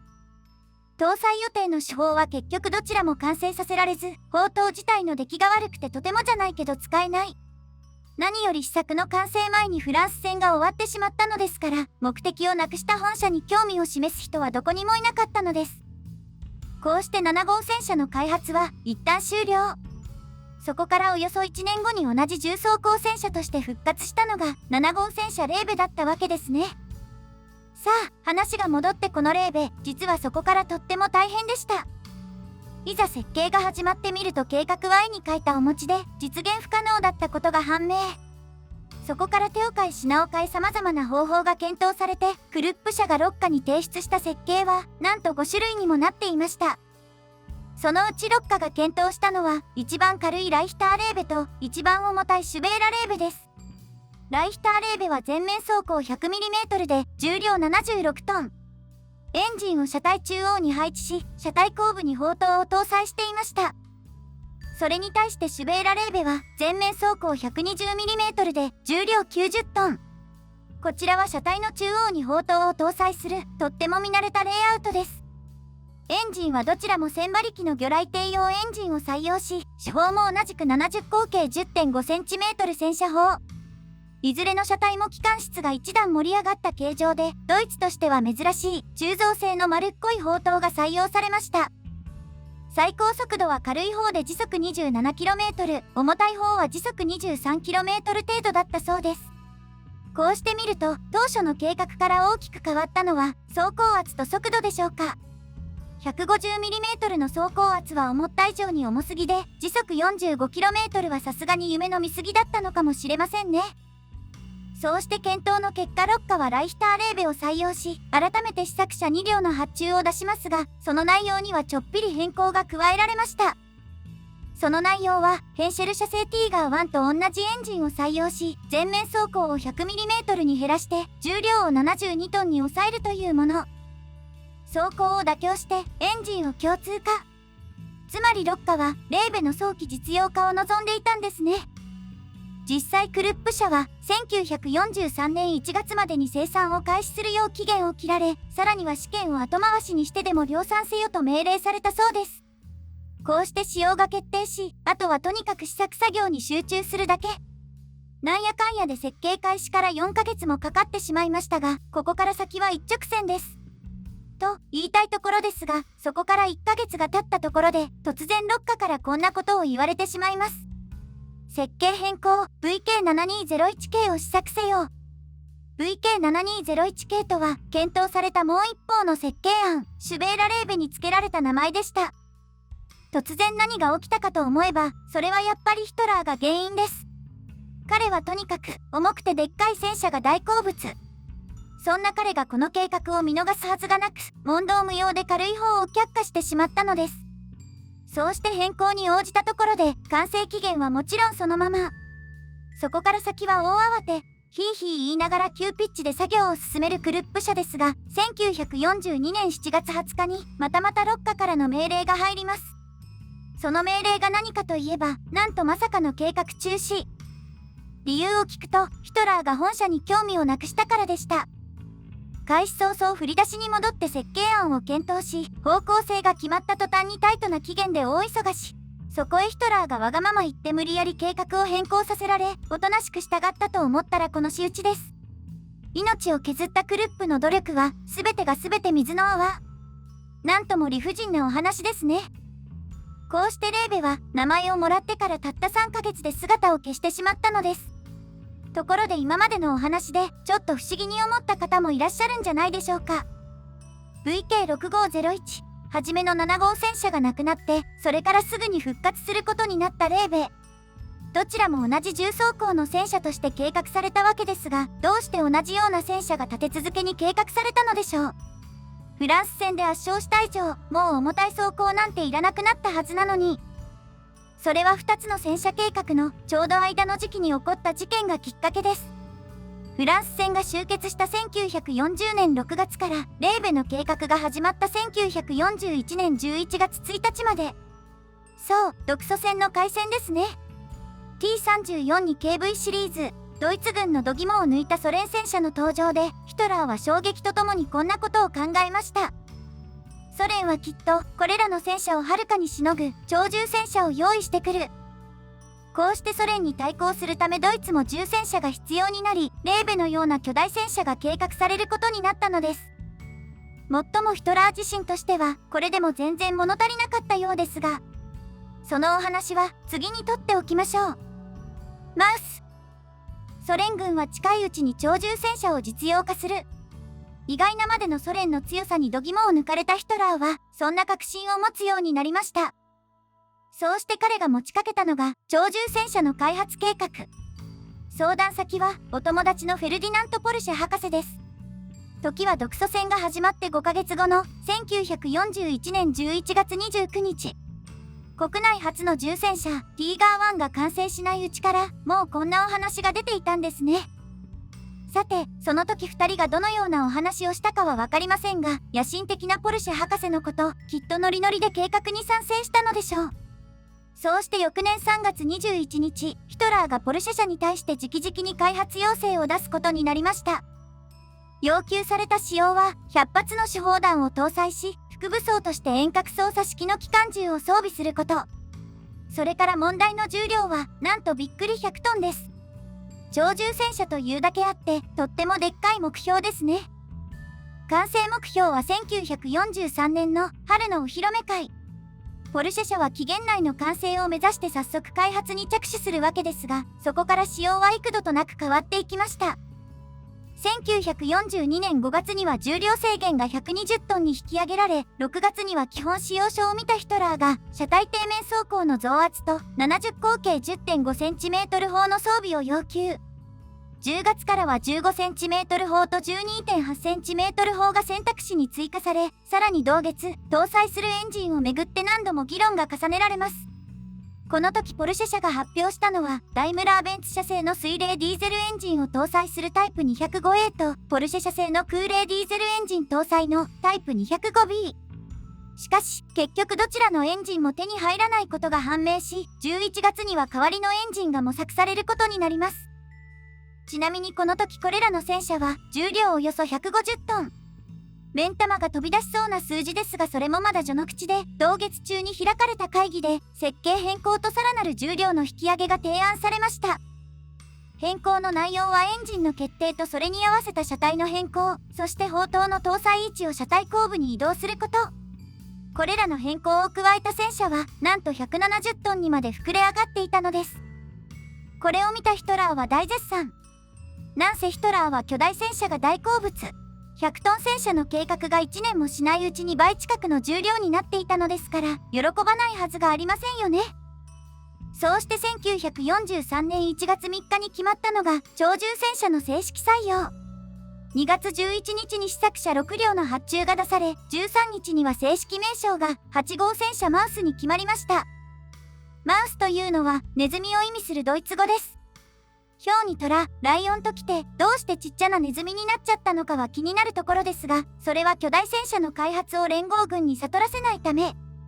開発中はさらにちっちゃいモイスヘン、子ネズミちゃんと呼ばれていたそうですから、かなり信憑性がありそうですよね。しかし忘れてはいけません。この戦車はヒトラーもびっくりな超巨大戦車。その性能はネズミちゃんなんて可愛いものじゃありませんでした。戦闘重量は188トンにも達し、その走行は砲塔前面 240mm、車体前面は55度傾斜の 200mm。これだけでも驚きですが、マウスは前面だけじゃなく、側面さえも砲塔は 200mm、車体は 180mm の分厚い装甲で覆われています。先ほど出てきたヤークとティーガーは側面を撃たれて炎上してしまいましたが、マウスはそんな心配は無用だったんですね。そしてそんなマウスの手法は55口径 12.8cm 戦車砲 KWK44。これはヤークとティーガーに搭載された PAK44 の戦車砲版で全く同じ攻撃性能を持っていました。鉄鋼弾を使った場合の砲口初速は秒速 920m に達し、装甲貫徹力は射距離 1000m で 189mm、2000m で 166mm。M4 シャーマンを建物越しに軽々と吹き飛ばし、敵戦車5両を 4km 先から立て続けに撃破したヤークとティーガーの手法ですから、何の文句もありませんね。さらにマウスは手法の隣に合計 7.5cm の副砲が搭載されています。この副砲は非装甲目標用の榴弾砲。その構造は4号戦車の単砲進砲とまるっきり同じで、砲弾も同じものが使われたそうですが、砲身だけは24口径から 36.5 口径に延長されていました。そして次に気になるのは、マウスの機動力についてです。マウスの駆動システムはエンジンで発電してモーターを回すガスエレクトリック方式。ティーガー1にティーガー2、今までポルシェ車が採用されなかった原因がこれだったわけですが、今回ばかりはさすがにこれを採用するしかありませんでした。188トンなんて重さに耐えられるトランスミッションがあるわけがありませんもんね。そして足回りもポルシェ車おなじみ、外装式の縦置き式トーションバー。こうして見ると何かと不安に感じますが、いざ試験に臨んでみるとなかなか悪くありませんでした。最高時速 22km を叩き出し、最初の試験で 2km の不整地を問題なく走破。その巨体とは裏腹に車体は 50cm しか沈まず、もしぬかるみにはまっても履体の下に木材を挟めば自力で脱出できました。操縦が簡単でカーブもへっちゃら、超新地旋回だってなんのその。硬い路面での走行で天輪の内蔵ゴムがダメになる問題はありましたが、すぐさま改良型の天輪が注文されたそうです。そういえば、先ほど紹介したレーベの中止理由についてきちんとお話ししていませんでしたね。76トンの戦車が突然90トン級戦車になって、その後ヒトラーが急に興味をなくしてしまった。その理由といったら、もう言わなくてもわかるでしょう。100トン戦車が膨れに膨れて120トン、150トン、170トン。そんなマウスの開発が軌道に乗ったとくれば、ヒトラーがそっちを選ぶのは当然のことだったのです。さて、ライオンを食べちゃうくらいに成長し、試験でも意外なほど優秀な結果を残したマウスですが、その後の結果は一体どうだったでしょう。実を言うと、試験が始まる前に量産中止が決まっていました。1943年2月22日に生産型120両の契約を取り交わし、5月5日には発注数が135両に増加。試作と同時に生産型の量産も始まって、初めは至って順調でした。車体と砲塔の生産はクルップ社が担当し、その後の組み立てを任されたのはアルケット社。最初の試作車2両は11月に完成させて、徐々にそこから数を伸ばして、翌年2月には月産10両に達すること。兵器局は罰則を課してまでそのスケジュールを守らせようとしたそうですが、1943年8月にはそうも言っていられなくなってしまいました。8月4日にクルップ社の工場が爆撃を受け、生産が完全にストップしてしまったのです。瓦礫の撤去に設備の復旧、おまけに見本の木製モックアップまで焼けてしまい、スケジュールだの罰則だの言ってる場合じゃありません。そうして1943年10月にポルシェ社が受けた通告は、マウスは試作車のみで量産はしない。翌月にはクルップ社にも知らせが入り、砲塔1機と車体2両だけを完成させることになったのです。さて、こうして試験のためだけに作られることになった2両のマウス。これらの完成を待って、その試験の内容については先ほどお話しした通りですが、実はこれらの2両にはちょっとした違いがありました。一つはエンジンです。1号車が搭載したのは最大出力1080馬力のダイムラーベンツ社製水冷ガソリンエンジン MB509。これは同社製の航空機用エンジンを車載型に変更したもので、エンジンの選定に困ったポルシェ社がようやく見つけた代替エンジンです。それに対して2号車が搭載するのは同社製の水冷ターボチャージドディーゼルエンジン MB517。これはもともとドイツ海軍の快速艇に搭載されていた MB507 ディーゼルエンジンにターボチャージャーを追加したもので、出力が900馬力から1200馬力にパワーアップしていました。どうして2号車だけがパワフルなエンジンを搭載していたかというと、それは試験が始まって早々、2号車のエンジンだけが故障してしまったからです。よりにもよって砲塔を搭載した完全状態の2号車が壊れちゃうなんて、これじゃあいざって時に使うこともできやしない。そうして慌てて探し出したエンジンが、当時ほぼ完成状態にあった新型戦車用エンジンだったんですね。ダイムラーベンツ社はこのエンジンをマウス用に使うことに消極的だったようですが、無理やり1機だけ持っていかれてしまったそうです。2両の試作車の間にあったもう一つの違い、それは長弾板の形状です。長弾板とは、車体上面にぴょこんと飛び出た扇形の盾のこと。マウスの砲塔は前面が丸くなっていたため、砲塔の下側に弾が当たると跳ね返って車体上面を貫通する可能性があったのです。でも長弾板があればちょっとは安心。砲塔下側に向かう弾を事前に弾いてくれる長弾板は、1号車は3枚の装甲板を組み合わせた形状で、2号車では幅の広い1枚板だったそうです。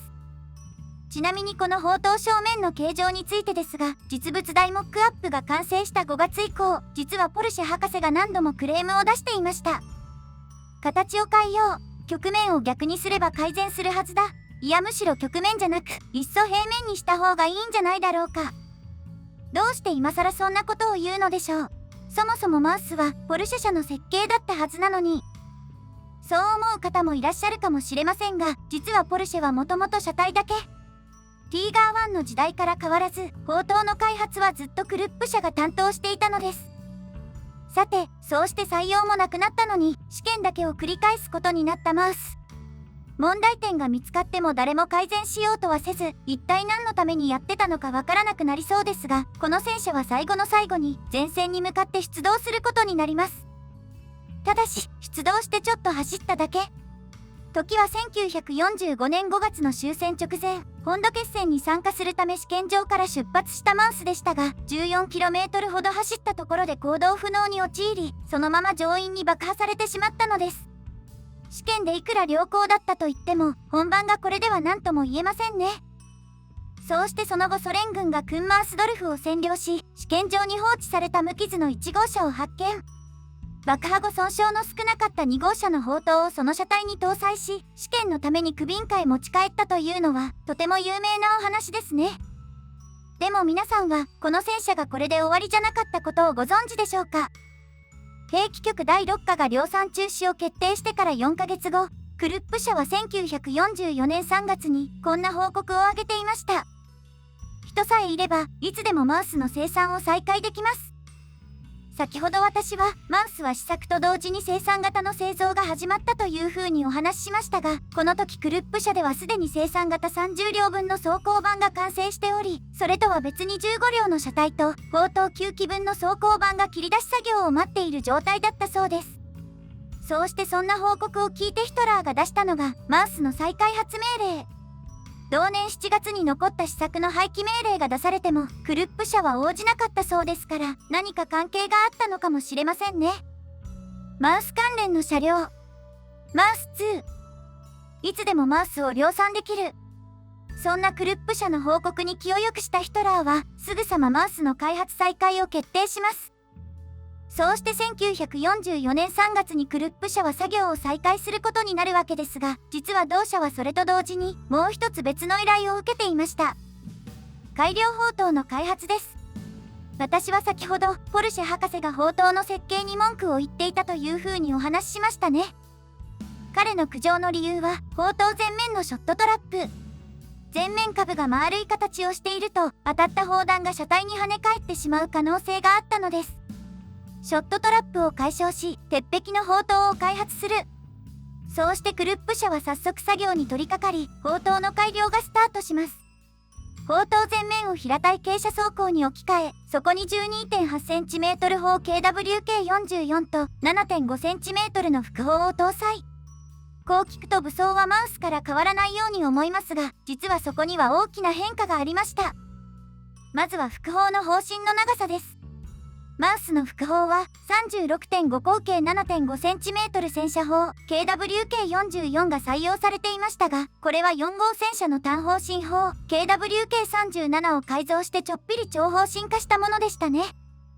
でも、どうしてわざわざ副砲を改造しなければならなかったのでしょう。長砲身化で火力が上がるのは4号戦車で分かりましたが、メインでもないマウスの副砲を強化する必要が果たしてあったのでしょうか。実は長砲身化の理由は火力ではなく、もっと他にあったのです。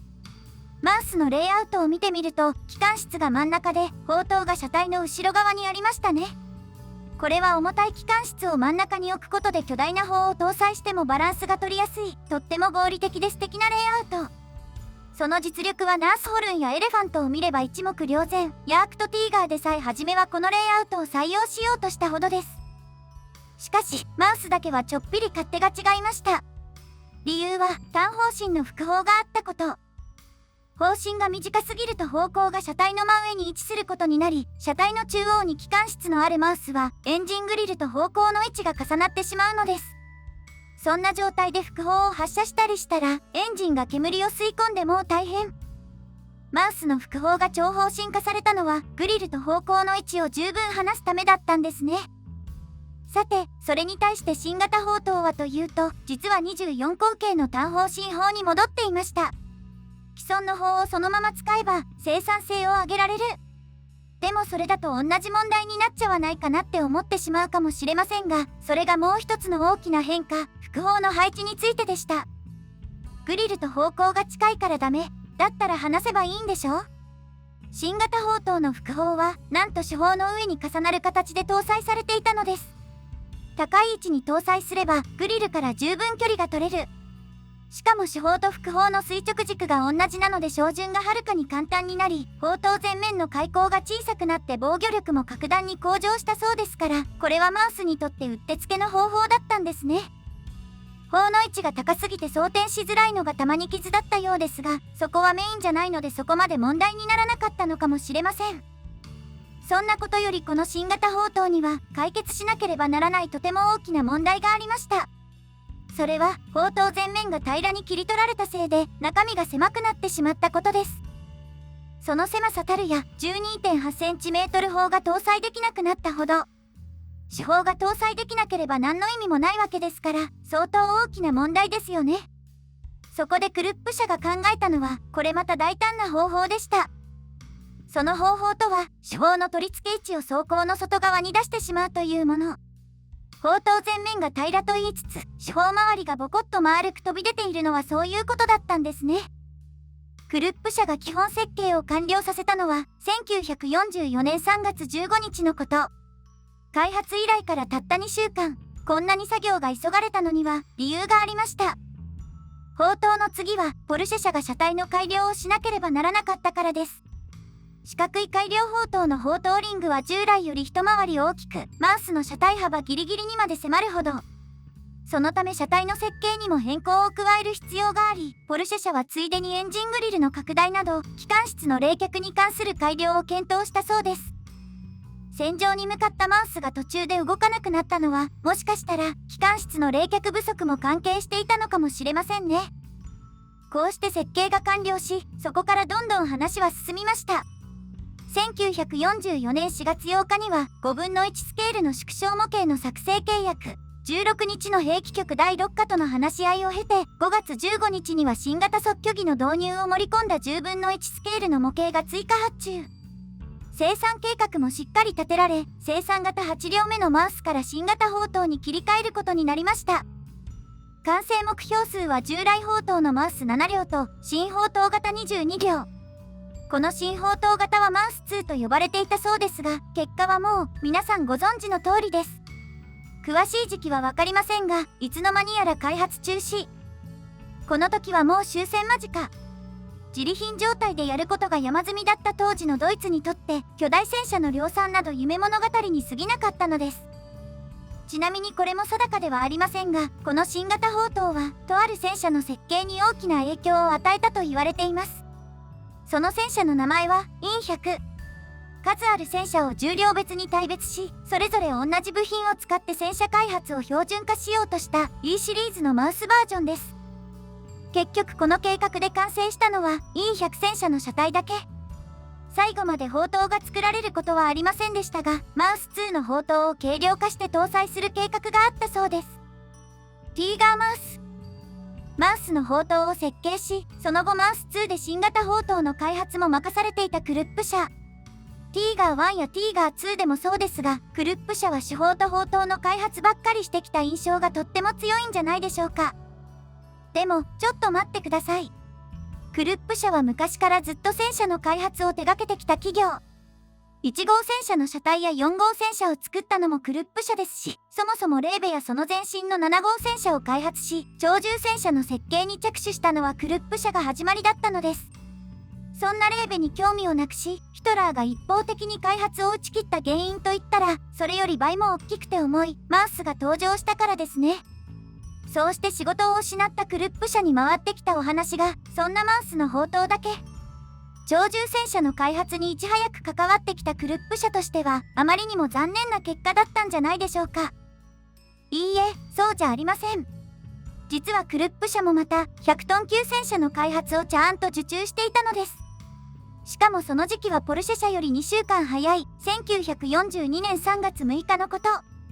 兵器局第6課はクルップ社にもきちんと筋を通していたんですね。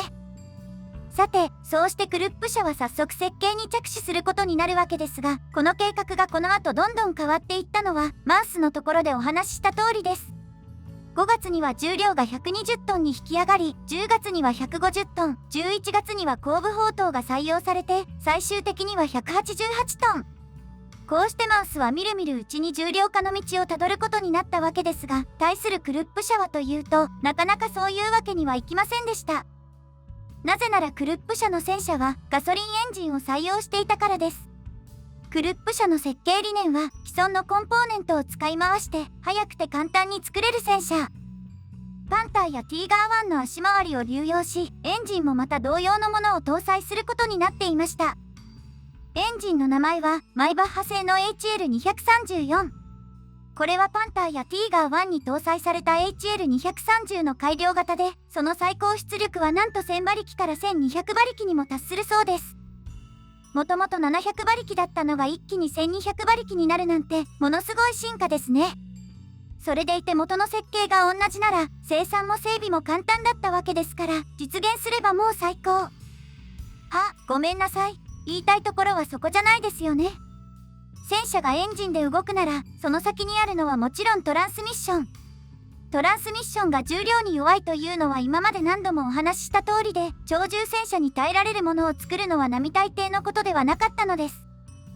加えてクルップ車の前に立ちはだかるのが戦車の接地圧制限。接地圧とは地面にかかる圧力のことで、これが基準を超えてしまうと戦車が埋もれて動けなくなってしまいます。既存部品で賄いつつ、これをかいくぐるのはもう大変。マウスみたいに特製乗り体を採用できないクルップ社は、基準を達成するために日夜頭を抱えることになったのです。そうして苦労した末にクルップ社が設計案を提出したのは、1942年12月1日のこと。この時クルップ社は2種類の戦車を提案したそうです。一つはエンジンを後部に搭載し、砲塔を車体の真ん中に配置したオーソドックスな設計案。この戦車はとっても高い走行防御を備えましたが、その反面、課題の接地圧は制限を大きく超えていました。それに対してもう一つは、エンジンを車体中央に搭載し、砲塔を後部に配置したマウスと同じレイアウト。こちらは接地圧の問題こそクリアしていましたが、代わりに走行が薄く、また基準をクリアするために車体側面走行を脱着式にしていたそうです。走行を外して車体を軽くし、基準をギリギリクリアしよう。なんだか裏技みたいな方法ですね。ちなみにこの脱着式の走行をラウペンカステン中空走行箱と呼ぶそうですが、その採用はクルップ社にとっても苦肉の策でした。生産や整備が簡単な戦車を作りたい。それを第一に考えてせっかく既存のコンポーネントを盛り込んだのに、新技術なんて採用したら台無しですもんね。それに加えて残っていたのがエンジンとトランスミッションの開発問題です。これらの戦車の重量は要求通りの170トン。クルップ社はこの重量で時速 30km を発揮するよう各メーカーに依頼を出していましたが、案の定どちらも全く開発が進んでいなかったのです。早く作れるはずの戦車がまだまだ完成とは程遠い状態。そんな状態で提案されてもお話になるはずがなく、代わりにロッカはクルップ社に対してこんな条件をつけました。コンポーネントの共通化先をティーガー1からティーガー2に変更し、重量を130トンまで軽量化すること。ちなみにこの頃はティーガー2の試作車が完成して着々と生産準備を整えていた真っ最中。より重たいティーガー2の部品を使えば重量制限に余裕ができ、さらに車体を軽くすることでエンジンもトランスミッションも既存品で賄えると踏んだんですね。実際、軽量化した暁にはティーガー2のエンジンでも時速 25km で走れるという計算結果が打ち出され、そのためなら走行を削っても十分お釣りが来ると判断されたそうです。こうしてクルップ社は条件を持ち帰り、改めて図面とにらめっこ。ティーガー2のエンジンとトランスミッションを搭載し、車体を伸ばしてティーガー2の天輪を片側16個装着。もちろんサスペンションもティーガー2と同じトーションバー方式です。最高速度は時速 23km、走行を大幅に削って、総重量は 128.9 トン。こうして設計を完了したクルップ社でしたが、実はもう一つだけやらないといけないことがありました。砲塔の軽量化です。マウススの砲塔はクルップ社が開発したものでしたね。そして当然クルップ社は本社にも同じ砲塔を搭載する予定だったのですが、軽量化した車体に砲塔をそのまんま搭載するとあまりにも頭でっかちになってしまいます。アンバランスな砲塔は旋回に大きな支障をきたし、最悪の場合車体が横転してしまうかもしれない。そのため本社の砲塔は55トンから30トン近くまで軽量化する必要があったそうですが、結局のところクルップ社が砲塔の改造を行うことはありませんでした。なぜなら本社はそれより前に計画が中止されてしまったからです。クルップ社が130トン戦車の設計を提出したのは提案から1週間後の12月8日のこと。既存部品を最大限に取り入れた本社なら製造や整備はもちろんのこと、試験や改良にかかる時間も大幅に短縮することができる。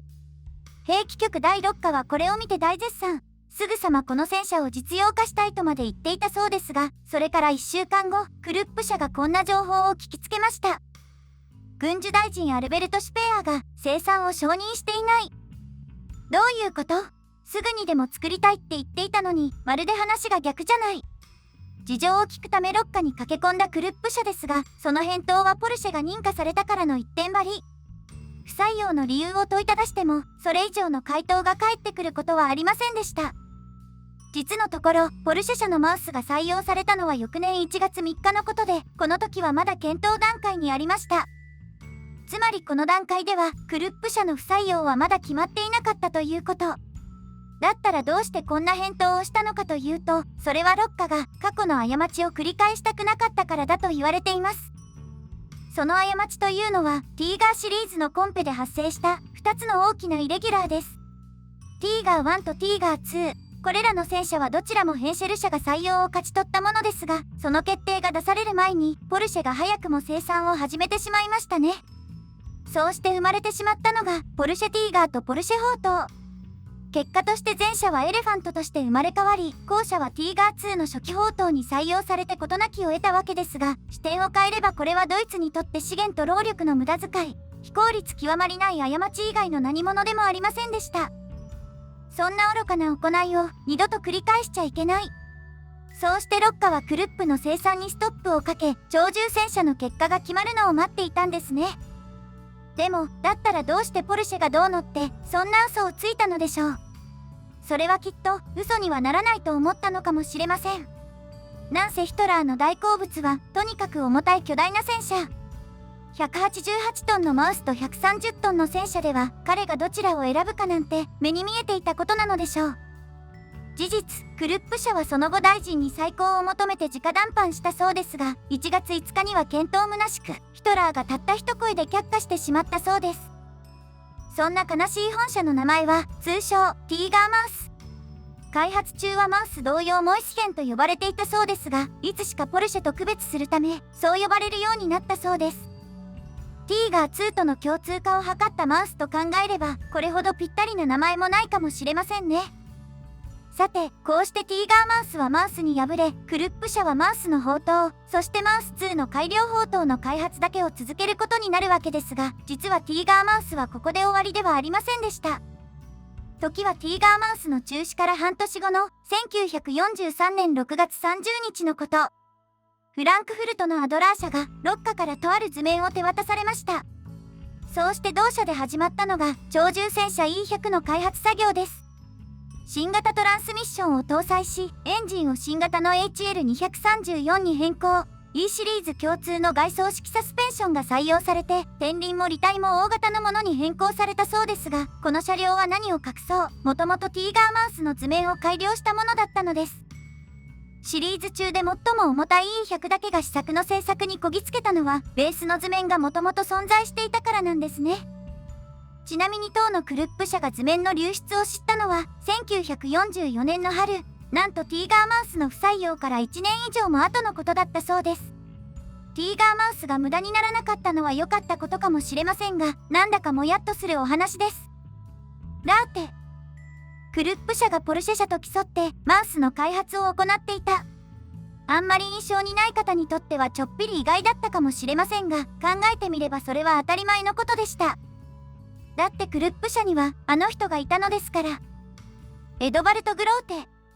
大戦前から戦車開発に携わり、ソ連に招かれて戦車産業の立ち上げに尽力したドイツの技術者です。彼がソ連で考案したのは TG 戦車と呼ばれる試作戦車シリーズや多砲塔戦車 T42、それから総重量1000トンにもなる嘘みたいに巨大な要塞戦車。結局これらの戦車はソ連で採用されることはありませんでしたが、グローテ博士は諦めず、帰国後もクルップ社に入って要塞戦車の研究を続けていました。さて、そんな研究を知ったとしたら、あの人が黙っていませんね。ソ連が鳥獣戦車を実用化すると信じて疑わなかったヒトラー総統。そんなヒトラーの革新がマウスやティーガーマウスのきっかけになったという風に先ほどお話ししましたが、そもそも彼がそう信じたのはソ連にグローテ博士がいたからだったのです。そうしてグローテに声がかかったのは1942年6月23日のこと。この日行われた総統会議で彼は1000トン級の要塞戦車について講演することになり、ヒトラーはニコニコ笑顔で開発を決定します。コードネームはラントクロイツァー、目標重量は同じく1000トン。グローテ博士は開発チームを立ち上げて、早速かつての要塞戦車を元に設計作業に取り掛かりました。全長35メートル、幅14メートル、全高11メートルという4階建てのビルに匹敵するほどの車体を持ち、装甲の厚さは全面 360mm、側面でさえ 250mm。出力2000馬力の U ボート用エンジンを8機搭載し、合計1万6000馬力で時速3から 12km の速度性能を発揮します。1000トンの重量を支えるために、幅 1.2 メートルの極太り体を片側だけで3本装着し、天輪の数は全部でなんと96個。おかげで接地圧はとっても小さく、地面にかかる負担はマウスの半分もなかったそうです。重量はマウスの5倍もあったのに、意外とスイスイ動けたんですね。そして何よりすごかったのが、搭載された武装の数です。28cm 砲2門と 12.8cm の副砲が1門、それから 20mm 対空砲が8門に、2丁の 15mm 機関銃。ヤークトティーガーやマウスの主砲が副砲というのもすごいですが、主砲の 28cm 砲はまさにその名にふさわしいものでした。ラントクロイツァーを直訳すると、陸上巡洋艦。そして本社に搭載された 28cm 砲は、まさにシャルンホルスト級と呼ばれる戦艦の主砲だったのです。その威力たるや 300kg を軽く超える砲弾を1分間に 3.5 発発射し、その砲弾は 40km 先まで届くほど。ちなみにシャルンホルスト級の重量は通常運転で 35,500 トン。戦艦の主砲はそれと同等クラスの敵艦を撃沈するのがお仕事ですから、そんなものを陸上戦に持ち込まれたらたまったもんじゃありませんね。そんな物騒な砲を2門並べて搭載した本社の主砲塔は、戦艦のものがそのままポン付けされたそうです。本社に搭載されたのは、それだけではありません。偵察用のオートバイを2台収容できる車庫に、たくさんの小さな保管室、自己完結型のおトイレに、診療所まで完備。本社を動かすためには通常40人、最低でも27人もの人員が必要だったそうですから、それだけ大所帯になれば相応の設備が必要になるわけですね。そうしてグローテが図面を仕上げ、軍需大臣アルベルト・シュペアに提出したのが1942年12月のこと。この時点で本社は P1000 ラーテと呼ばれていました。ラーテはネズミを意味するドイツ語です。ネズミはネズミでも大きなネズミ。確かに8号戦車マウスより大きいですが、もはやこのサイズには似つかわしくない気もしますね。さて、これを見てヒトラーが何て言うかなんて考えるまでもありません。断然 OK 待ったなし、すぐさま強権を発動して生産を指示したことでしょう。だからこそそうなる前に、シュペア大臣は開発にストップをかけました。資源と労力の無駄遣い。それを理由にマウスも将来ストップがかかることになりますが、ラーテはもちろんその日じゃありません。そしてそれ以上にラーテには大きな欠点がいくつもありました。重すぎて橋や道路を渡れないのは言うまでもなく、鉄道を使って運ぶのだってもちろん無理。そうなれば自力で行くしかないのに、航続距離がたったの 180km と、燃費が最悪で長距離移動ができません。そして何よりそのサイズ。遠くからでも一目でわかるその巨体は航空機に狙われやすく、その鈍足も相まって、ラーテは移動する暇もなく格好の餌食になってしまいます。そんなラーテをどう運用しろって言うんだ。そうしてアルベルト・シュペアは1943年初頭にラーテの計画中止を決定し、いつの間にか始まっていた P1500 モンスターともども一切の開発行為を禁止してしまったのです。果たしてヒトラーには何て言って納得させたのでしょう。いずれにしても大臣の判断は大正解だったんじゃないでしょうか。だってそもそもラーテは本当に実現できるかどうかさえわからなかったというのですから。本社の設計で唯一はっきりしているのは戦艦の主砲塔を流用したということ。しかしシャルンホルスト級の主砲塔は砲も含めて750トン。たとえ主砲を1門減らしてさらに単砲進化したとしても700トンを下回ることは決してなかったそうです。主砲塔だけで700トン、それに加えて副砲2門と対空機関砲2機関銃、各種武装を備える副砲塔がいくつもあって、車体とさらに装甲も。残り300トンしかない中で、一体どうやって収めようと思ったのでしょう。とにかくラーテは図面から先に進むことはなく、いいえ、中にはその図面すらでっち上げだと考える専門家もいるそうです。マルダー1。ここまで動物の名前がついた車両をたくさん紹介してきましたが、何かが抜けていることに気づいた方もいらっしゃるんじゃないでしょうか。マルダー2にマルダー3、これらの車両は見てきたけれど、肝心の1はどこ？もちろん忘れていませんよ。ただ、マルダーシリーズはそれぞれ別々の車体で作られた対戦車自走砲。これまでベースになった戦車の順に車両を紹介してきた都合で、仕方なく最後になってしまいました。マルダー2は2号戦車で、マルダー3は 38T 戦車。ではマルダー1はどんな戦車を元にしていたのでしょう。ロレーヌ 37L。フランス戦でドイツが接収したフランス製の早期式牽引車です。なんとドイツ製じゃなければ戦車でもなかったんですね。そんな異色の自走砲が計画されたのは1941年の終わりのこと。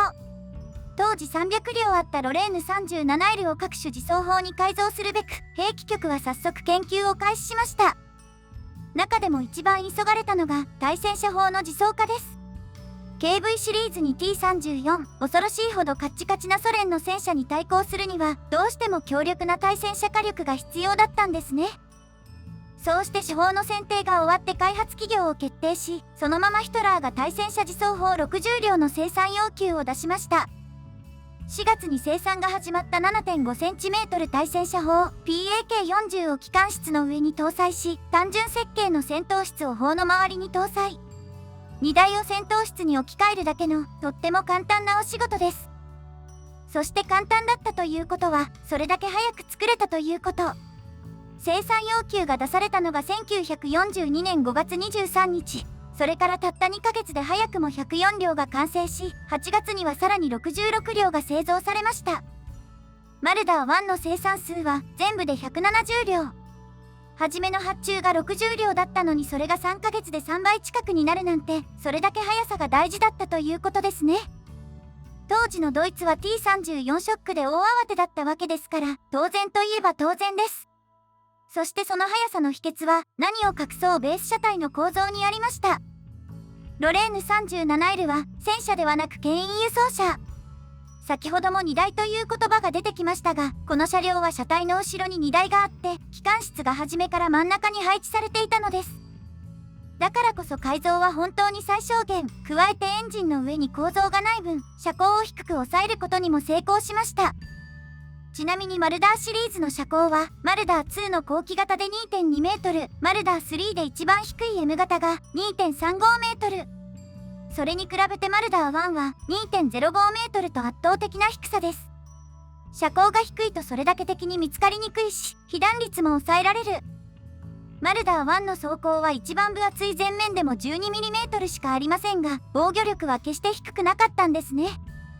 そして本社のメリットはそれだけではありません。弾薬搭載数もシリーズ中最も多く、その数なんと48発。次に多いマルダー 3H 型でさえ38発しか搭載できなかったわけですから、さすがは元運搬車といったところでしょう。それに後部戦闘室といえば、車重のバランスも忘れてはいけません。重たいエンジンを真ん中に置けば重心はもちろん真ん中になるし、長方進砲を搭載してもしっかりバランスをとってくれます。このレイアウトを採用した車両は今までもたくさん出てきましたね。ベアにグリレにエレファント、34号車台のナースホルンとフンメルもそうですし、グリレ K 型やマルダー 3M 型の自走砲専用車台もこの方法が取られました。そしてその自走砲専用車台は34号車台やベスペのアイデアを取り入れたもの。ベスペなんてこのレイアウトの採用で初めは不可能と言われた手法を余裕で搭載してしまいましたね。ちなみにこれらの車両の大半を作った企業といえば戦車の改造に定評のあるアルケット社。そしてアルケット社はマルダー1の開発企業でもありました。真ん中にエンジンを置くレイアウトは自走砲にぴったり。これらの車両はそのことをバッチリ証明してくれたわけですが、その始まりはマルダー1であり、フランスの輸送車両だったんですね。さて、このようにとても多くのメリットを持っていたマルダー1ですが、いざ実戦ではどうだったかというと、実はあんまりパッとしませんでした。はじめは東部戦線に投入されたものの、すぐに現地から戻されてフランスに再配備。その後西部戦線を中心に奮闘しますが、消耗と補充の過程でマルダー3や牽引式の対戦車砲に置き換えられていきました。一番大きな戦いは1944年のノルマンディー上陸作戦。ここではある程度の活躍を見せたものの徐々に数を減らしていき、ほぼ全てがこの戦いで失われてしまったそうです。シリーズで一番強そうだったマルダー1がどうしてこんなことになってしまったのでしょう。何より一番欲しかったはずの東部戦線からどうして本社が引き上げられてしまったのでしょうか。故郷のフランスに部品がたくさんあったのもその理由の一つですが、それ以上に本社には大きな問題があったそうです。一つは機動性の低さ。本社は路上最高時速こそ 35km ですが、不整地ではたった 8km しか出すことができず、また航続距離も不整地で 75km 程度と行動範囲がとっても狭くなっていました。はじめに機甲部隊ではなく歩兵部隊に配属されたのもそれが理由です。それに加えてサスペンションの性能もすこぶる悪く、寒くてぬかるみの多いソ連の土地ではほとんど使い物になりませんでした。悪い時には主砲発射時の反動でさえ破損してしまうほどだったそうです。マルダー1のエンジン出力は牽引車時代から変わらず70馬力。マルダー2やマルダー3の半分しかなかったところへ重量が6トンから 8.5 トンに増えたのですから、機動力が低いのは仕方がなかったのかもしれませんね。そしてもう一つの問題は内蔵バッテリーの容量不足です。エンジンを切って無線を使えば1時間と持たず完全停止。再びエンジンをかけるには手動でクランクを回さなければなりませんが、構造的にそれもかなり難しかったようです。こうした結果、軍の報告書ではマルダー1は悪天候時に使えない、マルダー1を除いて他の車両は有用などと言われてしまう始末。元が運搬車のマルダー1にはソ連の機構はハードルが高すぎたんですね。しかし強力な砲の自走化に成功し、戦車不足のドイツ軍の助けになったのは紛れもない事実。そして何より将来登場する多くの自走砲のヒントを与えてくれたのはマルダー1の一番の功績と言えるんじゃないでしょうか。ところで私は先ほどマルダーシリーズの紹介の順番について仕方なくこうなったという風なお話をしましたが、実を言うとそれはちょっと違いました。マルダー2の計画が始まったのが1941年12月20日で、マルダー3の開発開始がその2日後の22日、そしてマルダー1が翌年5月に発注されて、量産開始の順番も231とそのまんまだったのです。前の2両がロシア製の暫定砲を搭載していたのに対し、マルダー1だけが初めから PAK40 だったことからもわかりますね。これらの車両にマルダーの名前がついたのは1943年11月のこと。3両全部が同時に命名されたそうですから、そこでごっちゃになっちゃったのかもしれません。ちなみに現存するマルダー1は世界にたったの1両だけ。故郷のフランス、ソミュール戦車博物館の一角で余生を過ごしているそうです。いかがでしたか？大戦期のドイツには本当に数えきれないほどの動物戦車があったんですね。しかも今回紹介したのはこれでもあくまで一部だけ。1944年11月にはフラインパンツァーマウスと呼ばれる一人乗り戦車が提案されていましたし、同年3月にはゼートイフェル、アンコウの名前を冠した特殊潜航艇が計画されていました。海軍の車両なので戦車じゃないって思うかもしれませんが、履帯で走れる戦う車という意味では目を向けてあげてもいいんじゃないでしょうか。それにこの動画を見てのっけから違和感を覚えた方もいらっしゃるかもしれませんね。動物の車両を紹介するって言ったのに、いきなり1号戦車の紹介からスタートしたのですから。そしてそれにも飽き足らず、2号戦車や3号戦車、4号戦車まで出てくる始末。ベースの戦車を紹介した方が分かりやすいって目をつぶってくれた方も中にはいるかもしれませんが、実は非公式ではありますが、これらの戦車にも動物の名前があったのです。その名前というのが、1号ニファリス、2号エルミナ、3号ビーゼル、4号マルダー。ニファリスはイーズナでエルミナがオコジョ、ビーゼルがイタチでマルダーがテン。どれもそっくりな動物なので後付け感が満載ですが、これらも立派な動物戦車だったんですね。皆さんはどうしてドイツが戦車に動物の名前を付けるようになったかご存知ですか？よかったらコメントで教えてください。それでは今日はこの辺で。バイバイ。